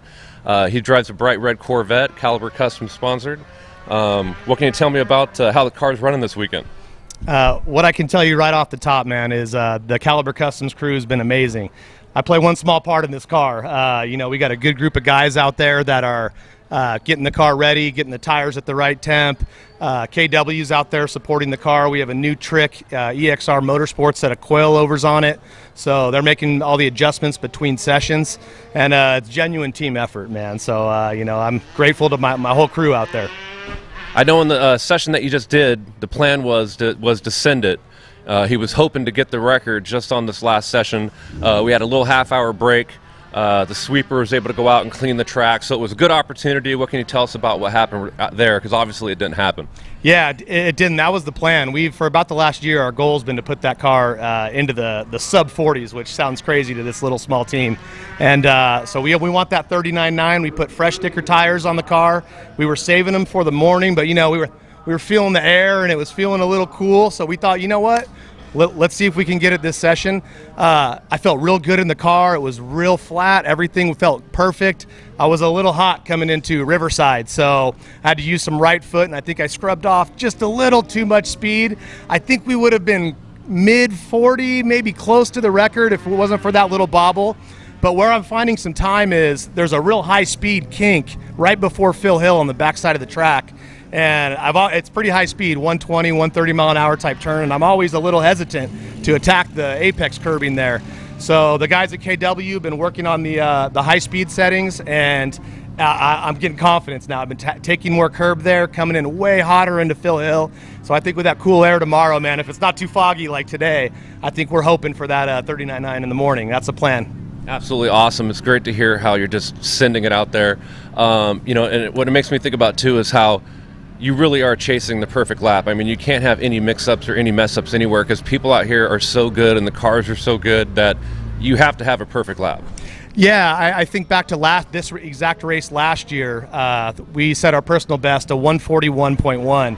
And people come up and they ask me about it. Oh, you gonna go faster this? And of course that's the plan. We know the car has it, but it's so hard. One little bobble, it's a one-lap car. It's fueled for one lap. It's running right on the edge of reliability with 1,000 horsepower, and the tire temps are right up to the top of the peak, so we get one shot, and you got to get every turn around this circuit perfect. So we're hoping to link them all up tomorrow. Well, it's awesome to see. We're definitely pulling for you. We've got all day tomorrow, like I told you before. Now you've definitely got something to work on tonight and tomorrow. We always look forward to seeing you at this competition. You usually wait till what I say the fourth quarter, you know, to kind of pull out your best, you know, so that maybe is what we're waiting for tomorrow. What can you tell us which is different maybe between last year when people saw the car with the live stream and the audience and whatnot, and what's going on with the car this year? Sure. So the car's fairly similar. There's really two key differences. We added Lexan side windows on the car to help reduce the drag a little bit. Those work out perfect. They're rock solid, And then we have a new engine block in the car, but it's really kind of a refresh of the same engine we had last year. We run real small turbos that are very responsive, so you know, the same power level as last year, and it's just you know, practice makes perfect, dialing the car in event after event. And you know, one thing you mentioned, JD, is that the final session on Sunday. You know, I don't know what time it is right offhand, but that GTA Finals final sunset session on Sunday. You know, there's usually drivers the likes of Dio Shihara out there, David Hagsma, some of the best time attack drivers in the country, and that's what I look forward to. It helps push you you feel a little pressure, and that always helps me. You know, helps me focus, really helps push me for those last few tenths on final session tomorrow. So morning air sounds good, but also the pressure of that final session tomorrow. Well, the proof's in the pudding, man, and you're showing that you're definitely one of those drivers too. You're definitely one of the top drivers here in North America. So we'll all be watching and cheering on tomorrow, and hopefully you can get that record tomorrow, man. Is there time for a question for you, man? Sure. You know what? Our team was heartbroken in September. We couldn't make the Long Beach race, and I see you got the Long Beach Grand Prix shirt on. Tell us about the event, man. Is it happening next year? How was it out there, dude? Putting me on the spot. It's still up in the air. Obviously, if it was up to me, then we would be there. It's up to the Grand Prix. We hope to be back. You know, fingers are crossed. We hope to find out in the next 2 weeks to 30 days, is what I've been told. But it was an epic experience on every level. You know, from a producer's end and organizer's end, it was just really fun to be there amongst IMSA and IndyCar and Super Stadium trucks and everybody else. The history, the legacy of the streets of Long Beach and that event that's been going on since the mid to late 70s. It was really special, and to watch the time attack cars on track at that particular track was it was amazing to see him up on the big screen. We definitely missed you out there. He was originally invited. He wasn't able to make it, but you know, so we've been riding him about that. So I hope that we're able to come back. I'd love to see his car on track there. But it was an amazing experience. It was a lot of fun. I highly recommend that event, regardless if we're there back or not. It's a really fun event. Hey, man, looking forward to it. You know, I'm going to head back to the pits. I'm out here with my whole family. Most of my best friends are out here. New sponsor on board, Kauai Electric's out, that's helping us, taking care of our tires for the weekend. So big shout out to them. And yeah, man, tomorrow we're looking for the magic. Well, good luck, man. Hey, thank you so much. Let's get it. All right, good luck. Thank you, guys. We'll send it back up to Cuban.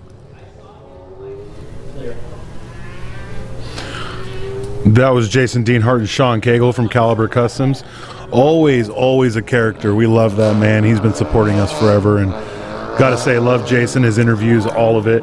As you can see, we have the next session going out, the next group going out of this session.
There's Craig Coker in his Model 3. He's at a 157.116. Definitely an impressive time in enthusiast class. That's going to put him right there on the podium. And Noah Geither right behind him with a 57.856. It's a little slower than his fastest lap. He is basically at a 57 flat. I know that the enthusiast class right now is going to be a battle. So when this day is over, before we close it out, we'll show you what all the times are, standings are at this exact moment. But it absolutely has been a battle in enthusiast class. It's good to see new talent, people coming out and really laying down some lap times. You have Mr. Casey and Ariel Salazar. This is Justin Casey and Ariel Salazar in their unlimited class car doing the same time. So these guys are really pushing their pace. The next closest enthusiast is going to be Jeff Ting at a 58.2, followed by Aaron Gong at a 2 flat. Dai Yoshihara in the Spoon Sports Civic Type R with a 58.137. That right there is the car leading enthusiast class at this moment, Mr. Noah Geither.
Group 4, this is your 10-minute warning. Please start recording the train. This will be the last session of the day. Group 4, last session of the day. 10 minutes.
There you have basically an entire lap from a drone here at Button Willow Raceway.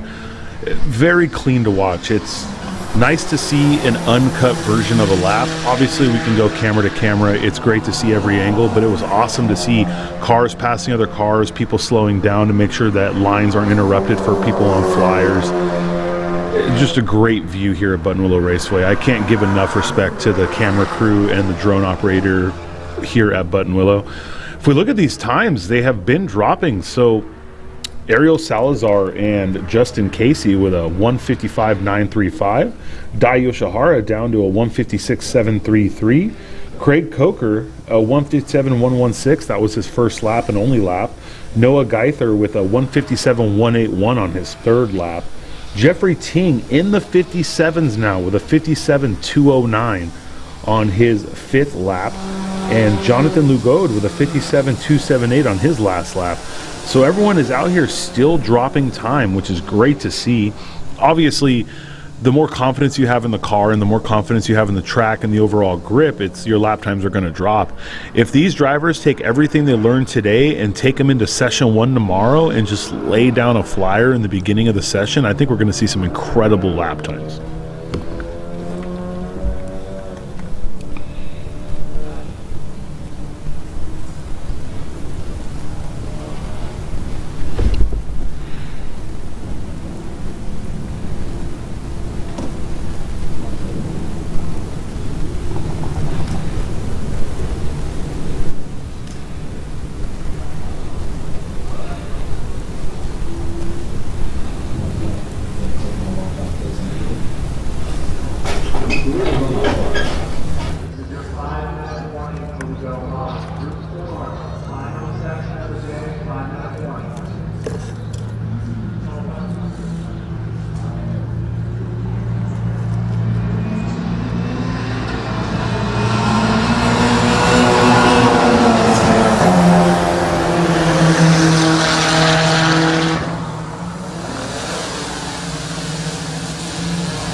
Here we got it, folks.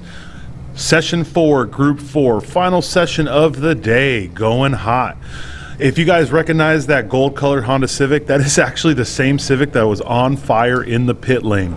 I'm not sure if it was maybe a turbo drain, something small that started that blaze, but it looks like they got it back together, cleaned up, and ready to go out. That's a story I love following right there. We have the 2 Mitsubishi Lancer Rally Arts, father and son, out in this session. Looks like we're sending these out. It looks like Rob Campbell right there in his Mustang, followed by Brandon Luthi in his Volkswagen.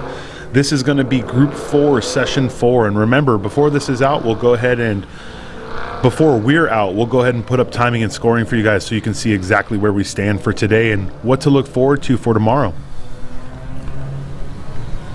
Here's what we have live. Noah Geither with a 157.049 leading enthusiast class, followed by Craig Coker at a 57.1 and Jeffrey Ting at a 57.2. We've never seen enthusiast class at this time point or that close. Amir with the 1 session he's ran so far, still leading street class with a 46.3. Kyle Robinson at a 50.2, followed by Johnny Hernandez at a 50.9, who we believe had a catastrophic, so that's going to be his fastest time of the event. In limited class, we have Amir at a 45.3 and Will Drees so incredibly close at a 45.4. Will we see a front-wheel drive car win limited class? It's very possible. And finally, Sean Cagle at a 41.3 leading the entire event. Behind him, Daijiro Yoshihara at a 46.4 and Wes and Marissa Hansen at a 47.1, but they got Leaf Store very close on their tails, so they're going to have to pull some more time out. And Rick O'Donnell with his Opel at a 54.4, followed by Nick Bright at a 204 in his Spoon Sports Racing Accord Euro R BTCC car.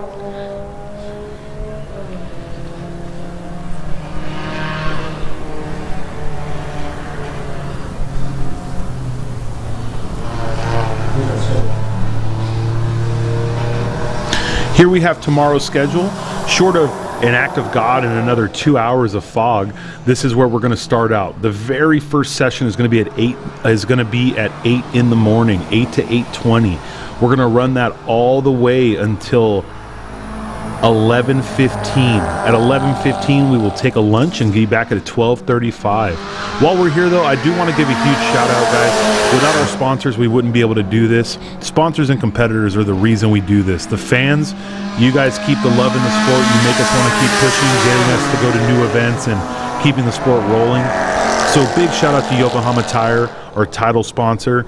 Garrett Advancing Motion, Raise Wheels, Ignite Race Fuels, Competition Clutch, CSF Radiators, Superlap Battle USA, Revolution Media, who without them we wouldn't have this incredible live stream and all of this great drone footage, Meister Watches, Standing Start, and Dab X. Without these folks, we wouldn't be here doing this. Without you guys watching, we wouldn't have a love for it. And without these competitors, there'd be no reason to do it. So all of these people combined are the reason we're here today.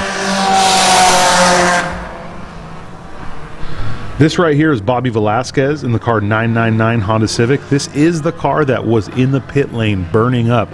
They were quick to put out the fire, quick to find the problem, and they're back out there trying to lay down another flyer.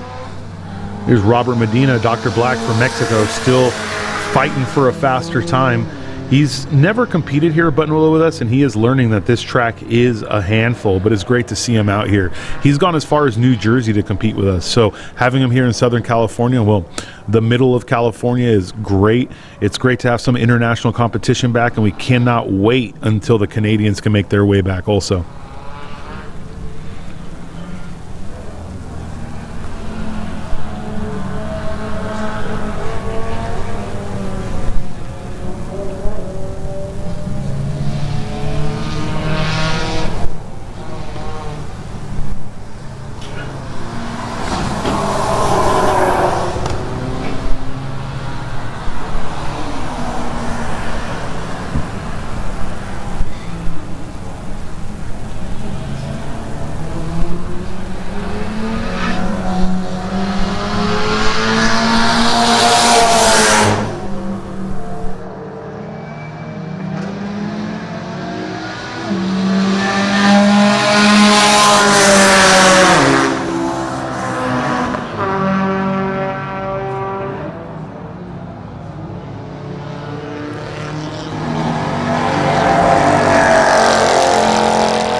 So here we have Corey Kreider leading the session with a 204.890, followed by Justin Sakvibit at a 205.026, Zach Lumsden at a 205.227, followed by Jack Wynn at a 205.543, Brandon Luthi at a 208.726, and Richard Klein at a 208.960. Quite a few of these have run faster lap times today.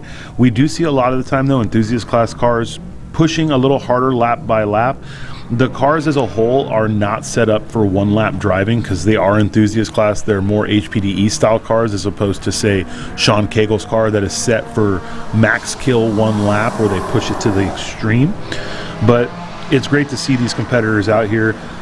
Every single one of them we've seen before, minus maybe a couple where we just see them lap after lap improving their own time and improving what they can do. It's awesome to see a competitor come with a new car, with the same car and just set new times with minimal upgrades. Corey Kreider has ran with us in the past, and it's good to see him lap after lap continue to knock time off. For those of you that have been following us all day, thank you so much for staying with us here at Global Time Attack GTA Finals. We know it was a rough start this morning, having to wait almost 3 hours before we could get hot on track. But our competitors were patient, you guys were patient, and we got a great day of lap times in. If these competitors take everything they learned today and put it into tomorrow's morning sessions, I'm sorry about the hesitation, I saw that amazing shot by that drone. If these competitors take everything they learned today into tomorrow morning and really lay it on the line tomorrow morning, we're going to see some significant lap time drops. First and second session are absolutely going to be the sessions to be at.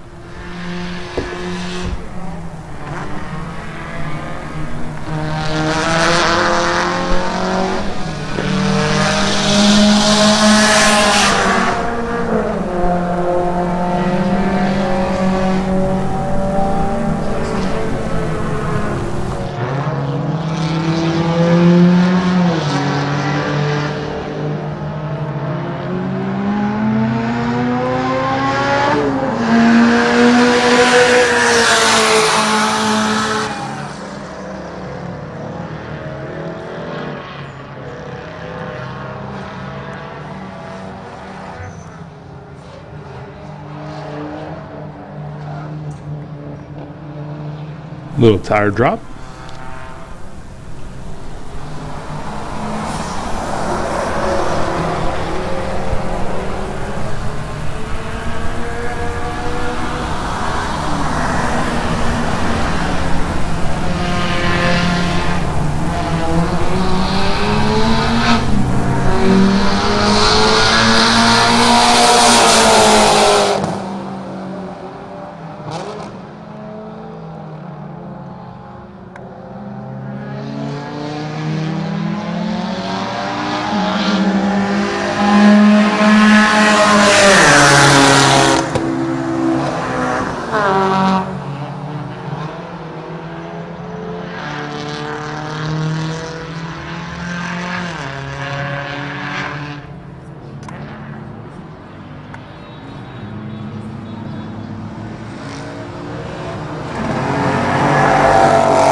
And there it is, folks. We have an end to Group 4, Session 4.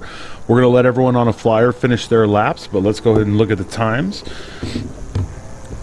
We have Mr. Justin at a 2:342, Corey Kreider at a 2-minute 5:68, Richard Klein at a 2:03.875, which is a few seconds off his fastest, Zach Lumsden at a 2:03.89, Jack Wynn at a 2:04.7, Rob Campbell at a 2:06.3, Robert Medina at a 2:08.2, Don Brown at a 2:08.4, Brandon Luthi at a 2:08.7, Ian Crane at a 2:10.2, and Craig Lumsden at a 2:10.5.